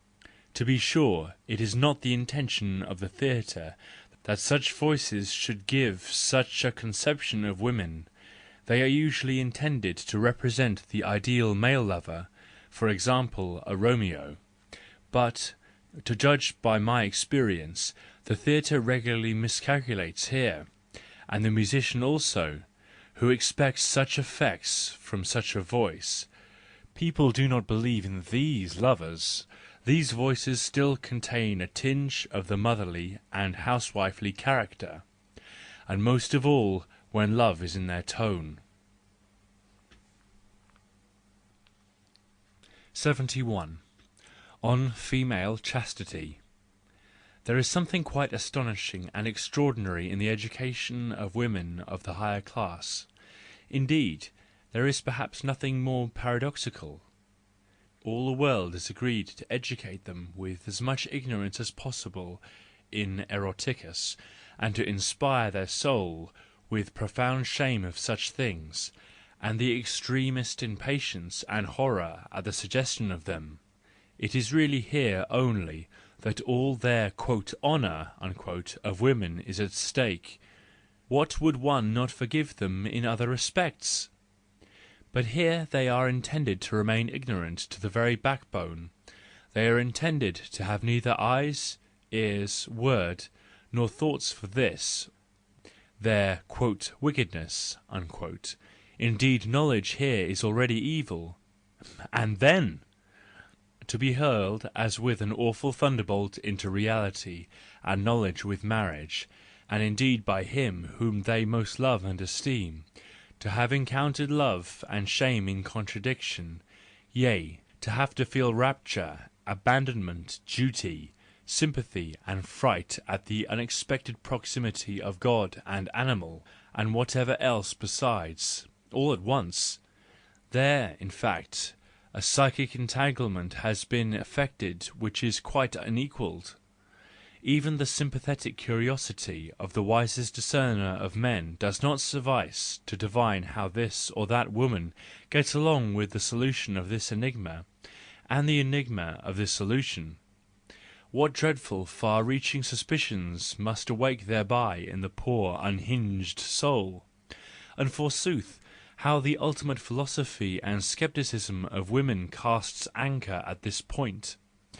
Afterwards, the same profound silence as before, and often even a silence to herself, a shutting of her eyes to herself. Young wives on that account make great efforts to appear superficial and thoughtless. The most ingenious of them simulate a kind of impudence. Wives easily feel their husbands as a question mark to their honour, and their children as an apology or atonement. They require children, and wish for them in quite another spirit than a husband wishes for them. In short, one cannot be gentle enough towards women. 72. Mothers. Animals think differently from men with respect to females. With them the female is regarded as the productive being. There is no paternal love among them, but there is such a thing as love of children of a beloved, and a habituation to them. In the young, the females find gratification for their lust of dominion. The young are a property, an occupation, something quite comprehensible to them, with which they can chatter. All this conjointly is maternal love.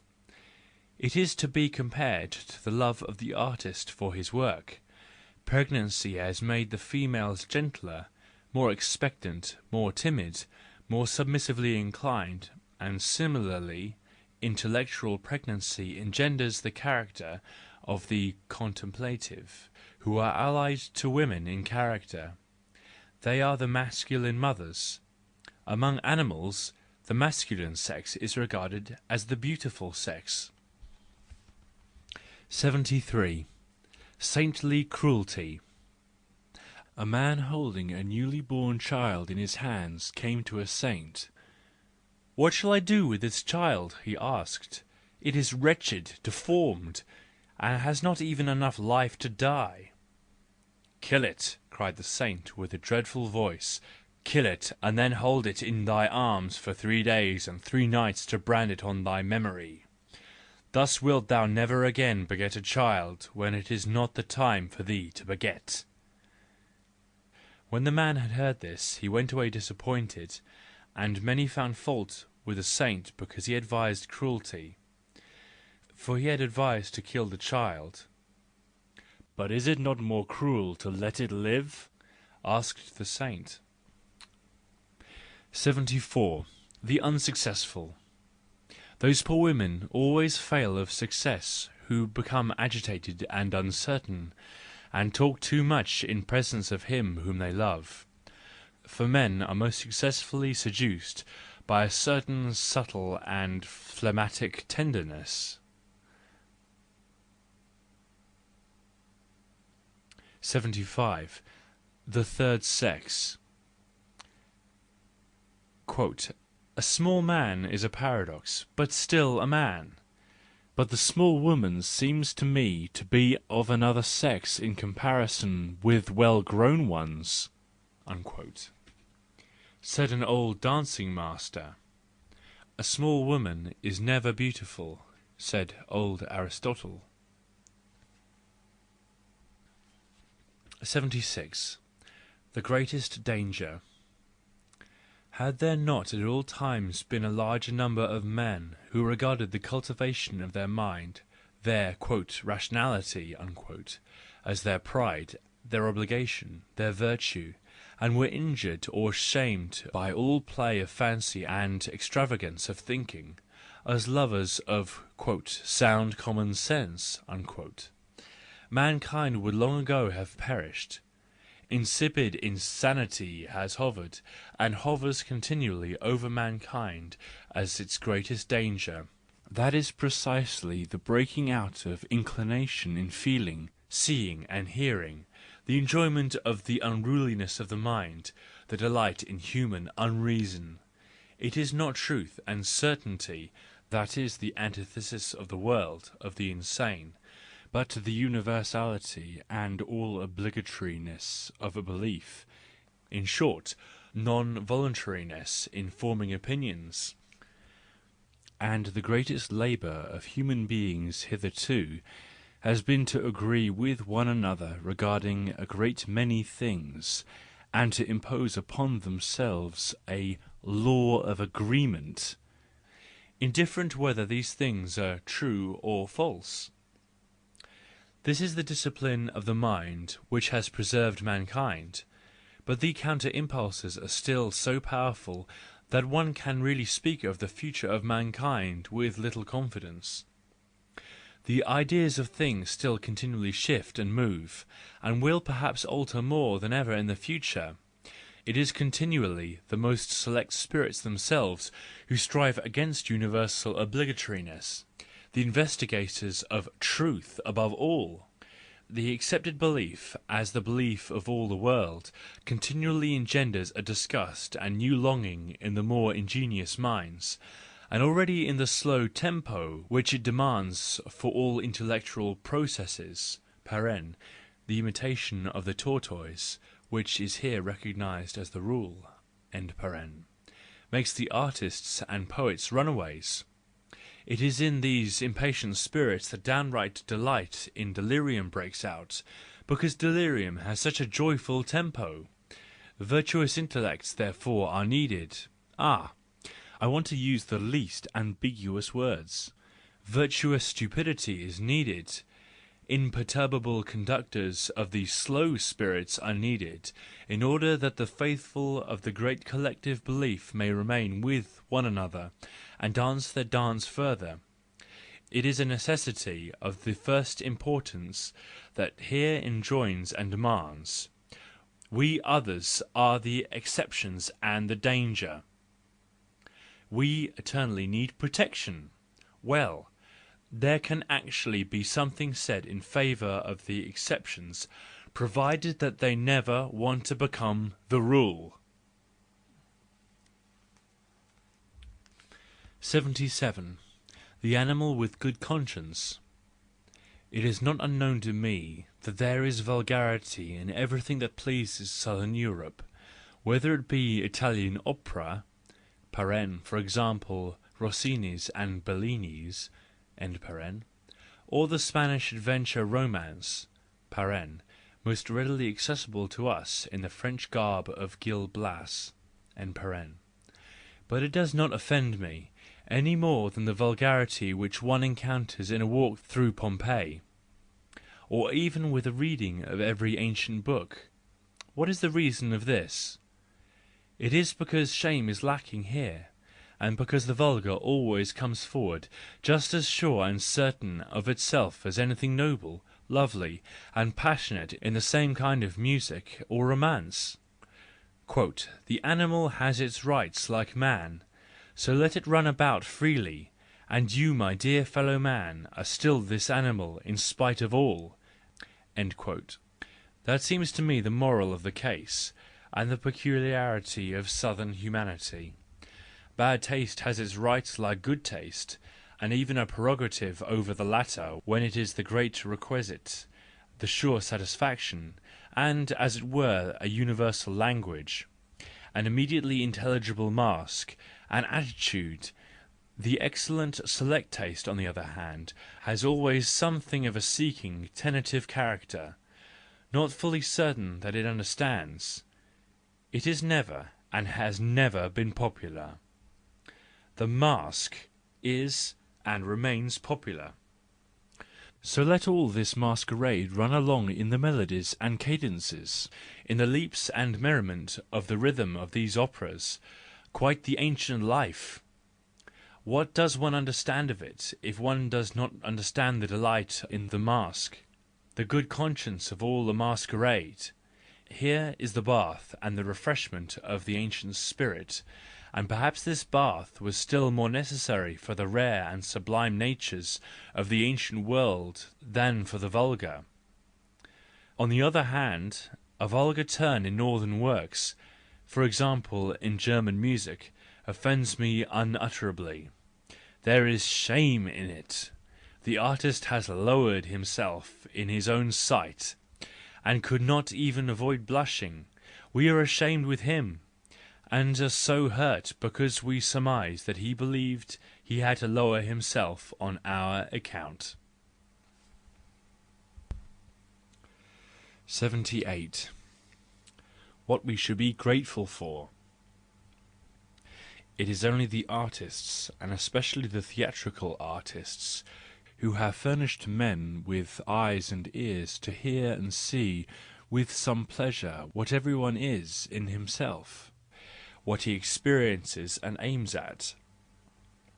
It is only they who have taught us how to estimate the hero that is concealed in each of these commonplace men, and the art of looking at ourselves from a distance as heroes, and as it were simplified and transfigured, the art of "putting ourselves on stage" before ourselves.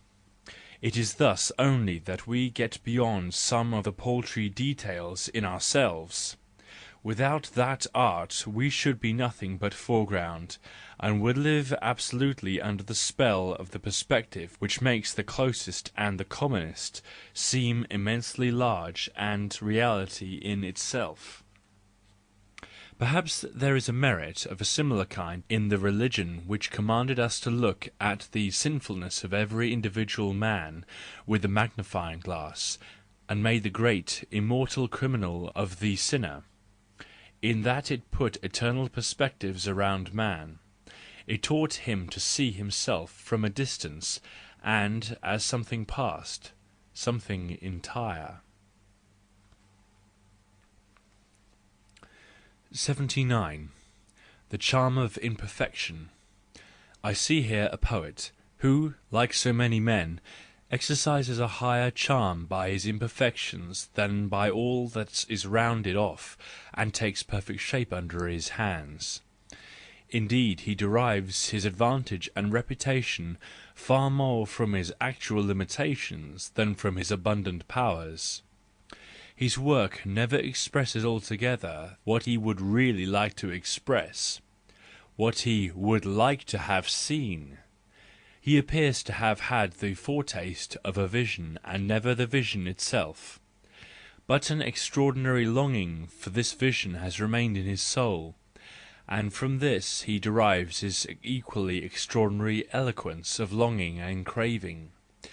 With this he raises those who listen to him above his work and above all "works," and gives him wings to rise higher than hearers have ever risen before, thus making them poets and seers themselves.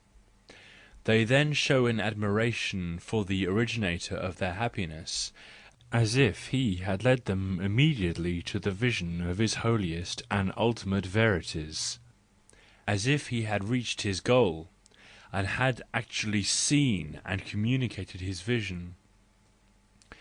It is to the advantage of his reputation that he has not really arrived at his goal.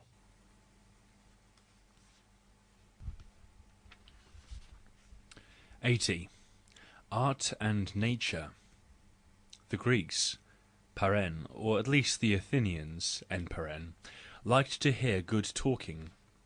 Indeed, they had an eager inclination for it, which distinguished them more than anything else from non-Greeks.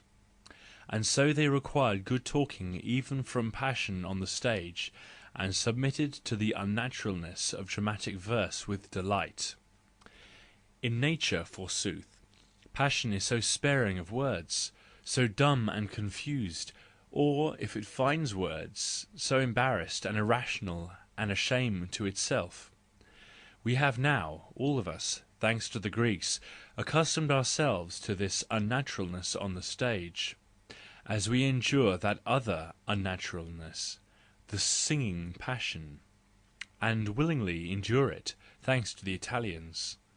It has become a necessity to us, which we cannot satisfy out of the resources of actuality, to hear men talk well and in full detail in the most trying situations. It enraptures us at present when the tragic hero still finds words, reasons, eloquent gestures, and on the whole a bright spirituality, where life approaches the abysses, and where the actual man mostly loses his head, and certainly his fine language. This kind of deviation from nature is perhaps the most agreeable repast for men's pride. He loves art generally on account of it, as the expression of high, heroic unnaturalness and convention. One rightly objects to the dramatic poet when he does not transform everything into reason and speech, but always retains a remnant of silence. Just as one is dissatisfied with an operatic musician who cannot find a melody for the highest emotion, but only an emotional "natural" stammering and crying. Here nature has to be contradicted. Here the common charm of illusion has to give place to a higher charm. The Greeks go far, far in this direction, frightfully far, as they constructed the stage as narrow as possible and dispensed with all effects of deep backgrounds, as they made pantomime and easy motion impossible to the actor, and transformed himself into a solemn, stiff, masked bogey, so they also deprived passion itself of its deep background, and have dictated to it a law of fine talk. Indeed, they have really done everything to counteract the elementary effect of representations that inspire pity and terror. They did not want pity and terror. With due deference, with the highest deference to Aristotle, but he certainly did not hit the nail, to say nothing of the head of the nail, when he spoke about the final aim of Greek tragedy. But let us look at the Grecian tragic poets with respect to what most excited their diligence, their inventiveness, and their emulation. Certainly, it was not the intention of subjugating the spectators by emotion. The Athenian went to the theatre to hear fine talking, and fine talking was arrived at by Sophocles. Pardon me this heresy. It is very different with serious opera. All its masters make it their business to prevent their personages being understood. Quote, "An occasional word picked up may come to the assistance of the inattentive listener, but on the whole account the situation must be self-explanatory. The talking is of no account," unquote. So they think. And so they have all made fun of the words. Perhaps they have only lacked courage to express fully their extreme contempt for words. A little additional insolence in Rossini, and he would have allowed la la la la to be sung throughout, and it might have been the rational course. The personages of the opera are not meant to be believed, quote, in their words, unquote, but in their tones. That is the difference. That is the fine unnaturalness on account of which people go to the opera. Even the recitativo secco is not really intended to be heard as words and texts. This kind of half-music is meant rather, in the first place, to give the musical ear a little repose, the repose from melody, as from the sublimest, and on that account the most strained enjoyment of this art. But very soon something different results, namely, an increased impatience, an increased resistance, a new longing for entire music, for melody. How is it with the art of Richard Wagner as seen from this standpoint? Is it perhaps the same? Perhaps otherwise? It would often seem to me as if one needed to have learned by heart both the words and the music of his creations before the performances. For without that, so it seemed to me, one may hear neither the words nor even the music. 81. Grecian taste. What is beautiful in it? Asked a certain geometrician after a performance of the Iphigenia. There is nothing proved in it. Could the Greeks have been so far from this taste? In Sophocles, at least, quote, everything is proved, unquote. 82. Esprit un-Grecian. The Greeks were exceedingly loyal and plain in all their thinking. They did not get tired of it, at least during their long flourishing period, as is so often the case with the French, who too willingly made a little excursion into the opposite, and in fact endured spirit of logic only when it betrayed its sociable courtesy, its sociable self-renunciation by a multitude of such little excursions into its opposite. Logic appears to them as necessary as bread and water, but also like these as a kind of prison fare, as soon as it is to be taken pure and by itself. In good society one must never want to be in the right absolutely and solely, as all pure logic requires. Hence, a little dose of irrationality in all French esprit. The social sense of the Greeks was far less developed than that of the French in the present and the past, hence so little esprit in their cleverest men, hence so little wit, even in their wags, hence, alas! But people who do not readily believe these tenets of mine, and how much of the kind I still have on my soul. Est rest magna tacere, says Martial, like all garrulous people.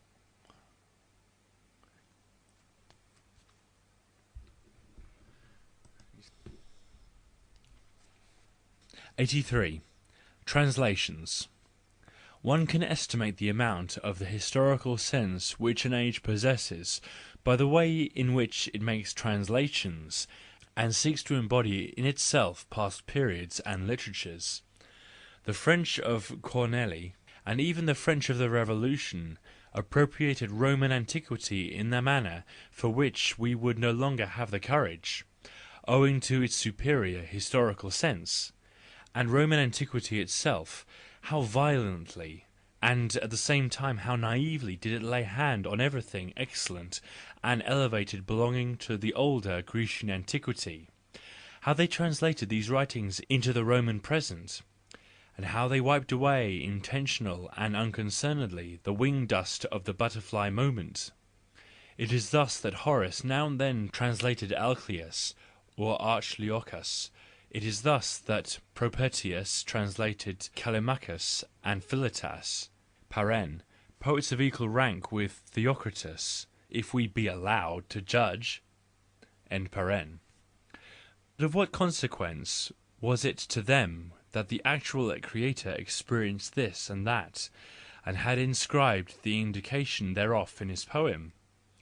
As poets they were averse to the antiquarian, the inquisitive spirit which precedes the historical sense.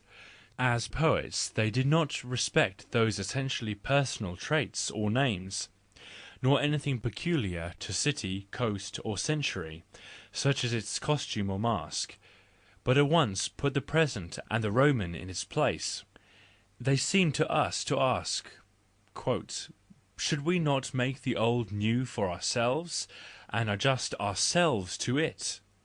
Should we not be allowed to inspire this dead body with our soul?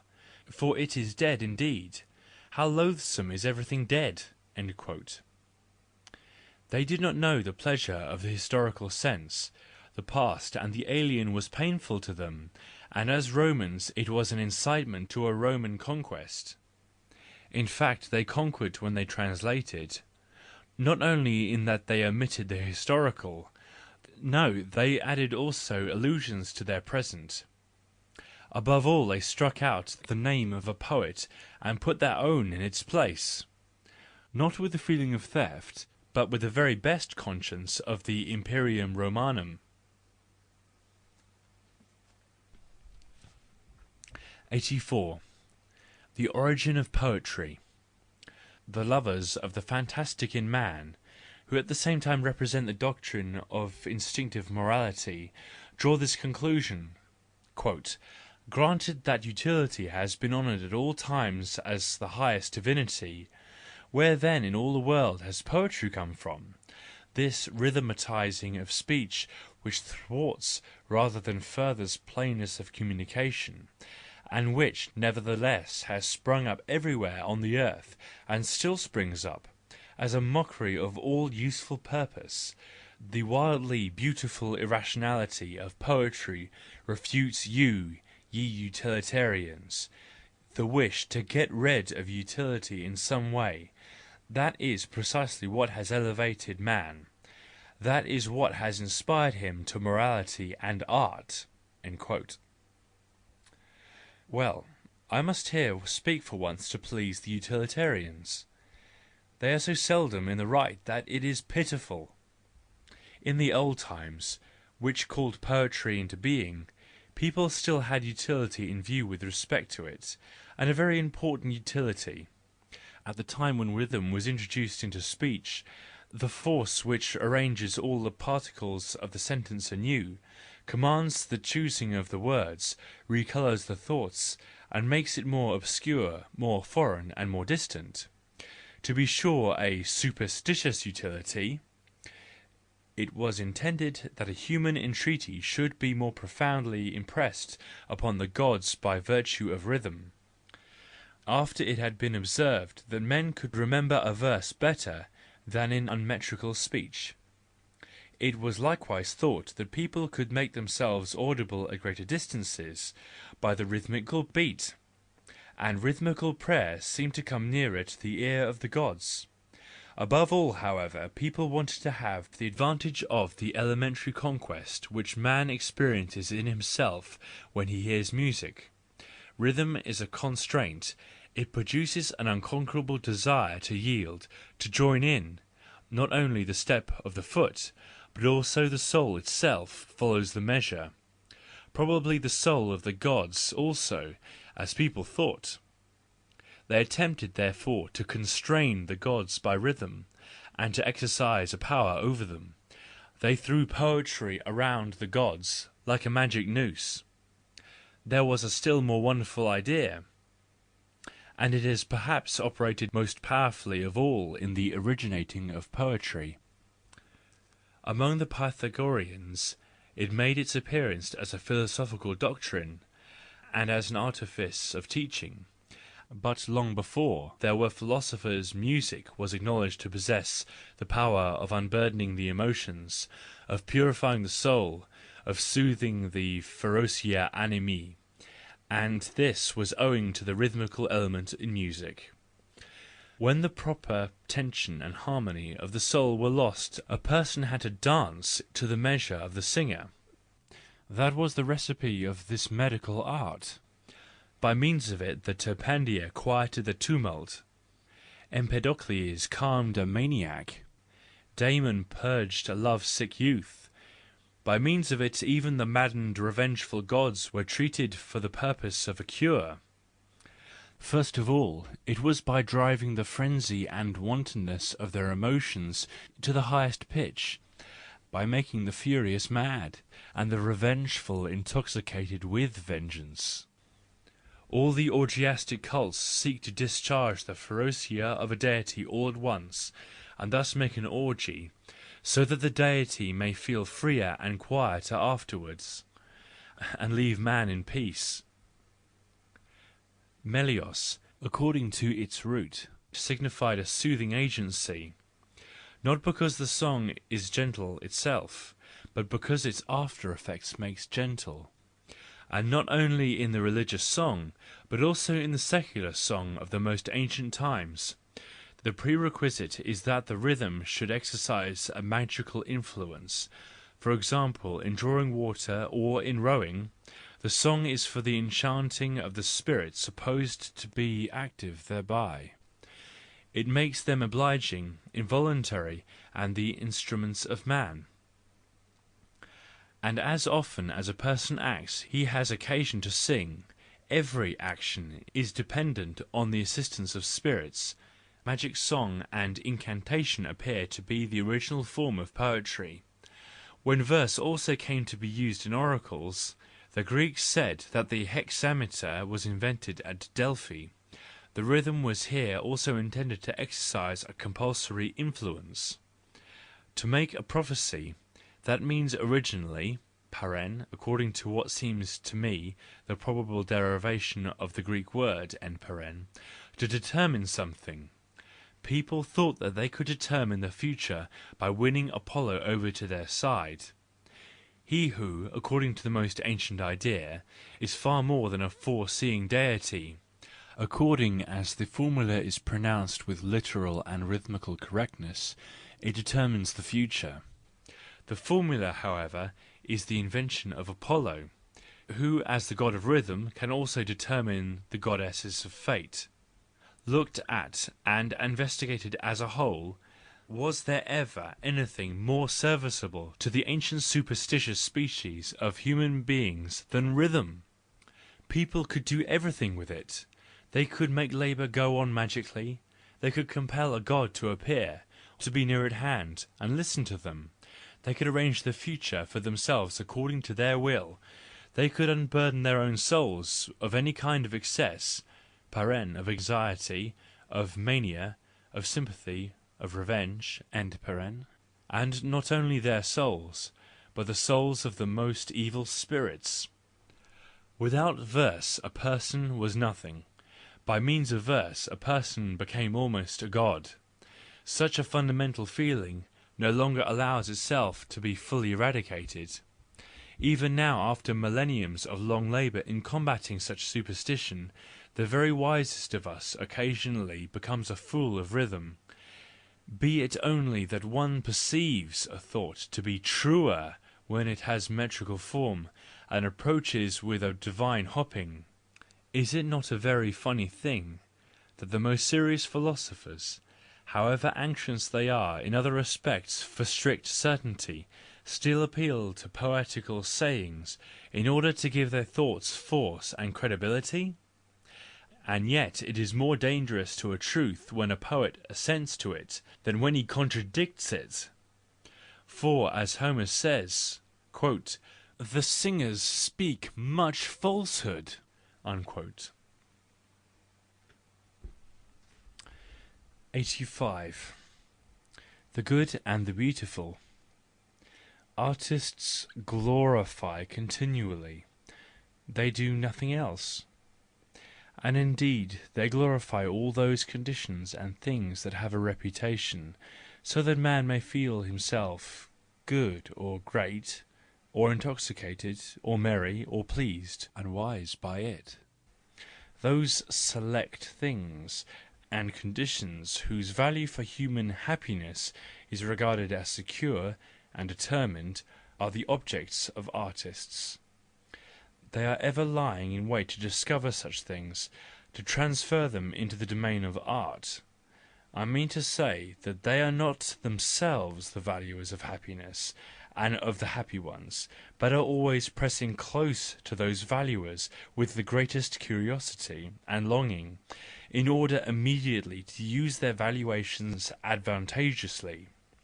As besides their impatience, they have also the big lungs of heralds and the feet of runners, they are likewise always among the first to glorify new excellency, and often seem to be those who first of all called it good, and valued it as good. This, however, as we have said, is an error. They are only faster and louder than the actual valuers. And who then are these? They are the rich and the leisurely.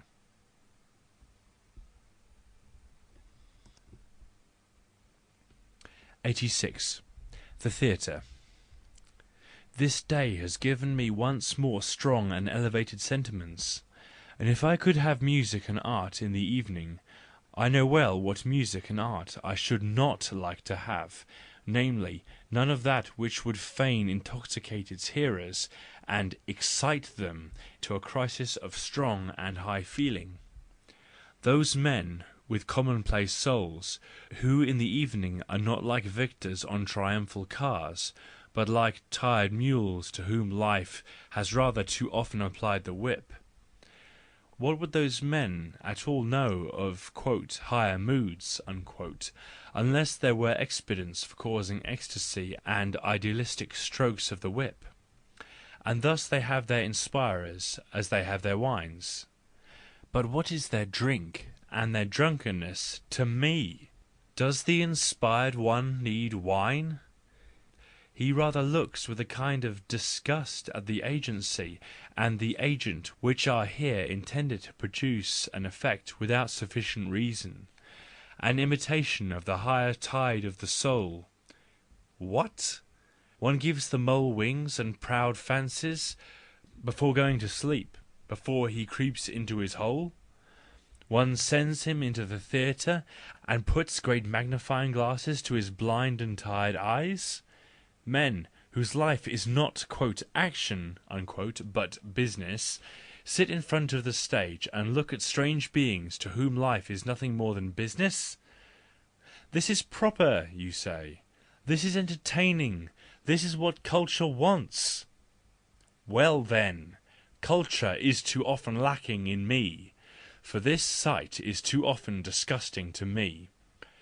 He who has enough of tragedy and comedy in himself surely prefers to remain away from the theatre, or, as an exception, the whole procedure, theatre and public and poet included, becomes for him a truly tragic and comic play, so that the performed piece counts for little in comparison. He who is something like Faust and Manfred, what does it matter to him about the Fausts and Manfreds of the theatre? While it certainly gives him something to think about that such figures are brought into the theatre at all, the strongest thoughts and passions before those who are not capable of thought and passion, but of intoxication only, and those as a means to this end. And theatre and music, the hashish smoking and batel chewing of Europeans. Oh, who will narrate to us the whole history of narcotics? It is almost the history of "culture," the so-called higher culture. End of Book Second, Part 1. 87. The conceit of the artists. I think artists often do not know what they can do best, because they are too conceited, and have set their minds on something loftier than those little plants appear to be, which can grow up to perfection on their soil, fresh, rare, and beautiful. The final value of their own garden and vineyard is superciliously underestimated by them, and their love and their insight are not of the same quality. Here is a musician who more than anything else has a genius for discovering the tones peculiar to suffering, oppressed, tortured souls, and can endow even dumb animals with speech. No one equals him in the colours of the late autumn, in the indescribable touching happiness of a last, a final, and all too short enjoyment. He knows a chord for those secret and weird midnights of the soul, when cause and effect seem out of joint, and when every instant something may originate "out of nothing." He draws his resources best of all out of the lower depths of human happiness, and, so to speak, out of its drained goblet, where the bitterest and most nauseous drops have ultimately, for good or for ill, commingled with the sweetest. He knows the weary shuffling along of the soul which can no longer leap or fly, yea, not even walk. He has the shy glance of concealed pain, of understanding without comfort, of leave-taking without avowal. Yea, as the Orpheus of all secret misery, he is greater than anyone. And, in fact, much has been added to art by him, which was hitherto inexpressible, and not even thought worthy of art, and which was only to be scared away by words and not grasped. Many small and quite microscopic features of the soul. Yes, he is the master of miniature. But he does not wish to be so. His character is more in love with large walls and daring frescoes. He fails to see that his spirit has a different taste and inclination, and prefers to sit quietly in the corners of ruined houses. Concealed in this way, concealed even from himself, he there paints his proper masterpieces, all of which are very short, often only 1 bar in length. There only does he become quite good, great, and perfect, perhaps there only. But he does not know it. He is too conceited to know it. 88. Earnestness for the truth. Earnestness for the truth. What different things men understand by these words! Just the same opinions and modes of demonstration and testing which a thinker regards as a frivolity in himself, to which he has succumbed with shame at one time or another, just the same opinions may give to an artist who comes in contact with them and accepts them temporarily, the consciousness that the profoundest earnestness for the truth has now taken hold of him, and that it is worthy of admiration that, although an artist, he at the same time exhibits the most ardent desire for the antithesis of the apparent. It is thus possible that a person may, just by his pathos of earnestness, betray how superficially and sparingly his intellect has hitherto operated in the domain of knowledge. And is not everything that we consider important our betrayer? It shows where our motives lie, and where our motives are altogether lacking.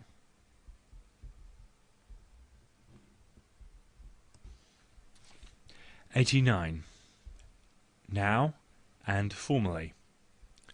Of what consequence is all our art in artistic products, if that higher art, the art of the festival, be lost by us? Formerly all artistic products were exhibited on the great festival path of humanity as tokens of remembrance and monuments of high and happy moments.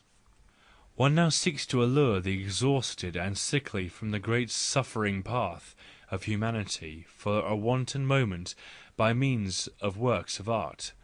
One furnishes them with a little ecstasy and insanity. 90. Lights and shades.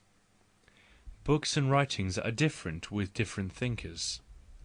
One writer has collected together in his book all the rays of light which he could quickly plunder and carry home from an illuminating experience, while another gives only the shadows and the grey and black replicas of that which on the previous day had towered up in his soul.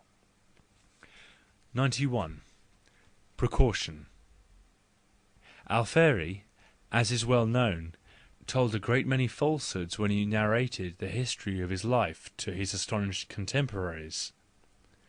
He told falsehoods owing to the despotism towards himself which he exhibited, for example, in the way in which he created his own language and tyrannized himself into a poet. He finally found a rigid form of sublimity into which he forced his life and his memory. He must have suffered much in the process. I would also give no credit to a history of Plato's life written by himself, as little as to Rousseau's, or as to the Vita Nova of Dante. 92. Prose and Poetry. Let it be observed that the great masters of prose have almost always been poets as well, whether openly or only in secret and from the "closet." And in truth one only writes good prose in view of poetry, for prose is an uninterrupted, polite warfare with poetry. All its charm consists in the fact that poetry is constantly avoided and contradicted. Every abstraction wants to have a jibe at poetry, and wishes to be uttered with a mocking voice. All dryness and coolness is meant to bring the amiable goddess into an amiable despair. There are often approximations and reconciliations for the moment, and then a sudden recoil and a burst of laughter. The curtain is often drawn up and dazzling light let in just while the goddess is enjoying her twilights and dull colours. The word is taken out of her mouth and chanted to a melody, while she holds her fine hands before her delicate little ears. And so there are 1,000 enjoyments of the warfare, the defeats included, of which the unpoetic, the so-called prose men, know nothing at all, and consequently write and speak only bad prose. Warfare is the father of all good things. It is also the father of good prose. There have been 4 very singular and truly poetic men in this century who have arrived at mastership in prose, for which otherwise this century is not suited, owing to the lack of poetry as we have indicated. Not to take Goethe into account, for he is reasonably claimed by the century that produced him. I look only on Giacomo Leopardi, Prosper Mérimée, Ralph Waldo Emerson, and Walter Savage Landor, the author of Imaginary Conversations, as worthy to be called masters of prose. 93. But why, then, do you write? A. I do not belong to those who think with the wet pen in hand, and still less to those who yield themselves entirely to their passion before the open ink bottle, sitting on their chair and staring at the paper. I am always vexed and abashed by writing. Writing is a necessity for me. Even to speak of it in simile is disagreeable. B. But why then do you write? A. Well, my dear sir, I tell you in confidence, I have hitherto found no other means of getting rid of my thoughts. B. And why do you wish to get rid of them? A. Why should I wish? Do I really wish? I must. B. Enough, enough. 94. Growth after death. Those few daring words about moral matters which Fontenelle threw into his immortal Dialogues of the Dead were so regarded by his age as paradoxes and amusements of a not unscrupulous wit. Even the highest judges of taste and intellect saw nothing more in them. Indeed, Fontenelle himself perhaps saw nothing more. Then something incredible takes place. These thoughts become truths. Science proves them. The game becomes serious. And we read those dialogues with a feeling different from that which Voltaire and Helvetius read them. And we voluntarily raise their originator into another and much higher class of intellects than they did. Rightly? Wrongly? 95. Chamfort. That such a judge of men and of the multitude as Chamfort should side with the multitude, instead of standing apart in philosophical resignation and defence, I am at a loss to explain, except as follows. There was an instinct in him stronger than his wisdom, and it never had been gratified, the hatred against all noblesse of blood.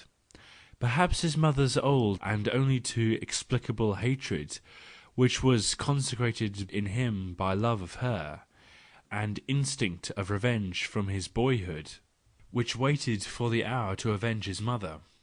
But then the course of his life, his genius, and alas, most of all, perhaps, the paternal blood in his veins, had seduced him to rank and consider himself equal to the noblesse for many, many years.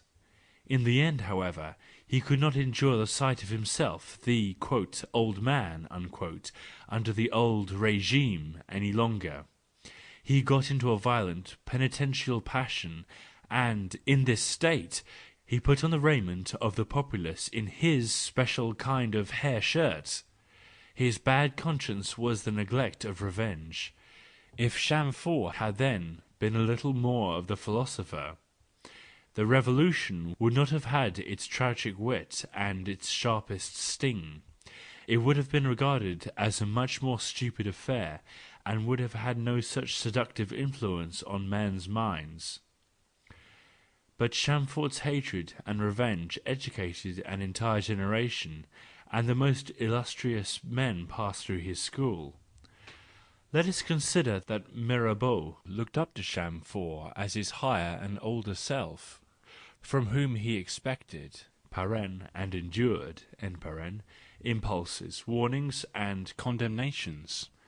Mirabeau, who as a man belongs to an entirely different order of greatness, as the foremost among statesmen geniuses of yesterday and today. Strange that in spite of such a friend and advocate, we possess Mirabeau's letters to Chamfort. This wittiest of all moralists had remained unfamiliar to the French, quite the same as Stendhal, who has perhaps had the most penetrating eyes and ears of any Frenchman of this century. Is it because the latter had really too much of the German and English in his nature for the Parisians to endure him?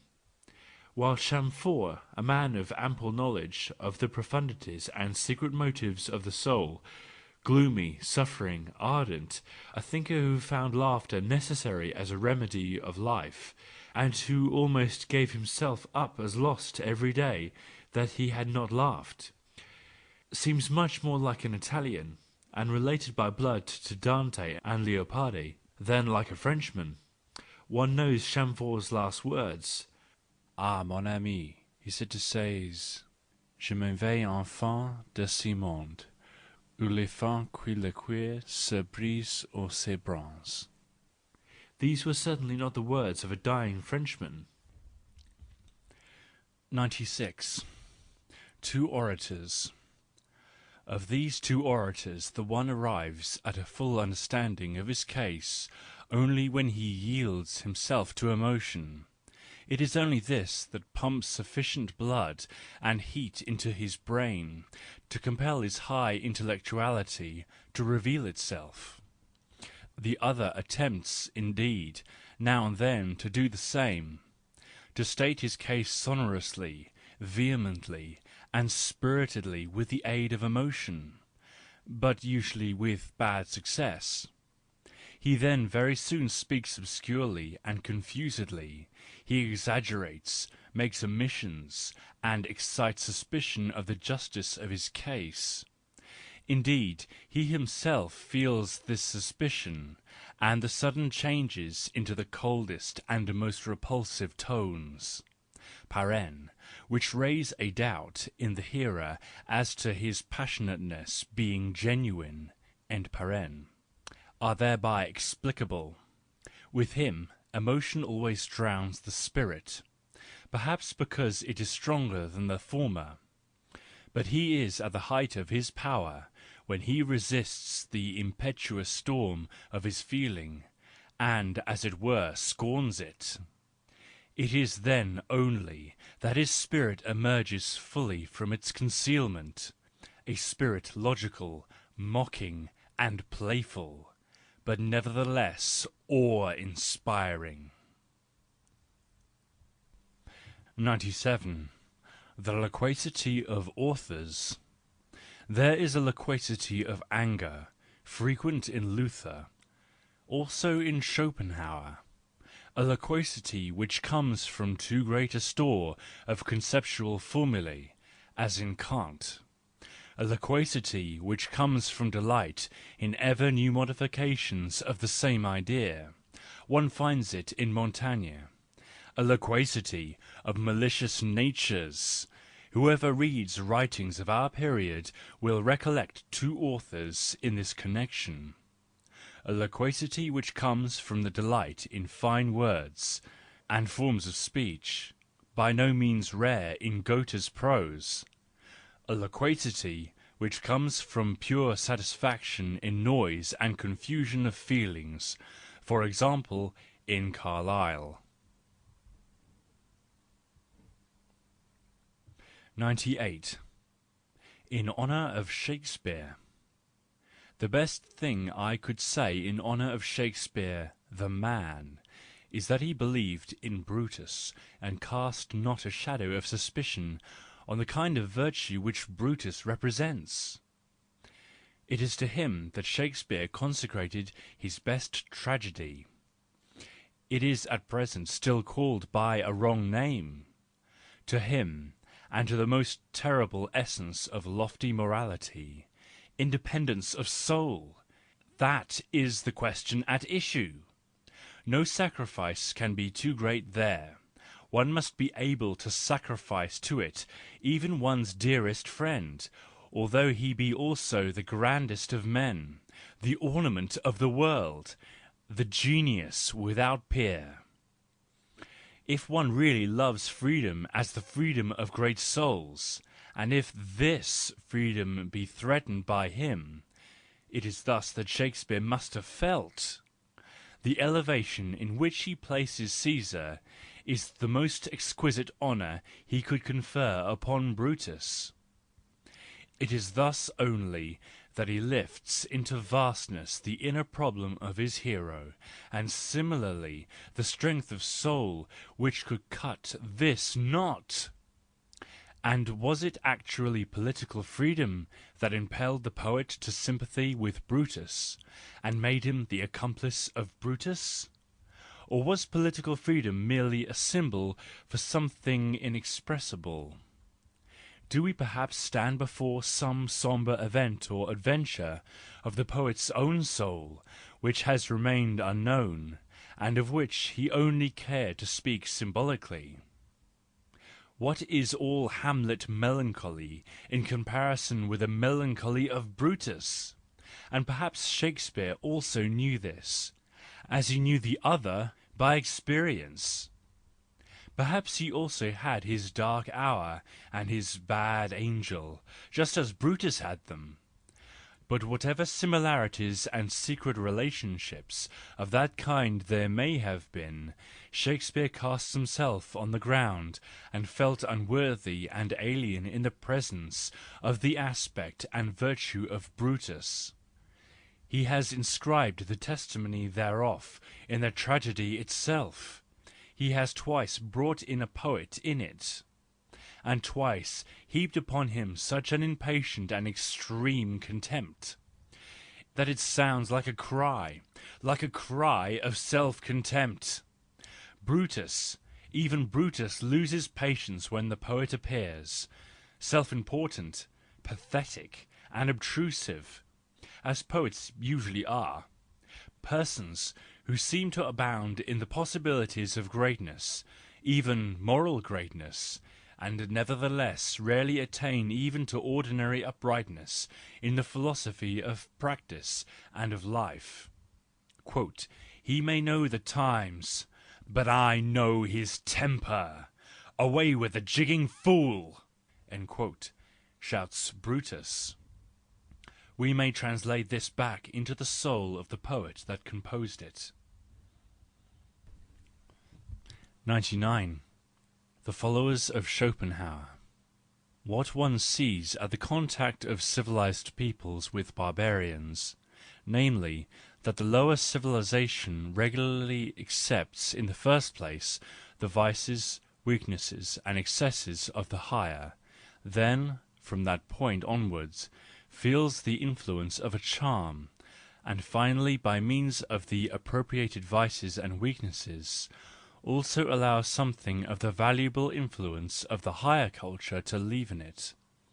One can also see this close at hand, and without journeys to barbarian peoples, to be sure, somewhat refined and spiritualized, and not so readily palpable.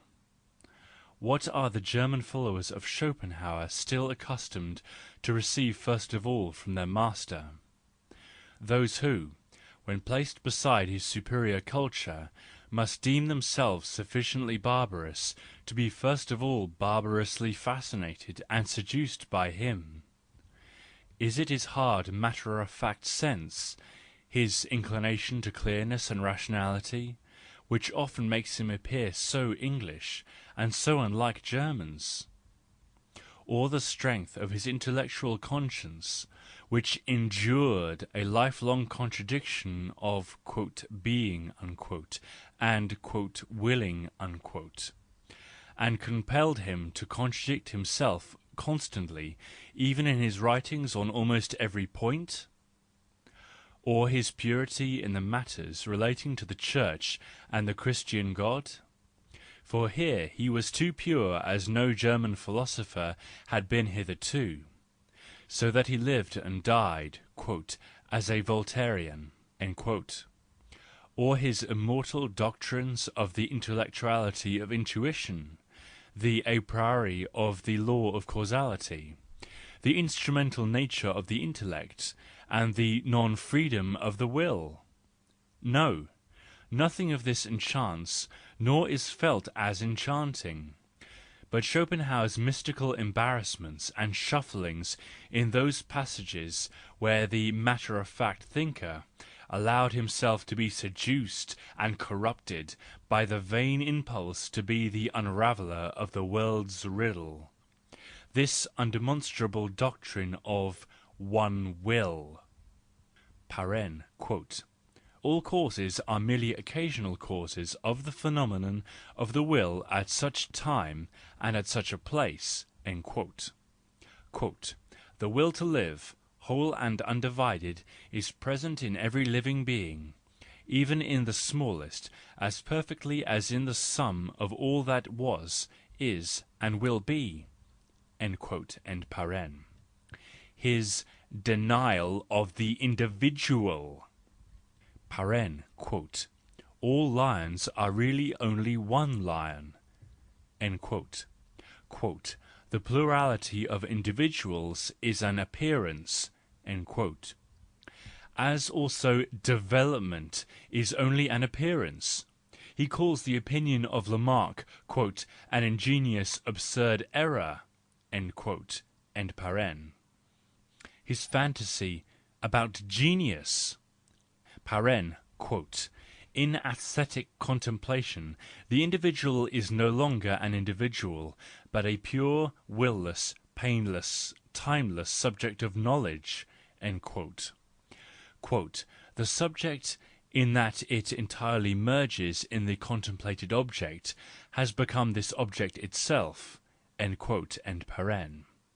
His nonsense about sympathy, about the outburst of the principium individuationis, thus rendered possible, as the source of all morality, including also such assertions as "dying is really the design of existence," the possibility should not be absolutely denied that the magical effect could proceed from a person already dead. These and similar extravagances and vices of the philosopher are always first accepted and made articles of faith, for vices and extravagances are always easier to imitate, and do not require a long preliminary practice.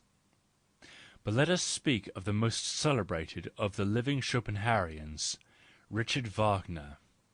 It has happened to him, as it has already happened to many an artist, that he made a mistake in the interpretation of the characters he created, and misunderstood the unexpressed philosophy of the art peculiarly his own. Richard Wagner allowed himself to be misled by Hegel's influence till the middle of his life, and did the same again when he read Schopenhauer's doctrine between the lines of his characters, and began to express himself with such terms as "will," "genius," and "sympathy." Nevertheless, it will remain true that nothing is more counter to Schopenhauer's spirit than the essentially Wagnerian element in Wagner's heroes. I mean the innocence of the supremest selfishness, the belief in strong passion as a good in itself, in a word, the Siegfried trait in the countenances of his heroes. "All that still smacks more of Spinoza than of me," Schopenhauer probably would have said. Whatever good reasons, therefore, Wagner might have had to be on the outlook for other philosophers than Schopenhauer, the enchantment to which he succumbed in respect of this thinker not only made him blind towards all other philosophers, but even towards science itself.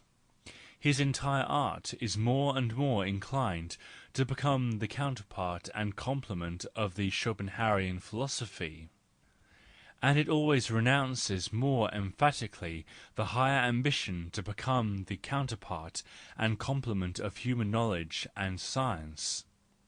And not only is he allured thereto by the whole mystic pomp of this philosophy (which would also have allured a Cagliostro), the peculiar airs and emotions of the philosopher have all along been seducing him as well. For example, Wagner's indignation about the corruption of the German language is Schopenhauerian. And if one should commend his imitation in this respect, It is nevertheless not to be denied that Wagner's style itself suffers in no small degree from all the tumours and turgidities, the sight of which made Schopenhauer so furious, and that, in respect to the German writing Wagnerians, Wagneromania is beginning to be as dangerous as only some kinds of Hegeliomania have been. Schopenhauerian is Wagner's hatred of the Jews, to whom he is unable to do justice, even in their greatest exploit. Are not the Jews the inventors of Christianity? The attempt of Wagner to construe Christianity as a seed blown away from Buddhism, and his endeavour to initiate a Buddhistic era in Europe, under a temporary approximation to Catholic Christian formulas and sentiments, are both Schopenhauerian. Wagner's preaching in favour of pity in dealing with animals is Schopenhauerian. Schopenhauer's predecessor here, as is well known, was Voltaire, who already perhaps, like his successors, knew how to disguise his hatred of certain men and things as pity towards animals.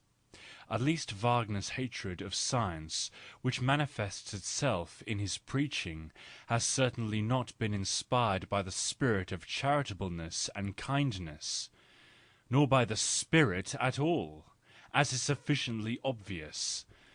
Finally, it is of little importance what the philosophy of an artist is, provided it is only a supplementary philosophy, and does not do any injury to his art itself. We cannot be sufficiently on our guard against taking a dislike to an artist on account of an occasional, perhaps very unfortunate and presumptuous masquerade. Let us not forget that the dear artists are all of them something of actors, and must be so. It would be difficult for them to hold out in the long run without stage playing.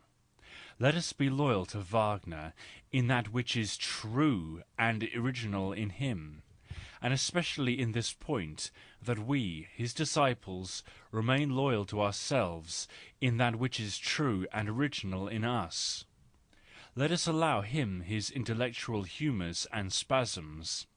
Let us in fairness rather consider what strange nutriments and necessaries an art like his is entitled to, in order to be able to live and grow. It is of no account that he is often wrong as a thinker. Justice and patience are not his affair. It is sufficient that his life is right in his own eyes, and maintains its right. The life which calls to each of us, "Be a man, and do not follow me, but thyself, thyself," our life also ought to maintain its right in our own eyes. We also are to grow and blossom out of ourselves, free and fearless, in innocent selfishness. And so, on the contemplation of such a man, these thoughts still ring in my ears to-day as formerly, that passion is better than stoicism or hypocrisy, that straightforwardness, even in evil, is better than losing oneself in trying to observe traditional morality, that the free man is just as able to be good as evil, but that the unemancipated man is a disgrace to nature, and has no share in heavenly or earthly bliss. Finally, that all who wish to be free must become so through themselves, and that freedom falls to nobody's lot as a gift from heaven. Richard Wagner in Bayreuth, Volume 1 of this translation, pages 199 to 200.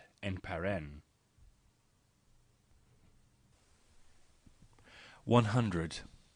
Learning to do homage. One must learn the art of homage, as well as the art of contempt. Whoever goes into new paths, and has led many persons therein, discovers with astonishment how awkward and incompetent all of them are in the expression of their gratitude, And indeed, how rarely gratitude is able even to express itself! It is always as if something comes into people's throats when their gratitude wants to speak, so that it only hums and haws and becomes silent again. The way in which a thinker succeeds in tracing the effect of his thoughts and their transforming and convulsing power is almost a comedy.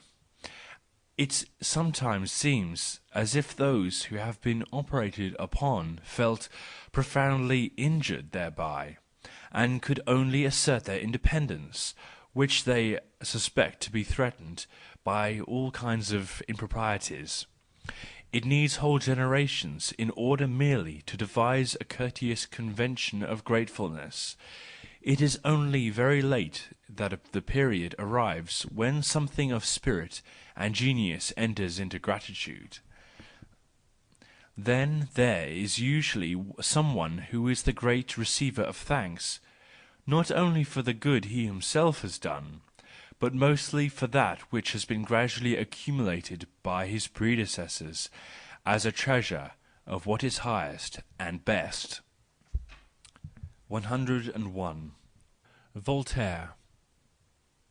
Wherever there has been a court, it has furnished the standard of good speaking, and with this also the standard of style for writers. The court language, however, is the language of the courtier who has no profession, and who even in conversations on scientific subjects avoids all convenient technical expressions, because they smack of the profession. On that account the technical expression, and everything betrays the specialist, is a blemish of style in countries which have a court culture.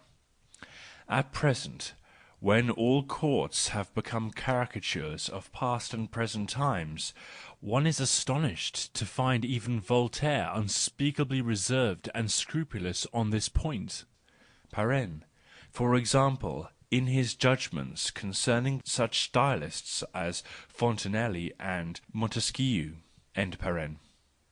We are now all of us emancipated from court taste, while Voltaire was its perfecter. 102.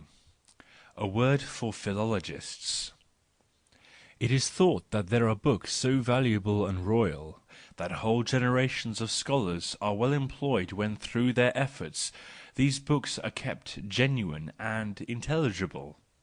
To confirm this belief again and again is the purpose of philology. It presupposes that the rare men are not lacking, although they may not be visible, who actually knows how to use such valuable books. Those men, perhaps, who write such books themselves, or could write them. I mean to say that philologists presuppose a noble belief, that for the benefit of some few who are always "to come," and are not there, a very great amount of painful and even dirty labour has to be done beforehand. It is all labour in usum delphinorum. 103. German music. German music, more than any other, has now become European music, because the changes which Europe experienced through the Revolution have therein alone found expression. It is only German music that knows how to express the agitation of popular masses, the tremendous artificial uproar, which does not even need to be very noisy, while Italian opera, for example, knows only the choruses of domestics or soldiers, but not "the people."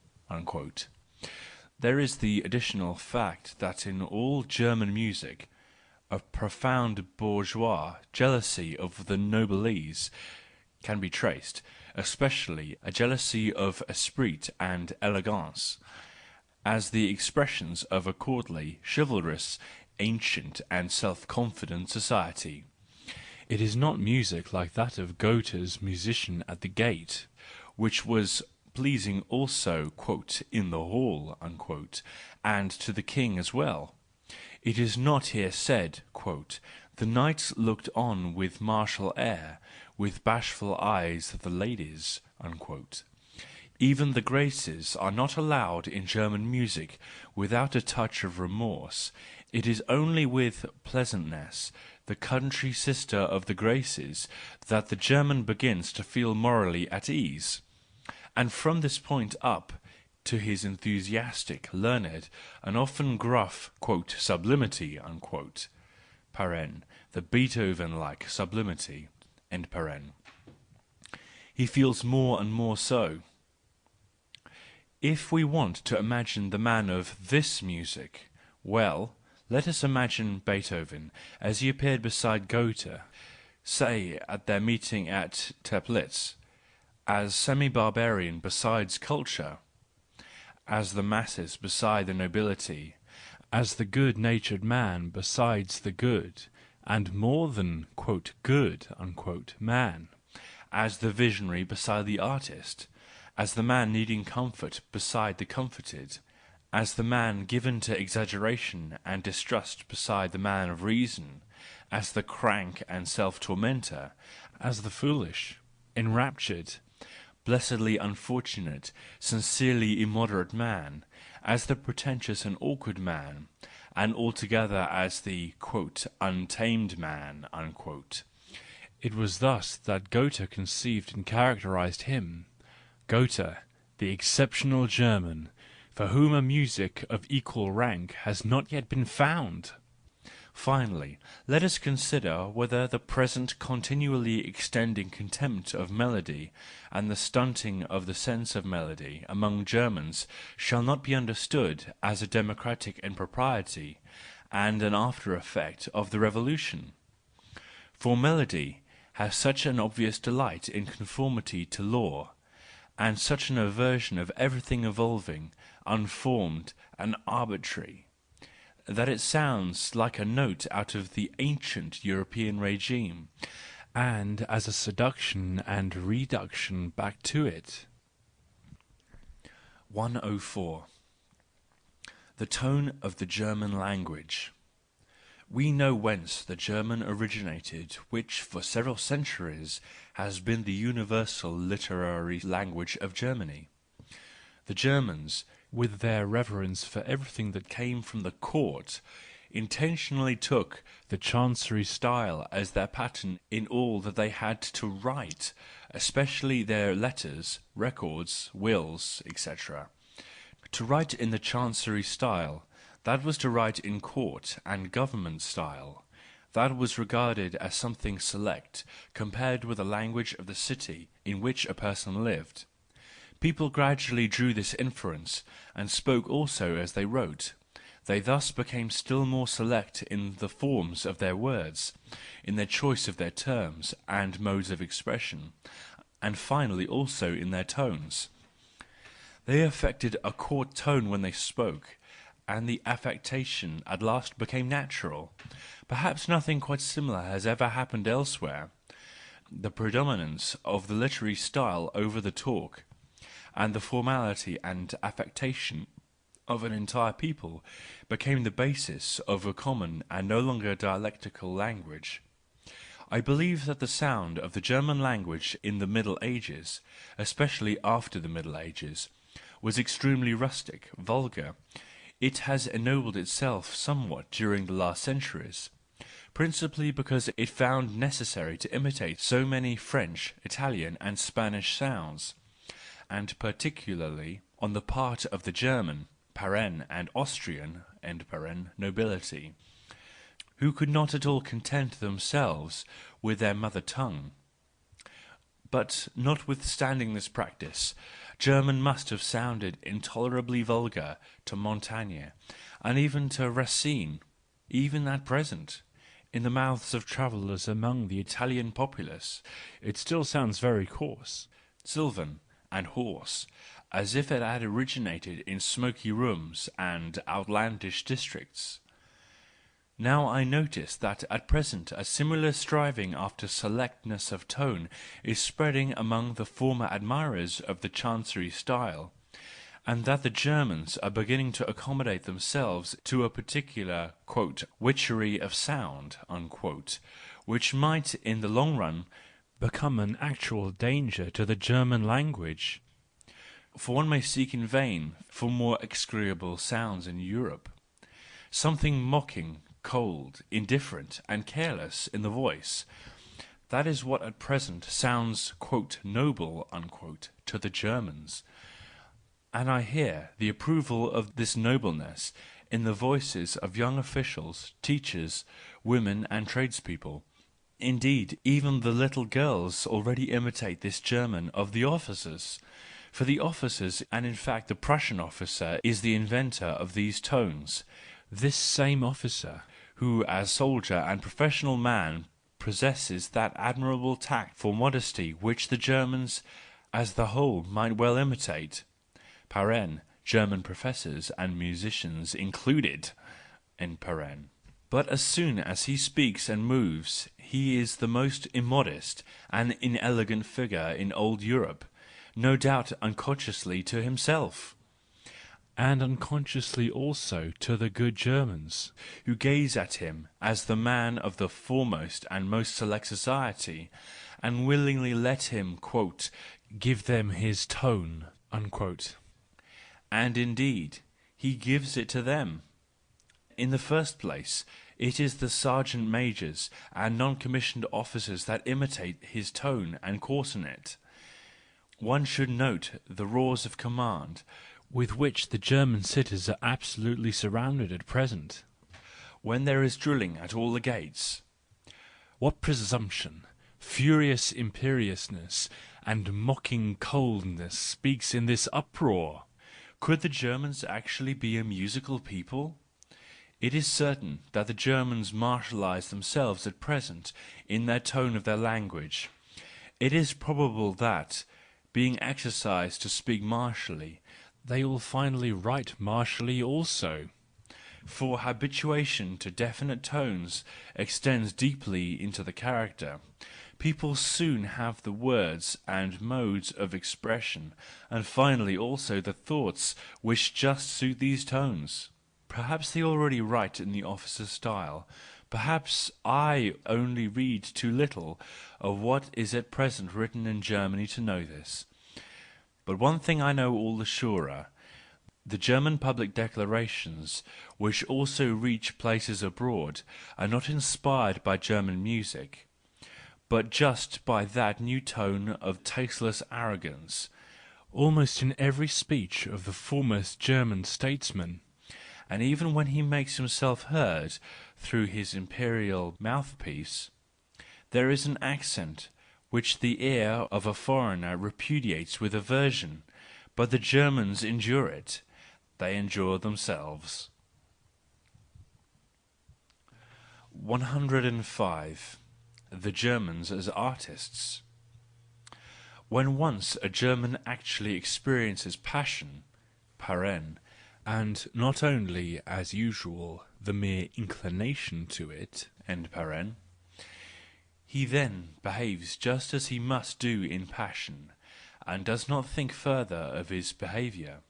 The truth is, however, that he then behaves very awkwardly and uglily, and as if destitute of rhythm and melody, so that onlookers are pained or moved thereby, but nothing more, unless he elevates himself to the sublimity and enrapturedness of which certain passions are capable. Then even the German becomes beautiful. The perception of the height at which beauty begins to shed its charm even over Germans raises German artists to the height, to the supreme height, and to the extravagances of passion. They have an actual profound longing, therefore, to get beyond, or at least to look beyond the ugliness and awkwardness, into a better, easier, more southern, more sunny world. And thus their convulsions are often merely indications that they would like to dance. These poor bears, in whom hidden nymphs and satyrs, and sometimes still even higher divinities, carry on their game.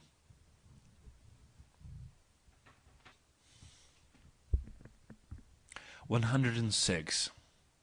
Music as Advocate. I have a longing for a master of the musical art, said an innovator to his disciple, that he may learn from me my ideas and speak them more widely in his language.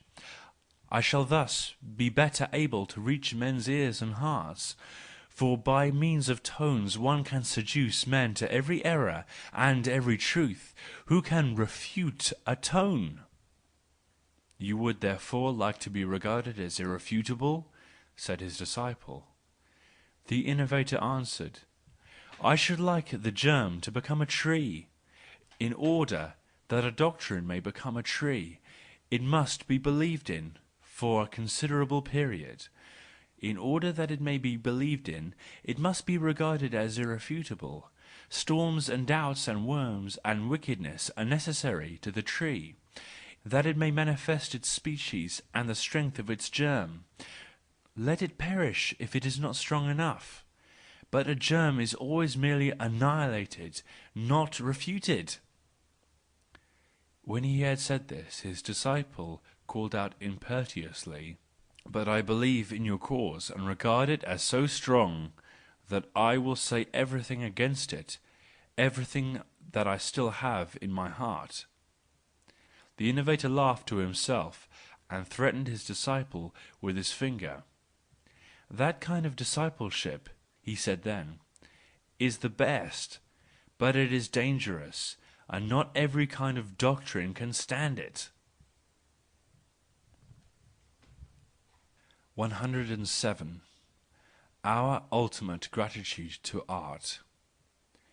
If we had not approved of the arts and invented this sort of cult of the untrue, the insight into the general untruth and falsity of things now given us by science, an insight into delusion and error as conditions of intelligent and sentient existence, would be quite unendurable.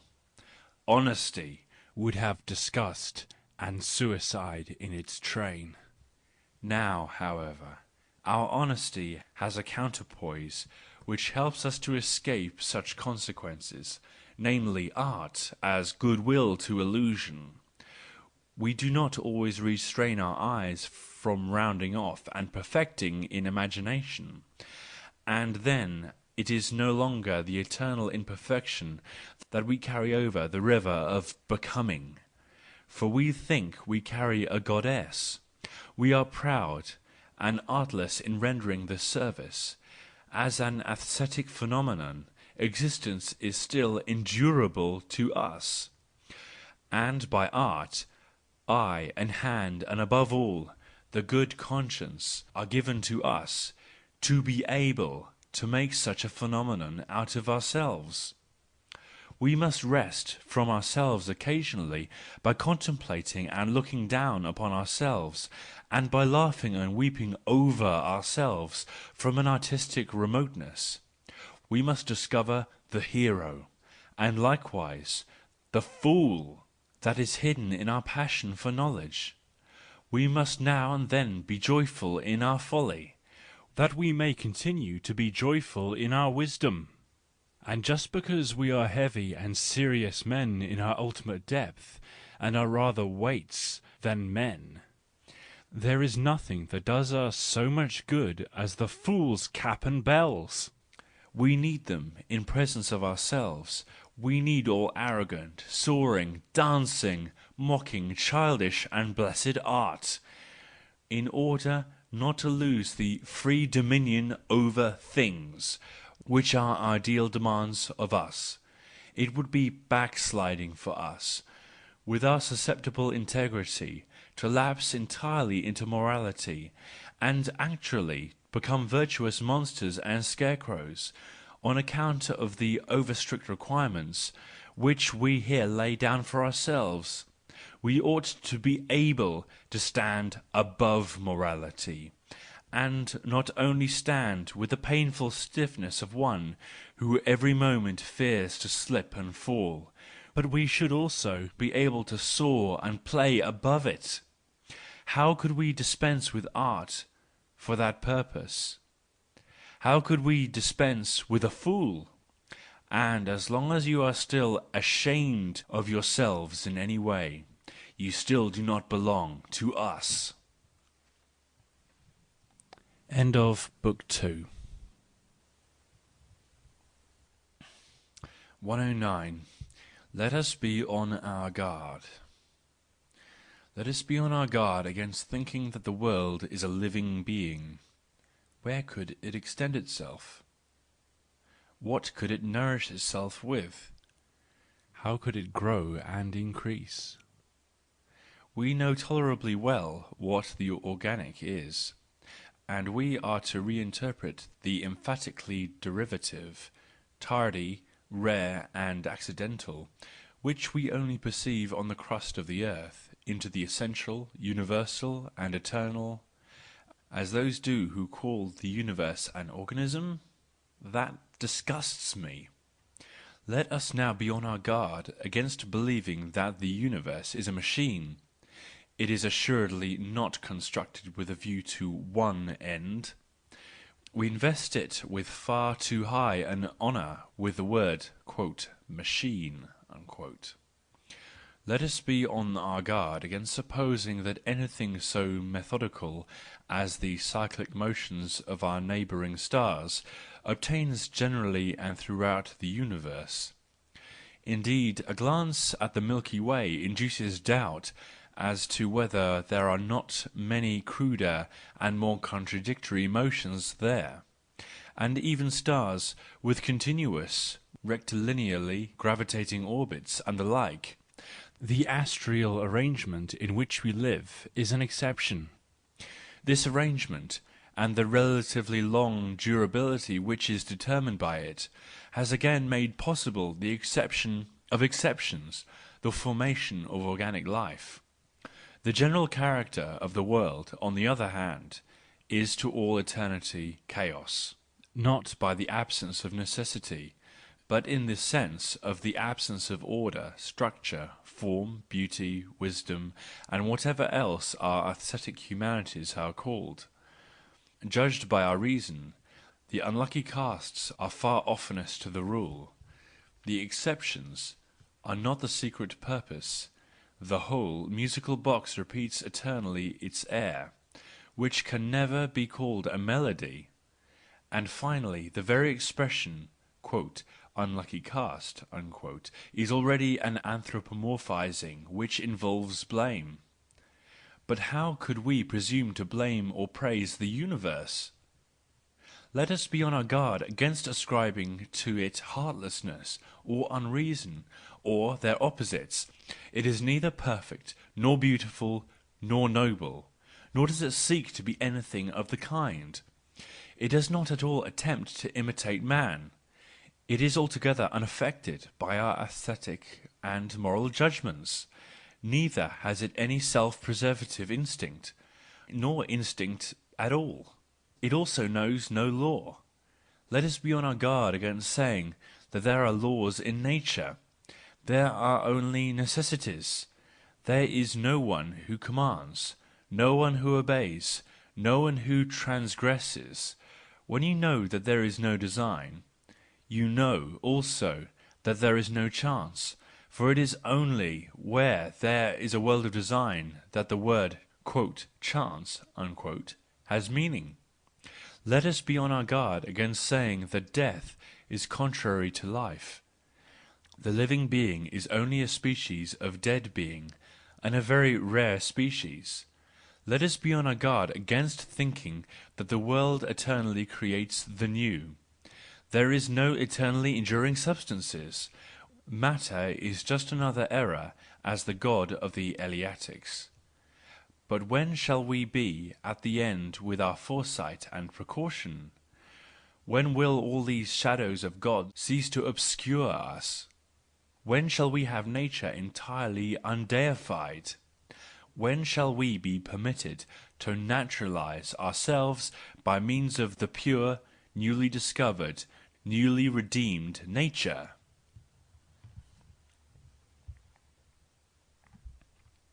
(110) Origin of knowledge. Throughout immense stretches of time the intellect has produced nothing but errors. Some of them proved to be useful and preservative of the species. He who fell in with them, or inherited them, waged the battle for himself and his offspring with better success. Those erroneous articles of faith, which were successively transmitted by inheritance, and have finally become almost the property and stock of the human species, are, for example, the following: that there are enduring things, that there are equal things, that there are things, substances and bodies, that a thing is what it appears, that our will is free, that what is good for me is also good absolutely. It was only very late that the deniers and doubters of such propositions came forward. It was only very late that truth made its appearance as the most impotent form of knowledge. It seemed as if it were impossible to get along with truth. Our organism was adapted for the very opposite.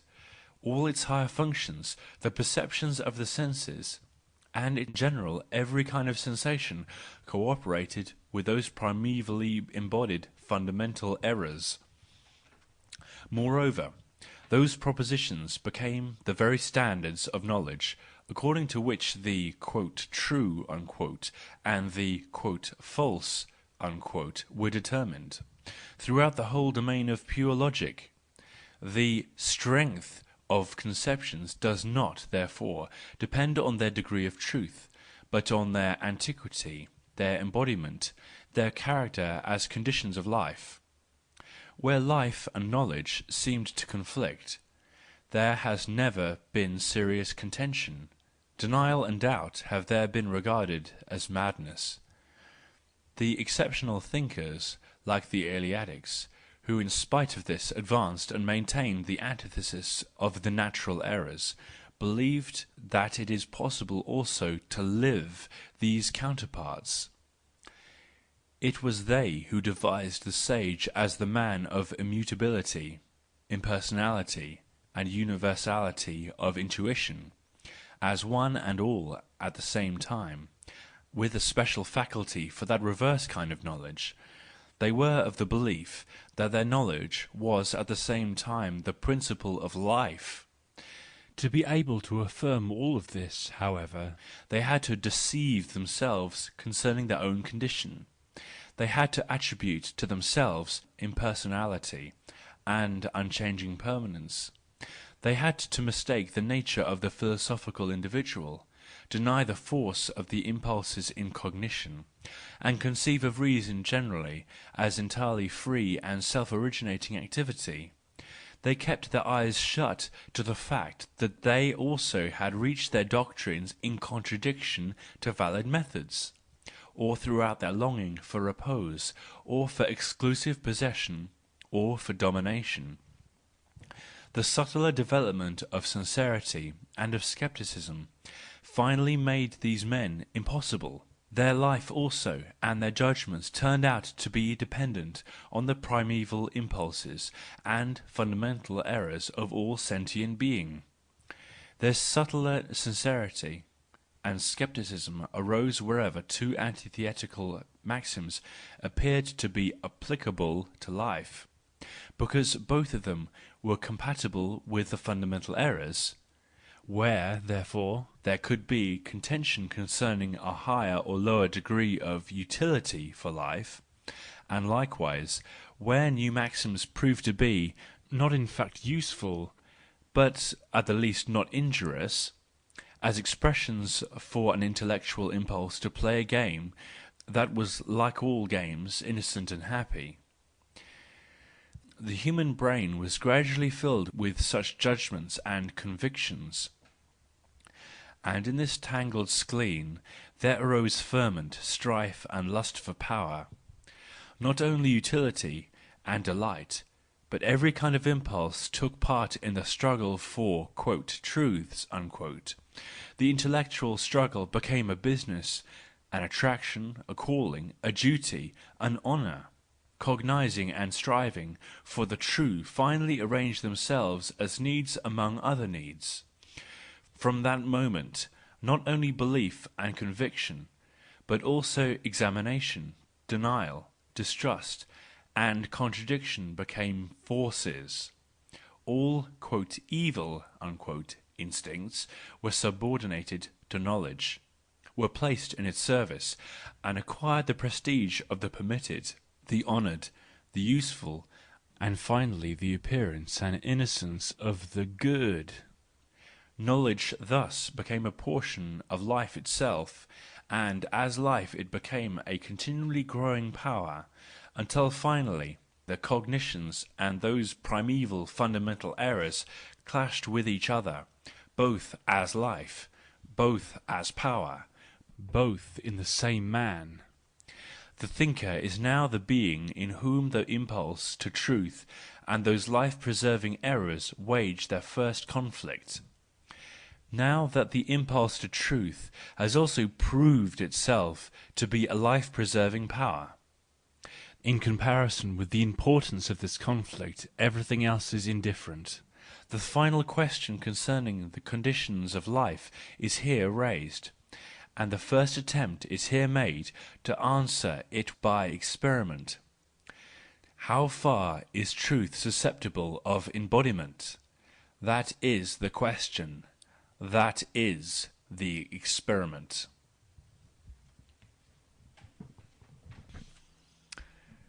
(111) Origin of the Logical. Where has logic originated in men's heads?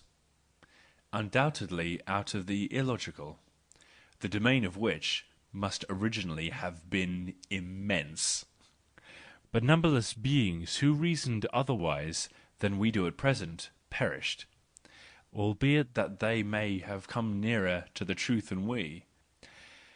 Whoever, for example, could not discern the "like" often enough with regard to food and with regard to animals dangerous to him, whoever therefore deduced too slowly, or was too circumspect in his deductions, had smaller probability of survival than he who in all similar things immediately divined the equality. The preponderating inclination, however, to deal with the similar as equal, an illogical inclination, for there is nothing equal in itself, first created the whole basis of logic. It was just so, in order that the conception of substance might originate, this being indispensable to logic, although in the strictest sense nothing actually corresponds to it, that for a long period the changing process in things had to be overlooked, and remained unperceived. The beings not seeing correctly had the advantage over those who saw everything "in flux." In itself every high degree of circumspection in conclusions, every sceptical inclination, is a great danger to life.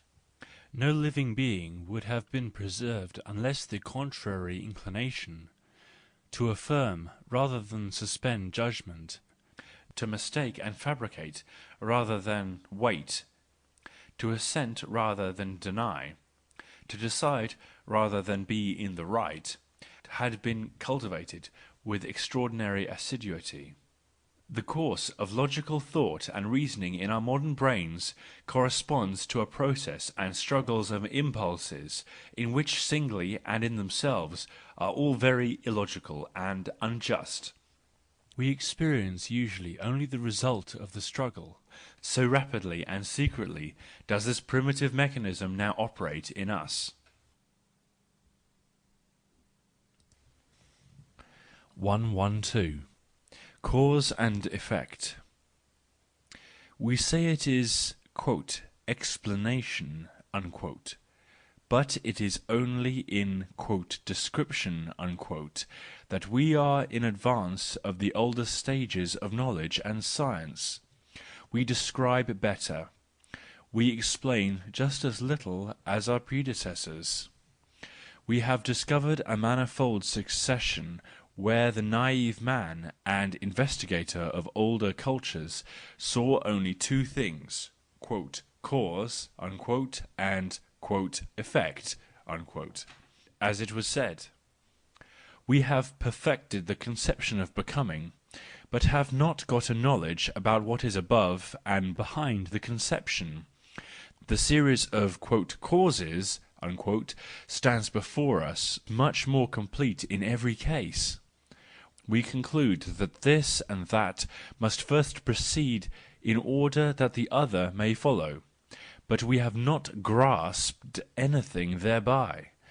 The peculiarity, for example, in every chemical process seems a "miracle," the same as before, just like all locomotion. Nobody has "explained" impulse. How could we ever explain? We operate only with things which do not exist, with lines, surfaces, bodies, atoms, divisible times, divisible spaces. How can explanation be possible when we first make everything a conception, our conception? It is sufficient to regard science as the exactest humanising of things that is possible. We always learn to describe ourselves more accurately by describing things and their successions, cause and effect. There is probably never any such duality. In fact, there is a continuum before us, from which we isolate a few portions. Just as we always observe a motion as isolated points, and therefore do not properly see it, but infer it, the abruptness with which many effects take place leads us into error. It is, however, only an abruptness for us. There is an infinite multitude of processes in that abrupt moment which escape us. An intellect which could see cause and effect as a continuum, which could see the flux of events not according to our mode of perception, as things arbitrarily separated and broken, would throw aside the conception of cause and effect, and would deny all conditionality.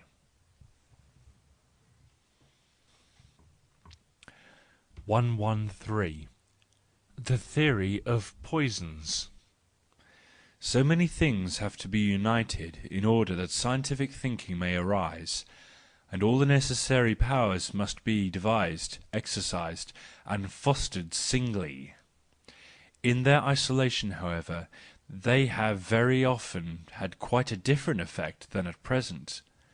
When they are confined within the limits of scientific thinking and kept mutually in check, they have operated as poisons, for example, the doubting impulse, the denying impulse, the waiting impulse, the collecting impulse, the disintegrating impulse.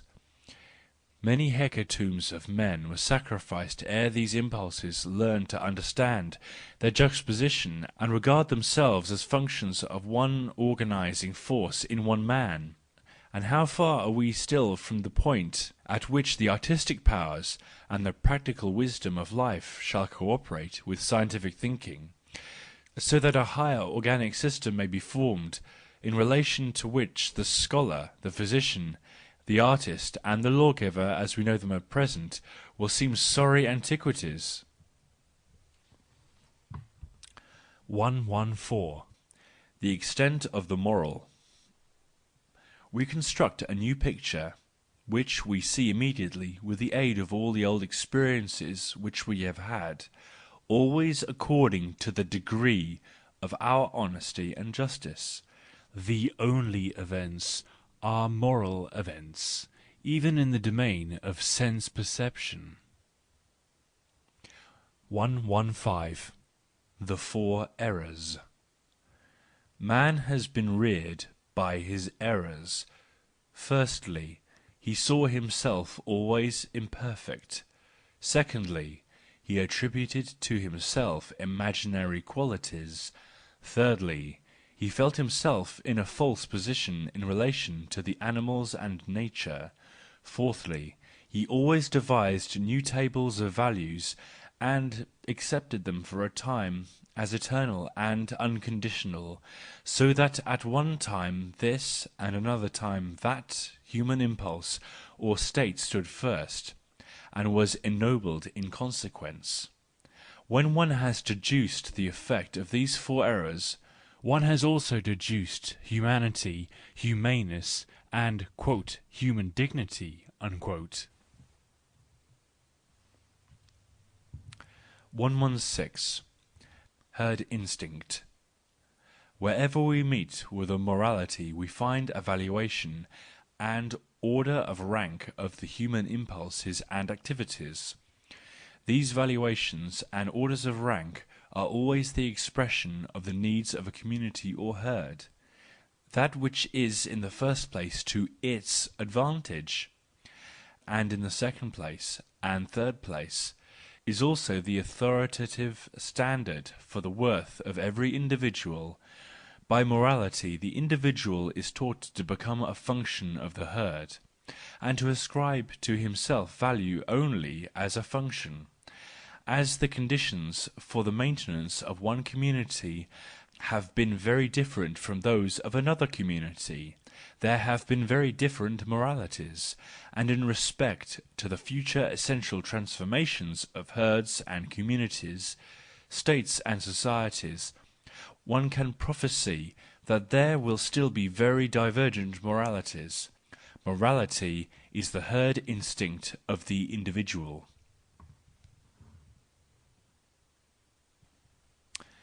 117.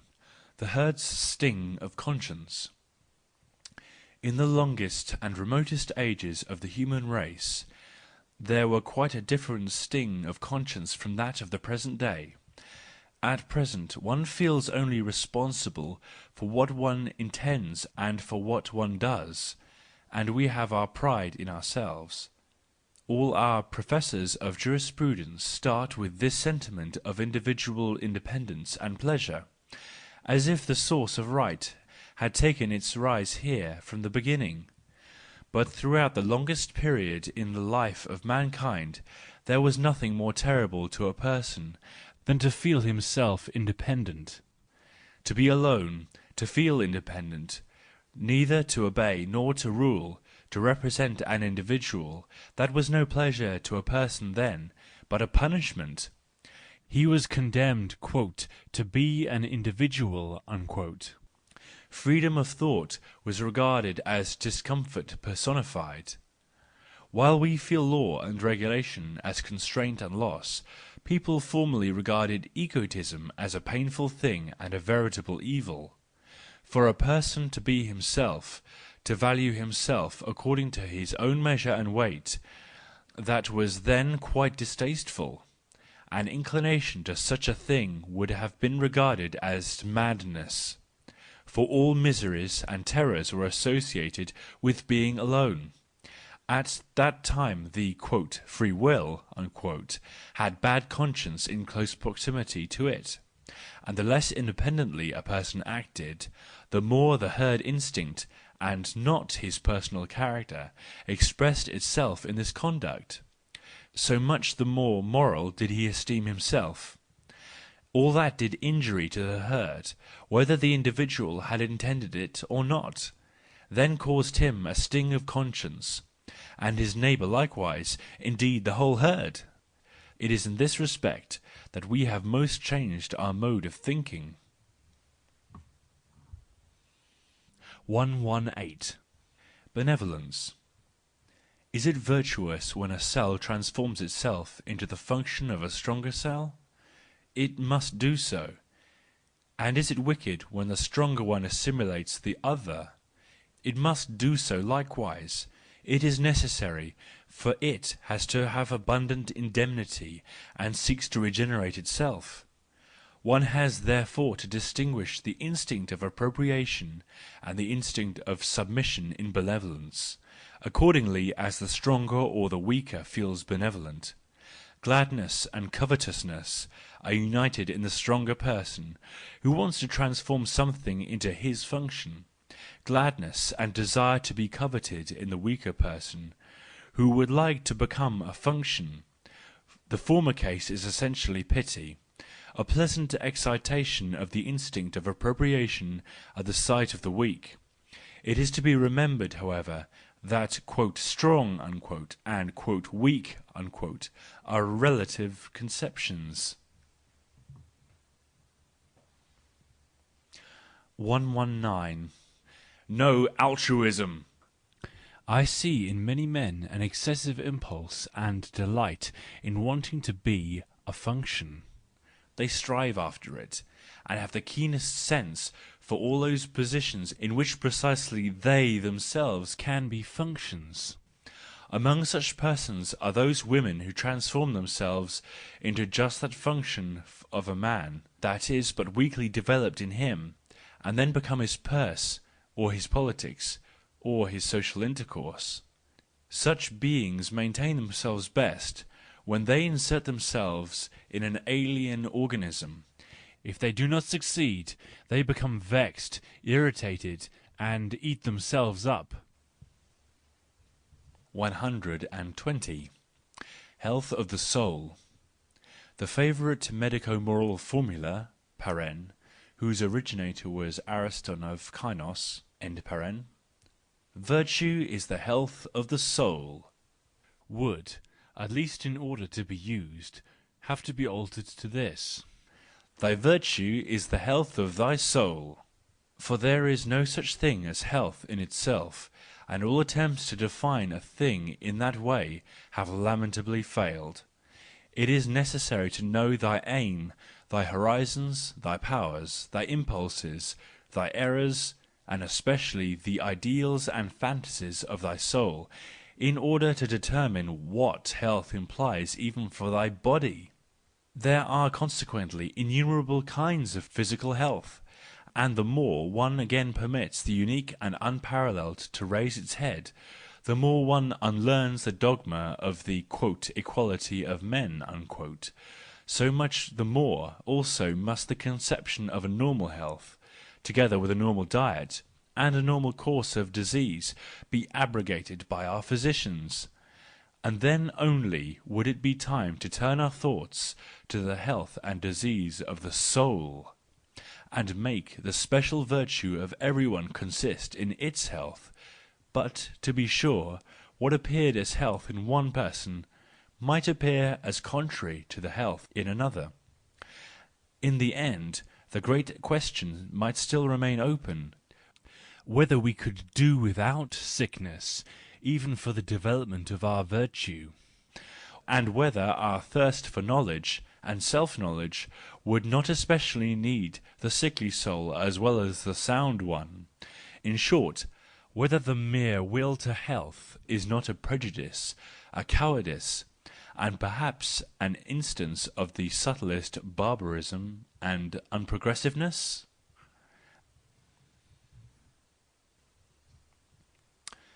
121. Life no argument. We have arranged for ourselves a world in which we can live, by the postulating of bodies, lines, surfaces, causes and effects, motion and rest, form and content.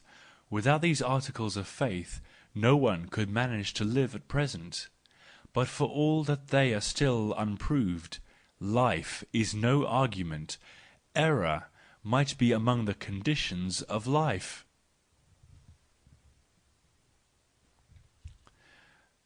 122.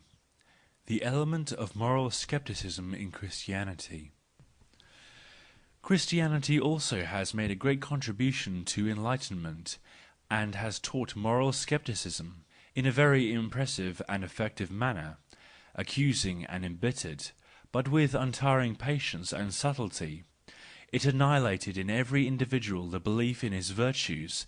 It made the great virtuous ones, of whom antiquity had no lack, vanish for ever from the earth.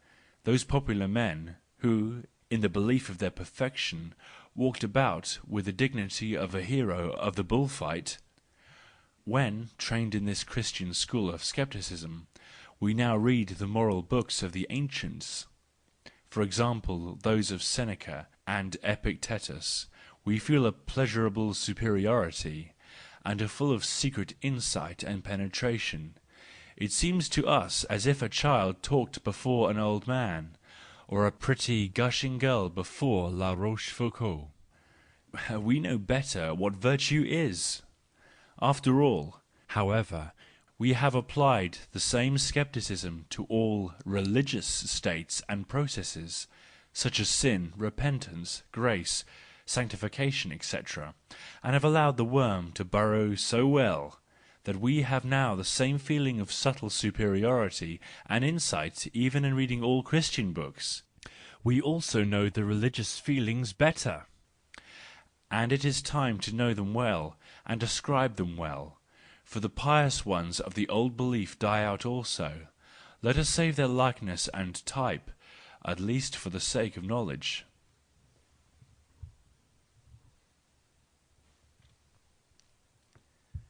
1, 2, 3. Knowledge more than a means. Also, without this passion, I refer to the passion for knowledge, science would be furthered. Science has hitherto increased and grown up without it. The good faith in science, the prejudice in its favour, by which states are at present dominated (it was even the Church formerly), rests fundamentally on the fact that the absolute inclination and impulse has so rarely revealed itself in it, and that science is regarded not as a passion, but as a condition and an ethos. Indeed, amor plaisir of knowledge curiosity often enough suffices, amor vanity suffices, and habituation to it, with the afterthought of obtaining honour and bread. It even suffices for many that they do not know what to do with the surplus of leisure, except to continue reading, collecting, arranging, observing and narrating. Their scientific impulse is their ennui. Pope Louis X once in the brief to Beroaldus sang the praise of science. He designated it as the finest ornament and the greatest pride of our life, a noble employment in happiness and in misfortune.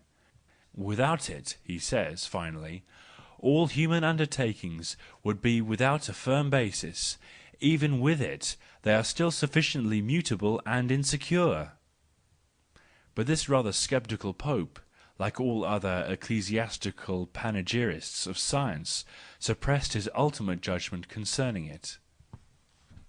If one may deduce from his words what is remarkable enough for such a lover of art, that he places science above art, it is after all, however, only from politeness that he omits to speak of that which he places high above all science, the revealed truth, and the eternal salvation of the soul.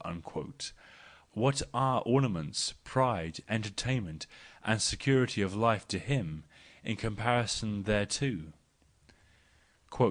Science is something of secondary rank, nothing ultimate or unconditional, no object of passion.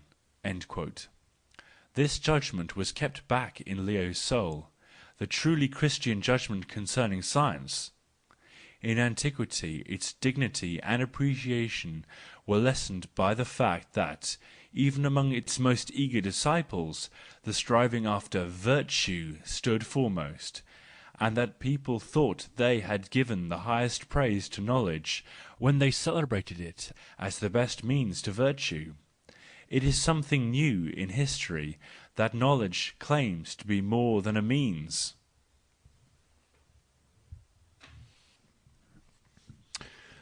1, 2, 4.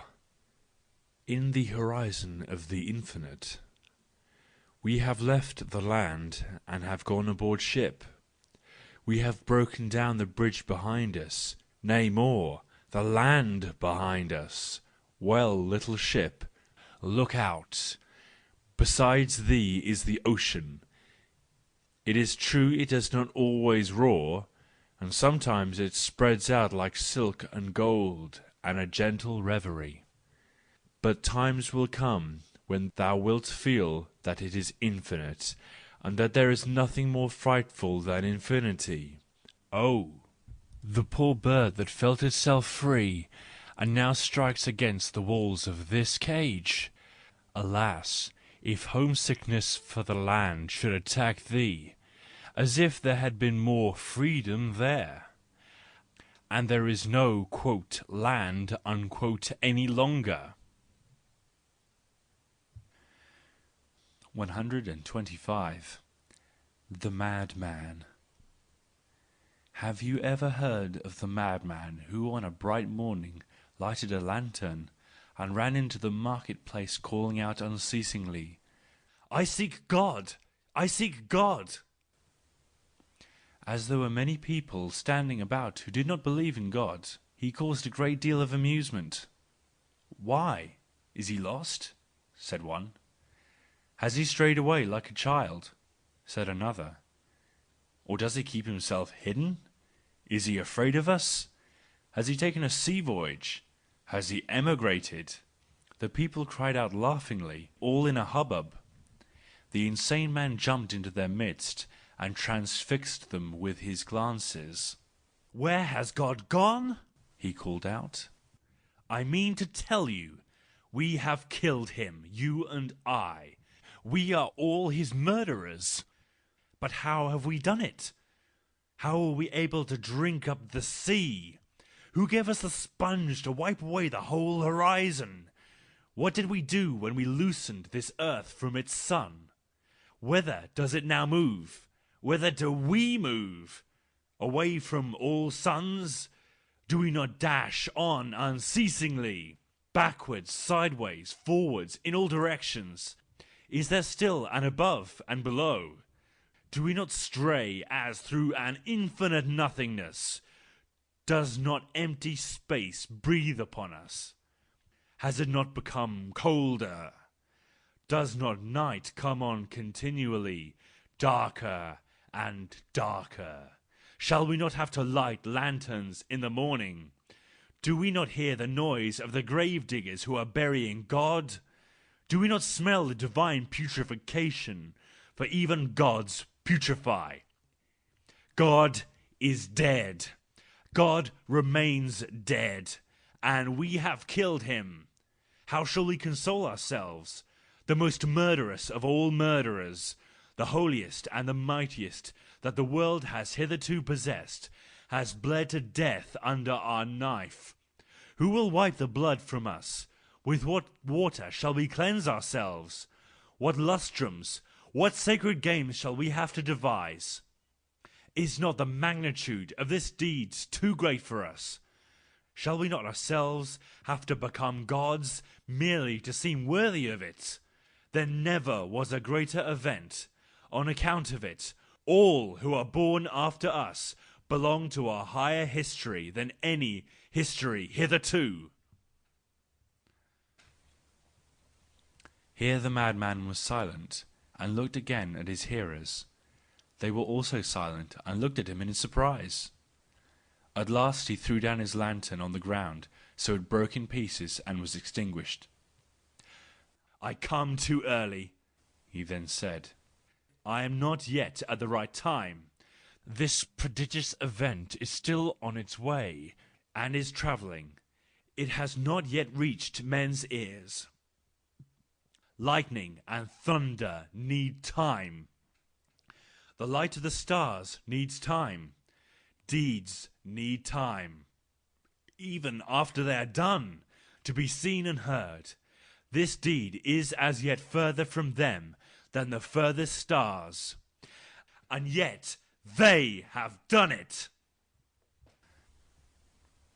It is further stated that the madman made his way into different churches on the same day, and there intoned his Requiem Aetrianum Deo. When led out and called to account, he always gave the reply, "What are these churches now, if they are not the tombs and monuments of God?"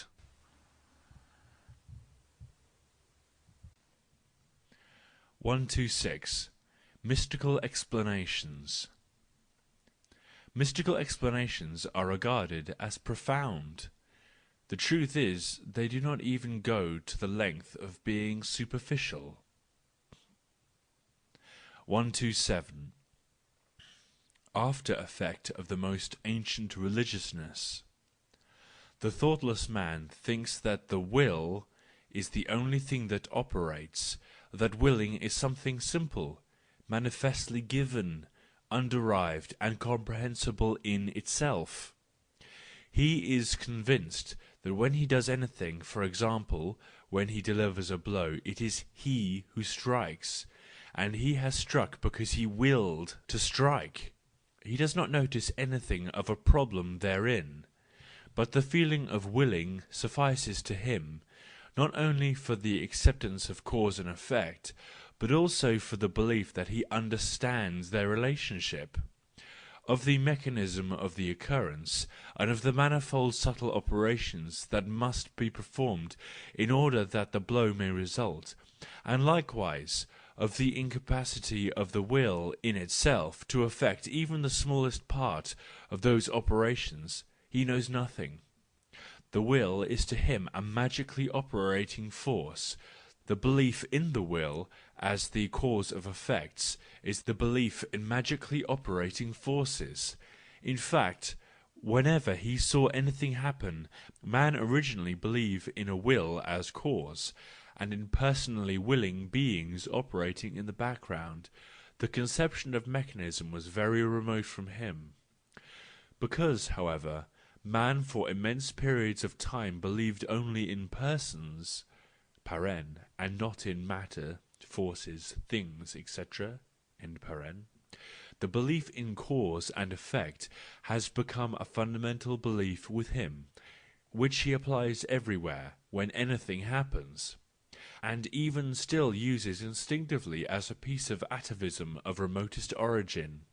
The propositions, "no effect without a cause," and "every effect again implies a cause," appear as generalization of several less general propositions. Where there is operation, there has been willing. Operating is only possible on willing beings. There is never a pure, resultless experience of activity, but every experience involves stimulation of the will, to activity, defence, revenge or retaliation. But in the primitive period of the human race, the latter and the former propositions were identical. The first were not generalizations of the second, but the second were explanations of the first.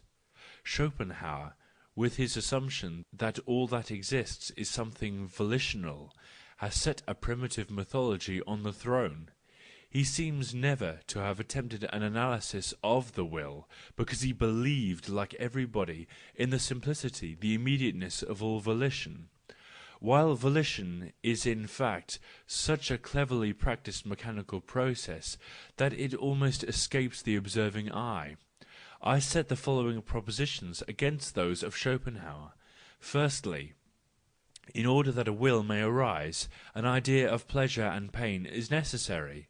Secondly, that a vigorous excitation may be felt as pleasure or pain is the affair of the interpreting intellect, which, to be sure, operates thereby for the most part unconsciously to us.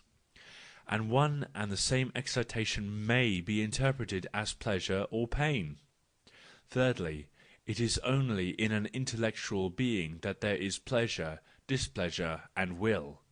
The immense majority of organisms have nothing of the kind. 128. The value of prayer. Prayer has been devised for such men as have never any thoughts of their own, and to whom an elevation of the soul is unknown, or passes unnoticed. What shall these people do in holy places, and in all important situations in life, which require repose and some kind of dignity? In order at least that they may not disturb The wisdom of all the founders of religions, the small as well as the great, has commended to them the formula of prayer, as a long mechanical labour of the lips, united with an effort of the memory, and with a uniform prescribed attitude of hands and feet, and eyes.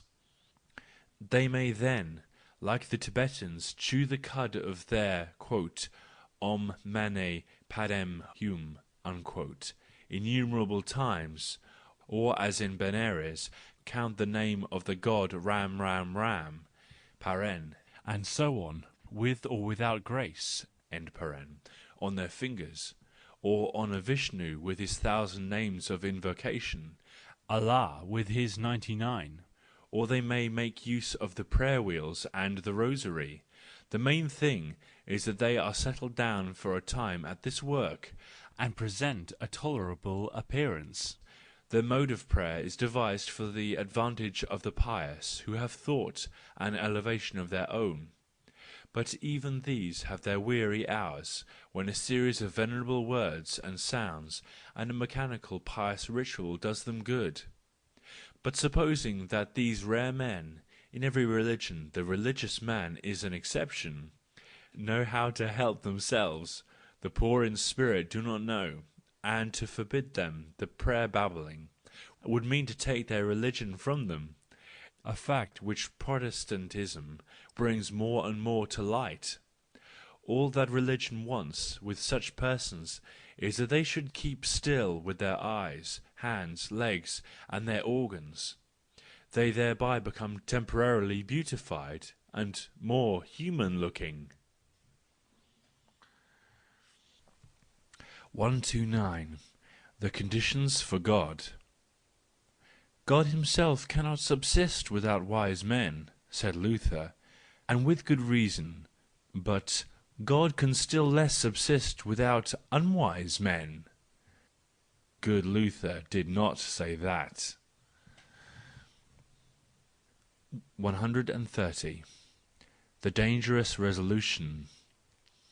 The Christian resolution to find the world ugly and bad has made the world ugly and bad.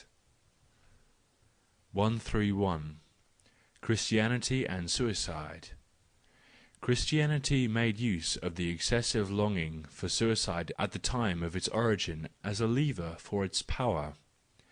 It left only two forms of suicide, invested them with the highest dignity and the highest hopes, and forbade all others in a dreadful manner.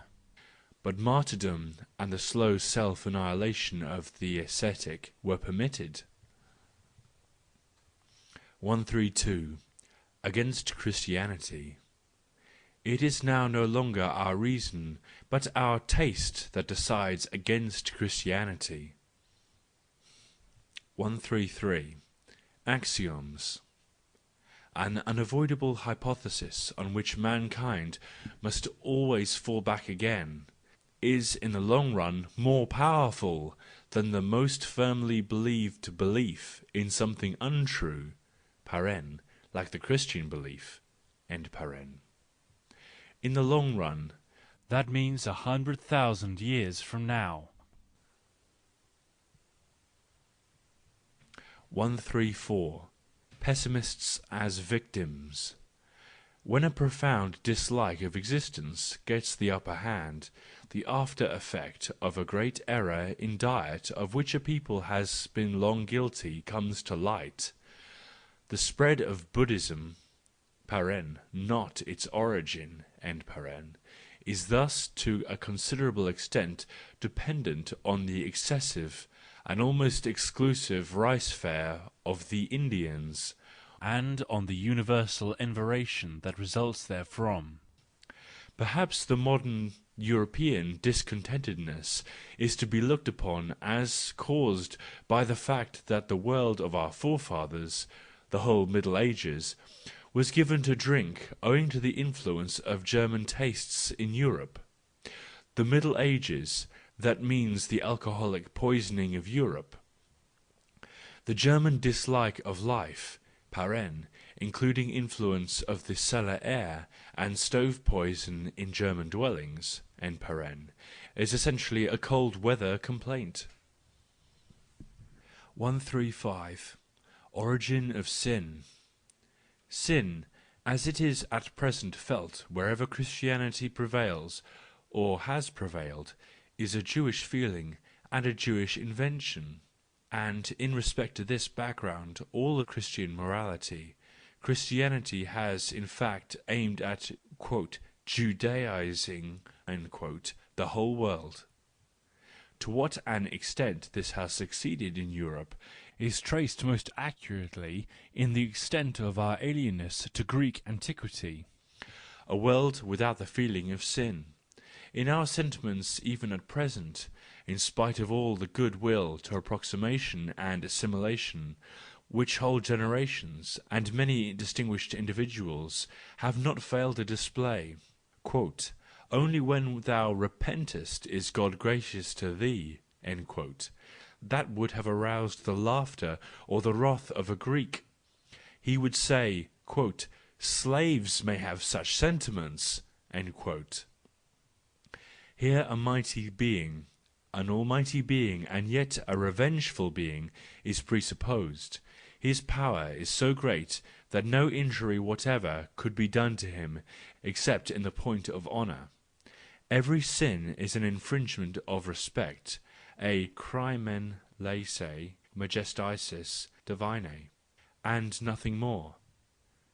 Contrition, degradation, rolling in the dust, these are the first and last conditions on which his favour depends, the restoration therefore of his divine honour. If injury be caused otherwise by sin, if a profound spreading evil be propagated by it, an evil which, like a disease, attacks and strangles one man after another, that does not trouble this honour-craving Oriental in heaven. Sin is an offence against him, not against mankind. To him on whom he has bestowed his favour, he bestows also this indifference to the natural consequences of sin. God and mankind are here thought of as separated, as so antithetical that sin against the latter cannot be at all possible. All deeds are to be looked upon solely with respect to their supernatural consequences, and not with respect to their natural results. It is thus that the Jewish feeling, to which all that is natural seems unworthy in itself, would have things. The Greeks, on the other hand, were more familiar with the thought that transgression also may have dignity, even theft, as in the case of Prometheus, even the slaughter of cattle, as the expression of frantic jealousy, as in the case of Ajax. In their need to attribute dignity to transgression and embody it therein, they invented tragedy, an art and a delight, which in its profoundest essence has remained alien to the Jew, in spite of all his poetic endowment and taste for the sublime. 136. The chosen people. The Jews, who regarded themselves as the chosen people among nations, and that too because they are the moral geniuses among the nations, in virtue of their capacity for despising the human in themselves more than any other people, the Jews have a pleasure in their divine monarch and saint similar to that which the French nobility had in Louis XIV. This nobility had allowed its power and autocracy to be taken from it, and had become contemptible. In order not to feel this, in order to be able to forget it, an unequalled royal magnificence, a royal authority and plenitude of power was needed, to which there was only access for the nobility. In accordance with this privilege they raised themselves to the elevation of the court, and from that elevation they saw everything under them, saw everything contemptible. They got beyond all uneasiness of conscience. They thus elevated intentionally the tower of the royal power more and more into the clouds, and set the final coping stone of their own power thereon. 137. Spoken in parable. A Jesus Christ is only possible in a Jewish landscape. I mean in one over which the gloomy and sublime thundercloud of the angry Jehovah hung continually. Here only was the rare, sudden flashing of a single sunbeam through the dreadful, universal and continuous nocturnal day regarded as a miracle of "love," as a beam of the most unmerited "grace." Here only could Christ dream of his rainbow and celestial ladder on which God descended to man. Everywhere else the clear weather and the sun were considered the rule and the commonplace. 138. The Error of Christ. The founder of Christianity thought there was nothing from which men suffered so much as from their sins. It was his error, the error of him who felt himself without sin, to whom experience was lacking in this respect. It was thus that his soul filled with that marvellous, fantastic pity which had reference to a trouble that even among his own people, the inventors of sin, was rarely a great trouble.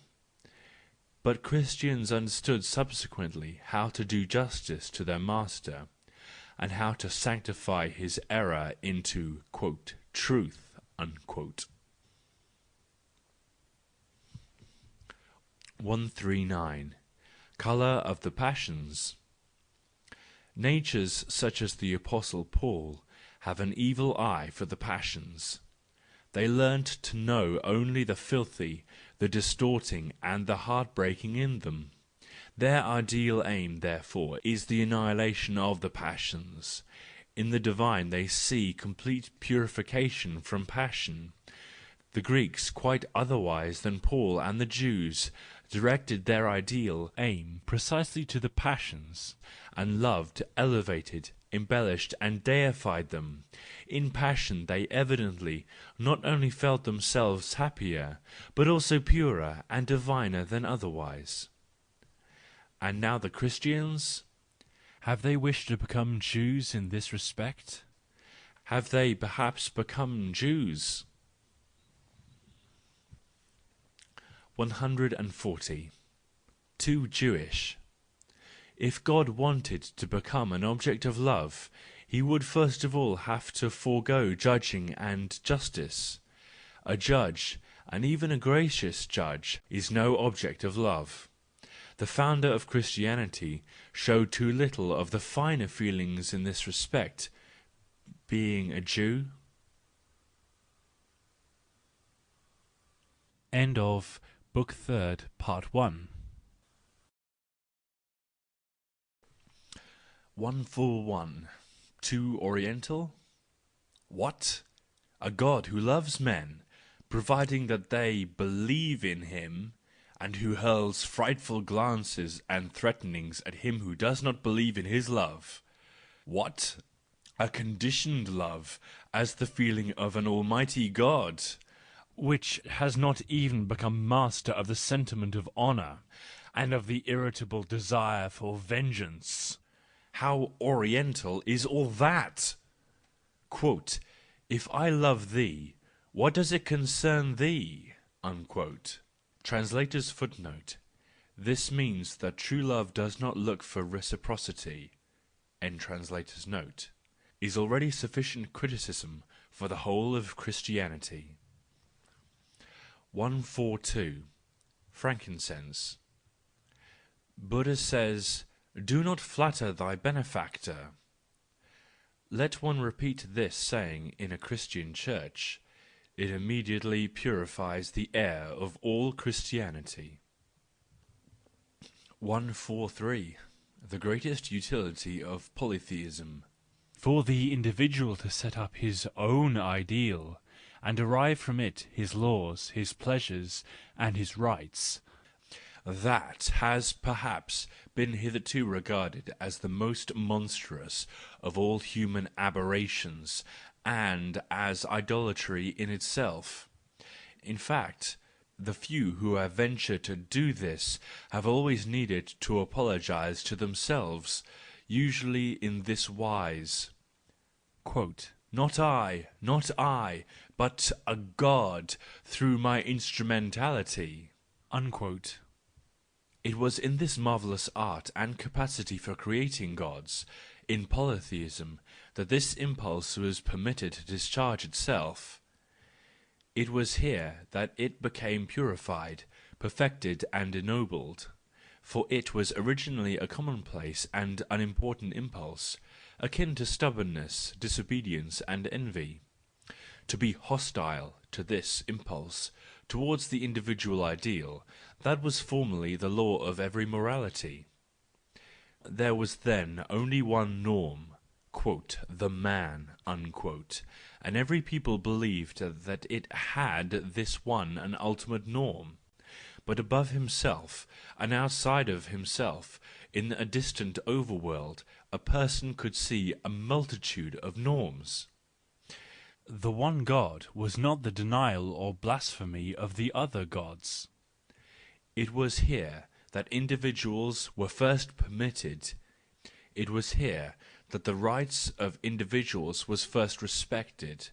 The inventing of gods, heroes, and supermen of all kinds, as well as coordinating men and undermen, dwarfs, fairies, centaurs, satyrs, demons, devils, was the inestimable preliminary to the justification of the selfishness and sovereignty of the individual, the freedom which was granted to one god in respect to other gods, was at last given to the individual himself in respect to laws, customs, and neighbours.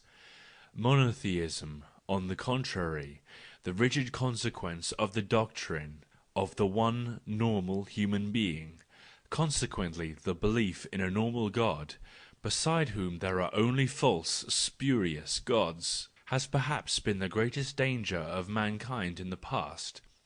Man was then threatened by that premature state of inertia, which, so far as we can see, most of the other species of animals reached long ago, as creatures who all believed in one normal animal and ideal of their species, and definitely translated their morality of custom into flesh and blood. In polytheism, man's free thinking and many-sided thinking had a prototype set up, the power to create for himself new and individual eyes, always newer and more individualized, so that it is for man alone, of all the animals, that there are no eternal horizons and perspectives. 144. Religious Wars. The greatest advance of the masses hitherto has been religious war. For it proves that the masses have begun to deal reverently with conceptions of things. Religious wars only result when human reason generally has been refined by the subtlest disputes of sects, so that even the populace becomes punctilious, and regards trifles as important, actually thinking it possible that the quote, eternal salvation of the soul unquote, may depend upon minute distinctions of concept. 145. Danger of vegetarians. The immense prevalence of rice-eating impels to the use of opium and narcotics, in like manner as the immense prevalence of potato-eating impels to the use of brandy. It also impels, however, in its more subtle after-effects to modes of thinking and feeling which operate narcotically. This is in accord with the fact that those who promote narcotic modes of thought and feeling, like those Indian teachers, praise a purely vegetable diet, and would like to make it a law for the masses. They want thereby to call forth and augment the need which they are in a position to satisfy. 146. German hopes. Do not let us forget that the names of peoples are generally names of reproach. The Tartars, for example, according to their name, are quote, the dogs. Unquote. They were so christened by the Chinese. Quote, Deutschen, unquote, paren, Germans, End paren. means originally, quote, heathen, unquote. It was thus that the Goths, after their conversion, named the great masses of their unbaptized fellow tribes, according to the indication in their translation of the Septuagint, in which the heathen are designated by the word which in Greek signifies, quote, the nations, unquote, paren, see Ulphilas, end paren. It might still be possible for the Germans to make an honourable name ultimately out of their old name of reproach, by becoming the first non-Christian nation of Europe, for which purpose Schopenhauer, to their honour, regarded them as highly qualified. The work of Luther would thus be consummated, he who taught them to be anti-Roman, and to say, quote, here I stand, I cannot do otherwise, unquote. 147. Question and answer. What do savage tribes at present accept first of all from Europeans? Brandy and Christianity, the European narcotics. And by what means are they fastest ruined? By the European narcotics. 148. Where reformations originate. At the time of the greatest corruption of the Church, it was least of all corrupted in Germany. It was on that account that the Reformation originated here. As a sign, even the beginnings of corruption were felt to be unendurable. For, comparatively speaking, no people was ever more Christian than the Germans at the time of Luther. Their Christian culture was just about to burst into bloom with a hundredfold splendour. One night only was still lacking, but that night brought the storm which put an end to all. 149. The failure of reformations. It testifies to the higher culture of the Greeks, even in rather early ages, that attempts to establish new Grecian religions frequently failed. It testifies that quite early there must have been a multitude of dissimilar individuals in Greece, whose dissimilar troubles were not cured by a single recipe of faith and hope. Pythagoras and Plato, perhaps also Empedocles, and already much earlier the Orphic enthusiasts, aimed at founding new religions. And the first two named were so endowed with the qualifications for founding religions that one cannot be sufficiently astonished at their failure. They just reached the point of founding sects. Each time that the reformation of an entire people fails and only sects raise their heads, one may conclude that the people already contained many types, and has begun to free itself from the gross herding instincts and the morality of custom. A momentous state of suspense, which one is accustomed to disparage as decaying of morals and corruption, while it announces the maturing of the egg and the early rupture of the shell. That Luther's Reformation succeeded in the north is a sign that the north had remained backward in comparison with the south of Europe, and still had requirements tolerably uniform in colour and kind. And there would have been no Christianizing of Europe at all, if the culture of the old world of the south had not been gradually barbarized by an excessive admixture of the blood of German barbarians, and thus lost its ascendancy. The more universally and unconditionally an individual, or the thought of an individual, can operate, so much more homogeneous and so much lower must be the mass that is there operated upon, while counter-strivings betray internal counter-requirements, which also want to gratify and realize themselves. Reversely, one may always conclude with regard to an actual elevation of culture, when powerful and ambitious natures only produce a limited and sectarian effect. This is true also for the separate arts, and for the provinces of knowledge. Where there is ruling, there are masses. Where there are masses, there is need of slavery. Where there is slavery, the individuals are but few, and have the instincts and conscience of the herd opposed to them. 150. Criticism of saints.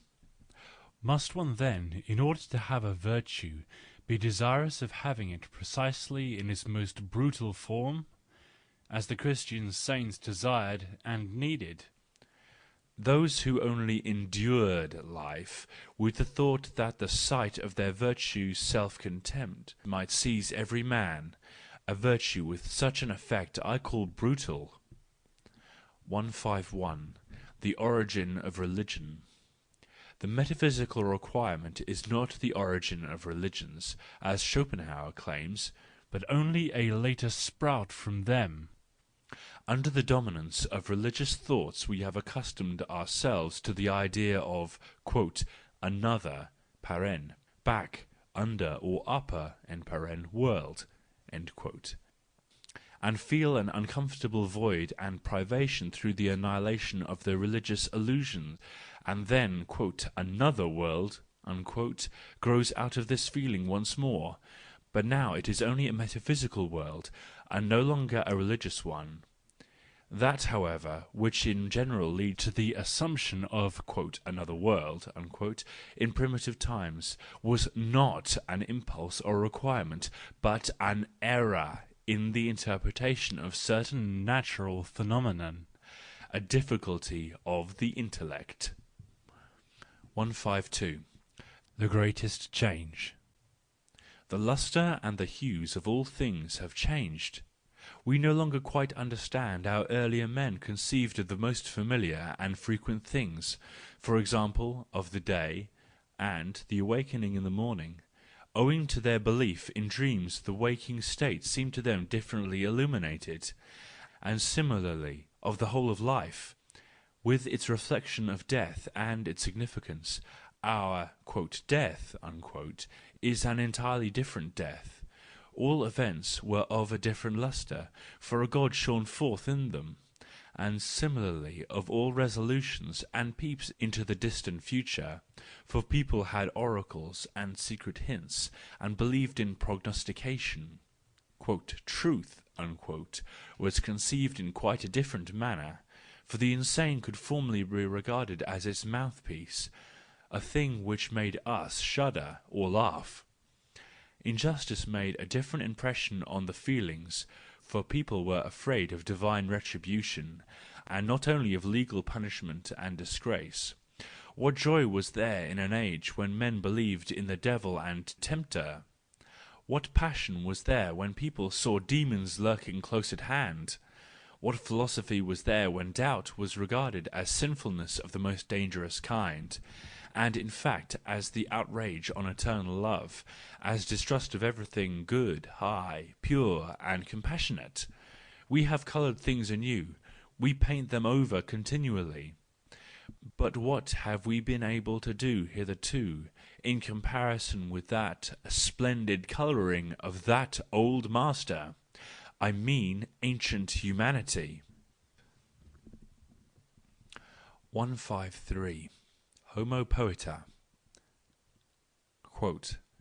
I myself, who have made this tragedy of tragedies altogether independently, in so far as it is completed, I who have first entwined the perplexities of morality about existence, and have tightened them so that only a God can unravel them, so Horace demands, I have already in the fourth act killed all the gods, for the sake of morality. What is now to be done about the fifth act? Where shall I get the tragic denouncement? Must I now think about a comic denouncement? 154. Differences in the dangerousness of life. You don't know at all what you experience. You run through life as if intoxicated, and now and then fall down a stair. Thanks, however, to your intoxication, you still do not break your limbs. Your muscles are too languid, and your head too confused to find the stones of the staircase as hard as we others do. For us life is a great danger. We are made of glass, alas, if we should strike against anything, and all is lost if we should fall. 155. What we lack. We love the grandeur of nature, and have discovered it. That is because human grandeur is lacking in our minds. It is the reverse with the Greeks. Their feeling towards nature was quite different from ours. 156. The most influential person.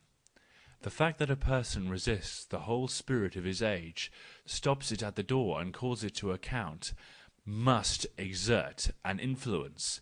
It is indifferent whether he wishes to exert an influence. The point is that he can. 157. Mentiare. Take care, he reflects. He will have a lie ready immediately. This is a stage in civilization of whole nations. Consider only what the Romans expressed by mentiare. 158. An inconvenient peculiarity. To find everything deep is an inconvenient peculiarity that makes one constantly strain one's eyes, so that in the end one always finds more than one wishes. 159. Every virtue has its time. The honesty of him who is at present inflexible often causes him remorse, for inflexibility is the virtue of a time different from that in which honesty prevails. 160. In intercourse with virtues. One can also be undignified and flattering towards a virtue. 161. To the admirers of the age. A runaway priest and the liberated criminal are continually making grimaces. What they want is a look without a past. But have you ever seen men who know that their look reflects the future, and who are so courteous to you, the admirers of the "age," that they assume a look without a future? 162. Egotism. Egotism is the perspective law of our sentiment, according to which the near appears large and momentous, while in the distance the magnitude and importance of all things diminish. 163. After a great victory. The best thing in a great victory is that it deprives the conqueror of the fear of defeat. Why should I not be worsted for once? He says to himself. I am now rich enough to stand it. 164. Those who seek repose. I recognise the minds that seek repose by the many dark objects with which they surround themselves. Those who want to sleep darken their chambers or creep into caverns. A hint to those who do not know what they really seek most, and would like to know. 165. The happiness of renunciation. He who has absolutely dispensed with something for a long time will almost imagine, when he accidentally meets it again, that he has discovered it. And what happiness every discoverer has! Let us be wiser than the serpents that lie too long in the same sunshine. 166. Always in their own society. All that is akin to me in nature and history speaks to me, praises me, urges me forwards, and comforts me. The other thing is unheard by me, or immediately forgotten.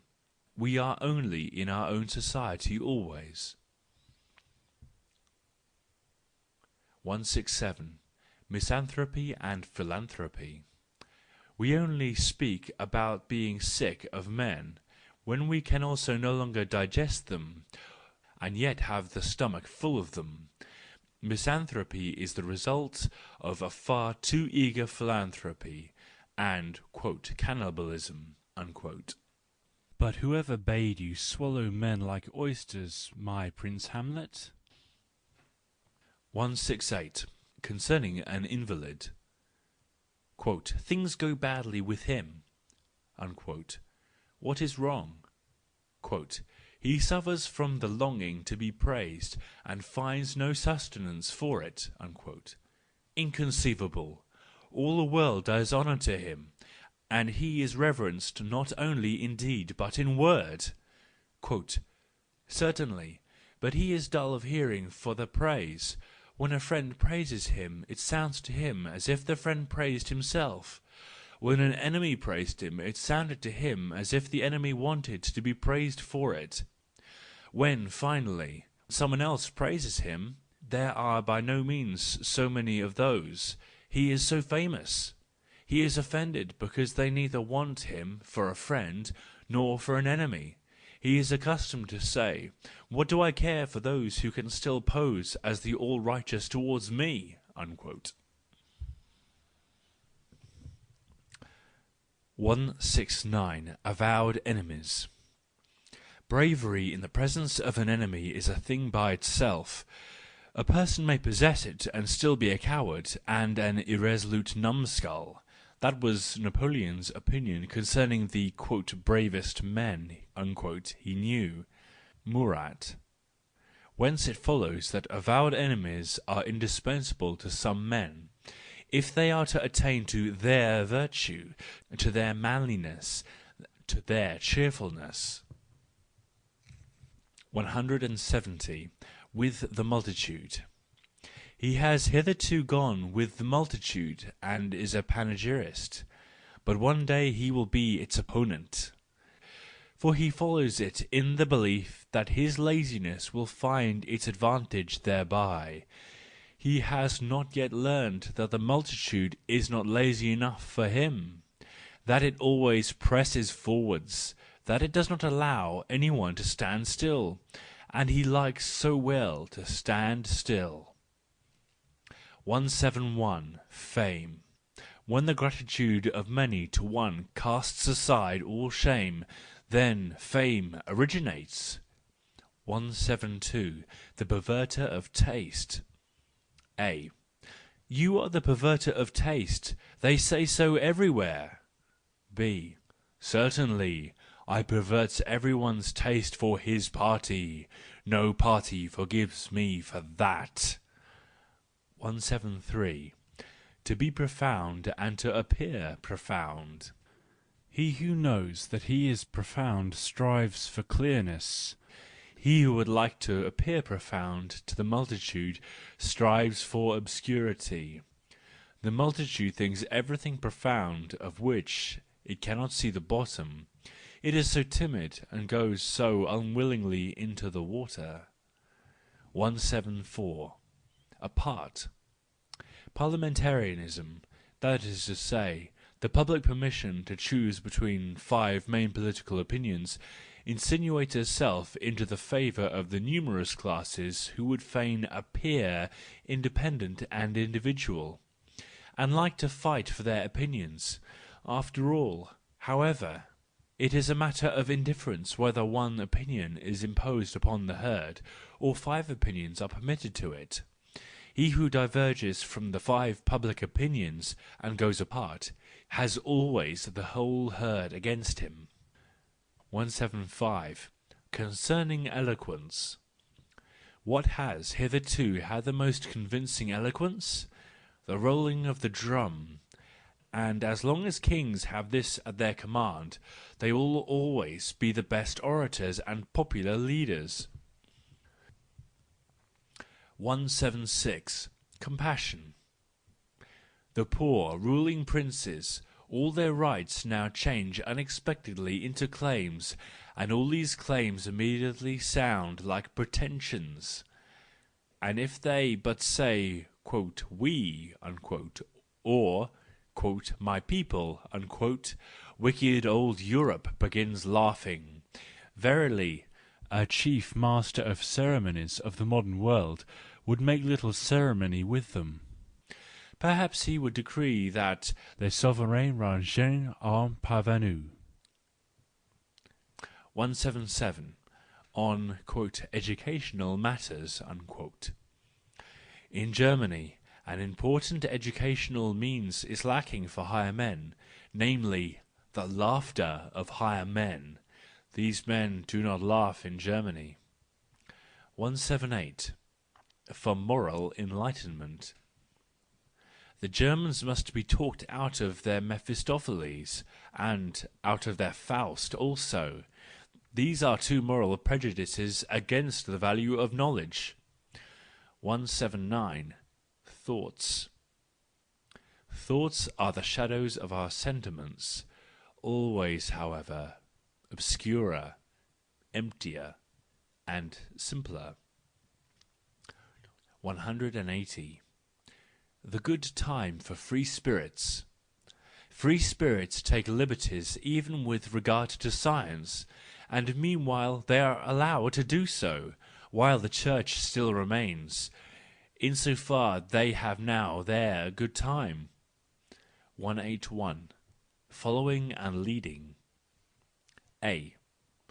Of the two, the one will always follow, the other will always lead, whatever be the course of their destiny, and yet the former is superior to the other in virtue and intellect. B. And yet? That is spoken for the others, not for me, not for us. Fight secundum regulum. 182. In solitude. When one lives alone, one does not speak too loudly. And one does not write too loudly either, for one fears the hollow reverberation, the criticism of the nymph Echo. And all voices sound differently in solitude. 183. The music of the best future.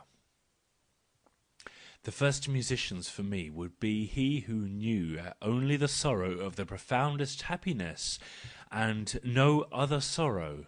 There has not hitherto been such a musician. 184. Justice. Better allow oneself to be robbed than to have scarecrows around one. That is my taste. And under all circumstances it is just a matter of taste, and nothing more. 185. Poor.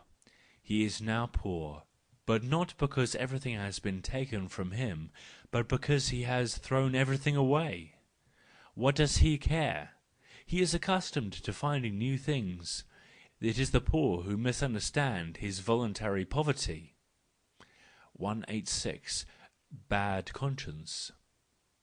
All that he now does is excellent and proper, and yet he has a bad conscience with it all, for the exceptional is his task. 187. Offensiveness in expression. This artist offends me by the way in which he expresses his ideas, his very excellent ideas, so diffusely and forcibly, and with such gross rhetorical artifices, as if he were speaking to the mob. We feel always as if, in bad company, when devoting some time to his art. 188. Work. How closely work and the workers now stand even to the most leisurely of us. The royal courtesy in the words, "We are all workers," would have been a cynicism and an indecency even under Louis XIV. 189. The Thinker. He is a thinker, that is to say, he knows how to take things more simply than they are. 190. Against eulogizers. A. One is only praised by one's equals. B. Yes, and he who praises you says, "You are my equal." 191. Against many a vindication. The most perfidious manner of injuring a cause is to vindicate it intentionally with fallacious arguments. 192. The good-natured.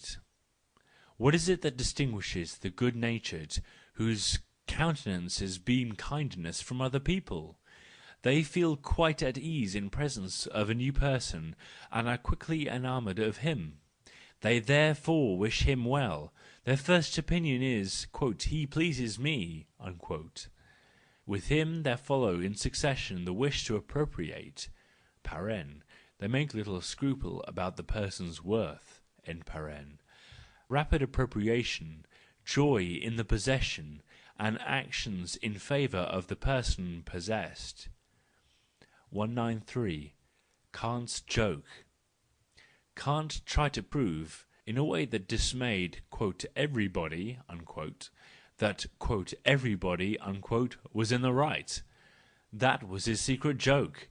He wrote against the learned, in favour of the popular prejudice. He wrote, however, for the learned, and not for the people. 194. The "open-hearted" man. That man acts probably always from concealed motives, for he has always communicable motives on his tongue, and almost in his open hand. 195. Laughable. See, he runs away from men. They follow him, however, because he runs before them. They are such a gregarious lot. 196. The limits of our sense of hearing. We hear only the questions to which we are capable of finding an answer. 197. Caution, therefore! There is nothing we are fonder of communicating to others than the seal of secrecy, together with what is under it. 198. Vexation of the proud man. The proud man is vexed even with those who help him forwards. He looks angrily at his carriage horses. 199. Liberality. Liberality is often only a form of timidity in the rich. 200. Laughing. To laugh means to love mischief, but with a good conscience. 201. In applause. In applause there is always some kind of noise, even in self-applause. 202. A spendthrift. He has not yet the poverty of the rich man who has counted all his treasure. He squanders his spirit with the irrationalities of the spendthrift nature. 203. Hic niger est. Usually he has no thoughts, but in exceptional cases bad thoughts come to him. 204. Beggars and courtesy. One is not discourteous when one knocks at a door with a stone when the bell-pull is a-wanting. So thinks all beggars and necessitous persons, but no one thinks they are in the right. 205. Need. Need is supposed to be the cause of things, but in truth it is often only the effect of the things themselves. 206. During the rain. It rains, and I think of the poor people who now crowd together with their many cares, which they are unaccustomed to conceal. All of them, therefore, ready and anxious to give pain to one another, and thus provide themselves with a pitiable kind of comfort, even in bad weather. This only is the poverty of the poor. 207. The envious man. That is the envious man. It is not desirable that he should have children. He would be envious of them, because he can no longer be a child. 208. A great man. Because a person is, quote, a great man, unquote, we are not authorized to infer that he is a man. Perhaps he is only a boy, or a chameleon of all ages, or a bewitched girl. 209. A mode for asking for reasons. There is a mode for asking for our reasons, which not only makes us forget our best reasons, but also arouses in us a spite and repugnance against reason generally. A very stupefying mode of questioning, and properly an artifice of tyrannical men. 210. Moderation in diligence. One must not be anxious to surpass the diligence of one's father. That would make one ill. 211. Secret enemies. To be able to keep a secret enemy, that is a luxury which the morality even of the highest-minded persons can rarely afford. 212. Not letting oneself be deluded. His spirit has bad manners, it is hasty and always stutters with impatience, so that one would hardly suspect the deep breathing and the large chest of the soul in which it resides. 213. The way to happiness. A sage asked of a fool the way to happiness. The fool answered without delay, like one who had been asked the way to the next town: "Admire yourself, and live on the street." "Hold," cried the sage, "you require too much. It suffices to admire oneself." The fool replied, "But how can one constantly admire without constantly despising?" 214. Faith saves. Virtue gives happiness and a state of blessedness only to those who have a strong faith in their virtue. Not, however, to the more refined souls, whose virtue consists of a profound distrust of themselves and of all virtue. After all, therefore, it is, quote, faith that saves, unquote, here also, and be it well observed, not virtue. 215. The ideal and the material. You have a noble ideal before your eyes, but are you also such a noble stone that such a divine image could be formed out of you? Without that, is not all your labour barbaric sculpturing, a blasphemy of your ideal? 216. Danger in the voice. With a very loud voice a person is almost incapable of reflecting on subtle matters. 217. Cause and effect. Before the effect one believes in other causes than after the effect. 218. My antipathy.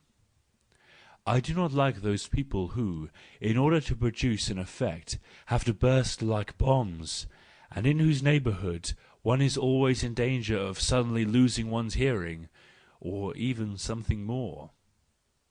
219. The object of punishment. The object of punishment is to improve him who punishes. That is the ultimate appeal for those who justify punishment. 220. Sacrifice. The victims think otherwise than the spectators about sacrifice and sacrificing, but they have never been allowed to express their opinion. 221. Consideration. Fathers and sons are much more considerate of one another than mothers and daughters. 222. Poet and liar. The poet sees a liar in his foster brother, whose milk he has drunk up. The latter has thus remained wretched, and not even attained to a good conscience. 223. Vicariousness of the senses. We have also eyes in order to hear with them. said the old confessor who had grown deaf, and among the blind he that has the longest ears is king. 224. Animal criticism. I fear that animals regard man as being like themselves, very seriously endangered by a loss of sound animal understanding. They regard him, perhaps, as the absurd animal, the laughing animal, the crying animal, the unfortunate animal.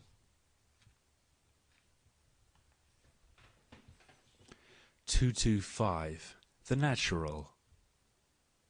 Quote, evil has always had a great effect, and nature is evil. Let us therefore be natural. End quote. So reason secretly the great aspirants after effect, who are too often counted among great men. 226. The distrustful and their style. We say the strongest things simply, provided people are about us who believe in our strength. Such an environment educates to quote, simplicity of style. Unquote. The distrustful, on the other hand, speak emphatically. They make things emphatic. 227. Fallacy. He cannot rule himself, therefore that woman concludes that it will be easy to rule him, and throws out her lines to catch him, the poor creature, who in a short time will be his slave. 228. Against mediators. He who attempts to mediate between two decided thinkers is rightly called mediocre. He has not an eye for seeing the unique. Similarizing and equalizing are signs of weak eyes. 229. Obstinacy and loyalty. Out of obstinacy he holds fast to a cause of which the questionableness has become obvious. He calls that, however, his quote, loyalty. Unquote. 230. Lack of reserve. His whole nature fails to convince. That results from the fact that he has never been reticent about a good action he has performed. 231. The quote, plodders. Unquote. Persons slow of apprehension think that slowness forms part of knowledge. 232. Dreaming. Either one does not dream at all, or one dreams in an interesting manner. One must learn to be awake in the same fashion, either not at all, or in an interesting manner. 233. The most dangerous point of view. What I now do, or neglect to do, is as important for all that is to come as the greatest event of the past. In this immense perspective of effects, all actions are equally great and small. 234. Conciliatory words of a musician. Quote, your life does not sound into people's ears. For them you live a dumb life, and all refinements of melody, all fond resolutions in following or leading the way, are concealed from them. To be sure, you do not parade the thoroughfares with regimental music, but these good people have no right to say on that account that your life is lacking in music. He that hath ears, let him hear. Unquote. 235. Spirit and character. Many a one attains his full height of character, but his spirit is not adapted to the elevation, and many a one reversely. 236. To move the multitude. Is it not necessary for him who wants to move the multitude to give a stage representation of himself? Has he not first to translate himself into the grotesquely obvious, and then set forth his whole personality, and cause in that vulgarizing and simplified fashion? 237. The polite man. He is so polite. Yes, he has always a sop for Cerberus with him, and so timid that he takes everybody for Cerberus, even you and me. That is his, quote, politeness, unquote. 238. Without envy. He is wholly without envy, but there is no merit therein. For he wants to conquer a land which no one has yet possessed, and hardly anyone has even seen. 239. The joyless person. A single joyless person is enough to make constant displeasure and a clouded heaven in a household. And it is only by a miracle that such a person is lacking. Happiness is not nearly such a contagious disease. How is that? 240. On the seashore. I would not build myself a house, paren. It is an element of my happiness not to be a house owner, end paren. If I had to do so, however, I should build it, like many of the Romans, right into the sea. I should like to have some secrets in common with that beautiful monster. 241. Work and artist. This artist is ambitious and nothing more. Ultimately, however, his work is only a magnifying glass, which he offers to everyone who looks in his direction. 242. Sumi kai kyu. However great be my greed of knowledge, I cannot appropriate aught of things but what already belongs to me. The property of others still remains in things. How is it possible for a man to be a thief or a robber? 243. Origin of, quote, good, unquote, and, quote, bad, unquote. He only will devise an improvement who can feel that, quote, this is not good, unquote. 244. Thoughts and words. Even our thoughts we are unable to render completely in words. 245. Praise in choice. The artist chooses his subjects. That is his mode of praising. 246. Mathematics. We want to carry the refinement and rigour of mathematics into all the sciences, as far as it is in any way possible, not in the belief that we shall apprehend things in this way, but in order thereby to assert our human relation to things. Mathematics is only a means to general and ultimate human knowledge. 247. Habits. All our habits make our hand wittier and our wit unhandier. 248. Books. On what account is a book that never carries us away beyond all books? 249. The sigh of the seeker of knowledge. Quote, O my covetousness! In this soul there is no disinterestedness, but an all-desiring self, which, by means of many individuals, would fain see with its own eyes, and grasp with its own hands, a self bringing back even the entire past, and wanting to lose nothing that could in any way belong to it. Oh, this flame of my covetousness! Oh, that I were reincarnated into 100 individuals! End quote. He who does not know this sigh by experience does not know the passion of the seeker of knowledge either. 250. Guilt.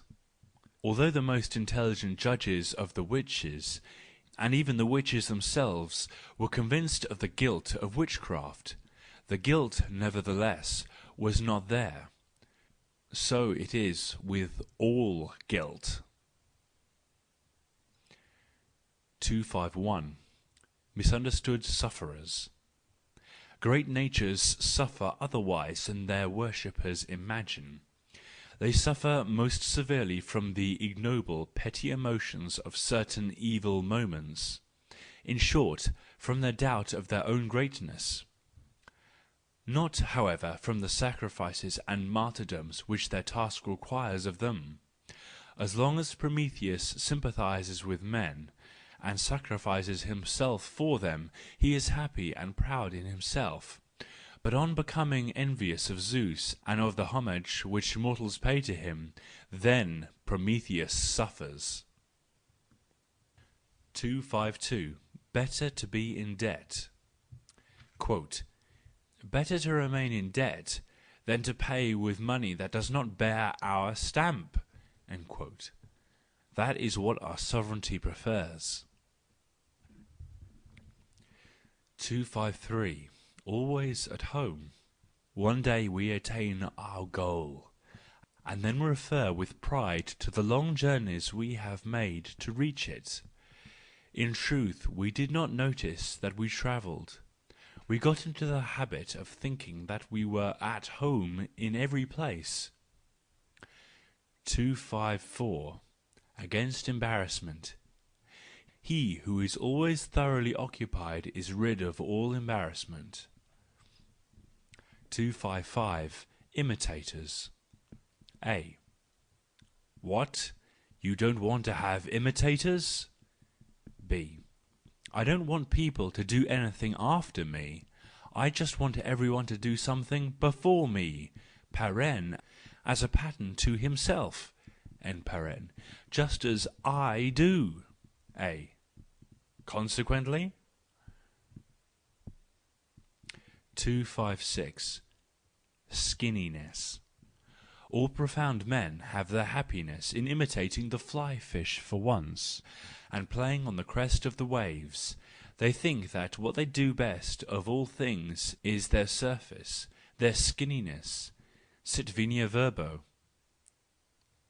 257. From experience.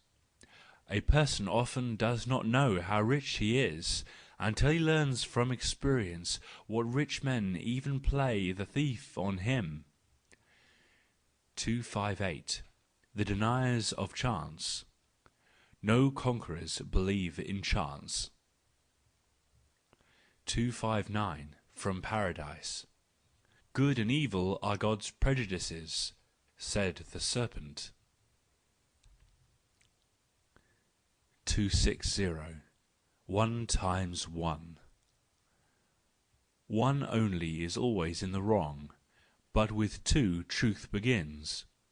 One only cannot prove himself right, but two are already beyond refutation.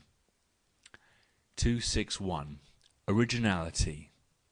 What is originality? To see something that does not yet bear a name, that cannot yet be named, although it is before everyone's eyes. As people are usually constituted, it is the name that first makes things generally visible to them. Original persons have also, for the most part, been the namer of things. 262. Subspecie aeterni. A. You withdraw faster and faster from the living. They will soon strike you out of their lists. B. It is the only way to participate in the privilege of the dead. A. In what privilege? B. In no longer having to die.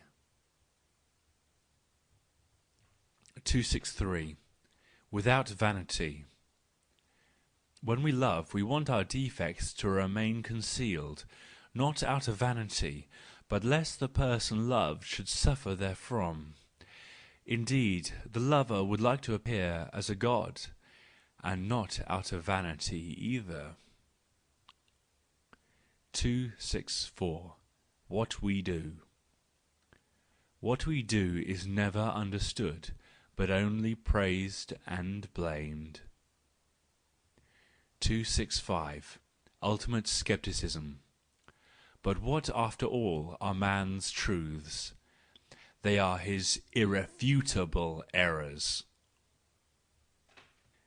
266. Where cruelty is necessary. He who is great is cruel to his second-rate virtues and judgments. 267. With a high aim. With a high aim, a person is superior even to justice, and not only to his deeds and judges. 268. What makes heroic? To face simultaneously one's greatest sufferings and one's highest hope. 269. What dost thou believe in? In this, that the weights of all things must be determined anew. 270. What saith thy conscience? Thou shalt become what thou art. 271. Where are thy greatest dangers? In pity. 272. What dost thou love in others? My hopes. 273. What dost thou call bad? Him who always wants to put others to shame. 274. What dost thou think most humane? To spare a person shame. 275. What is the seal of liberty attained? To be no longer ashamed of oneself. End of Book 3rd.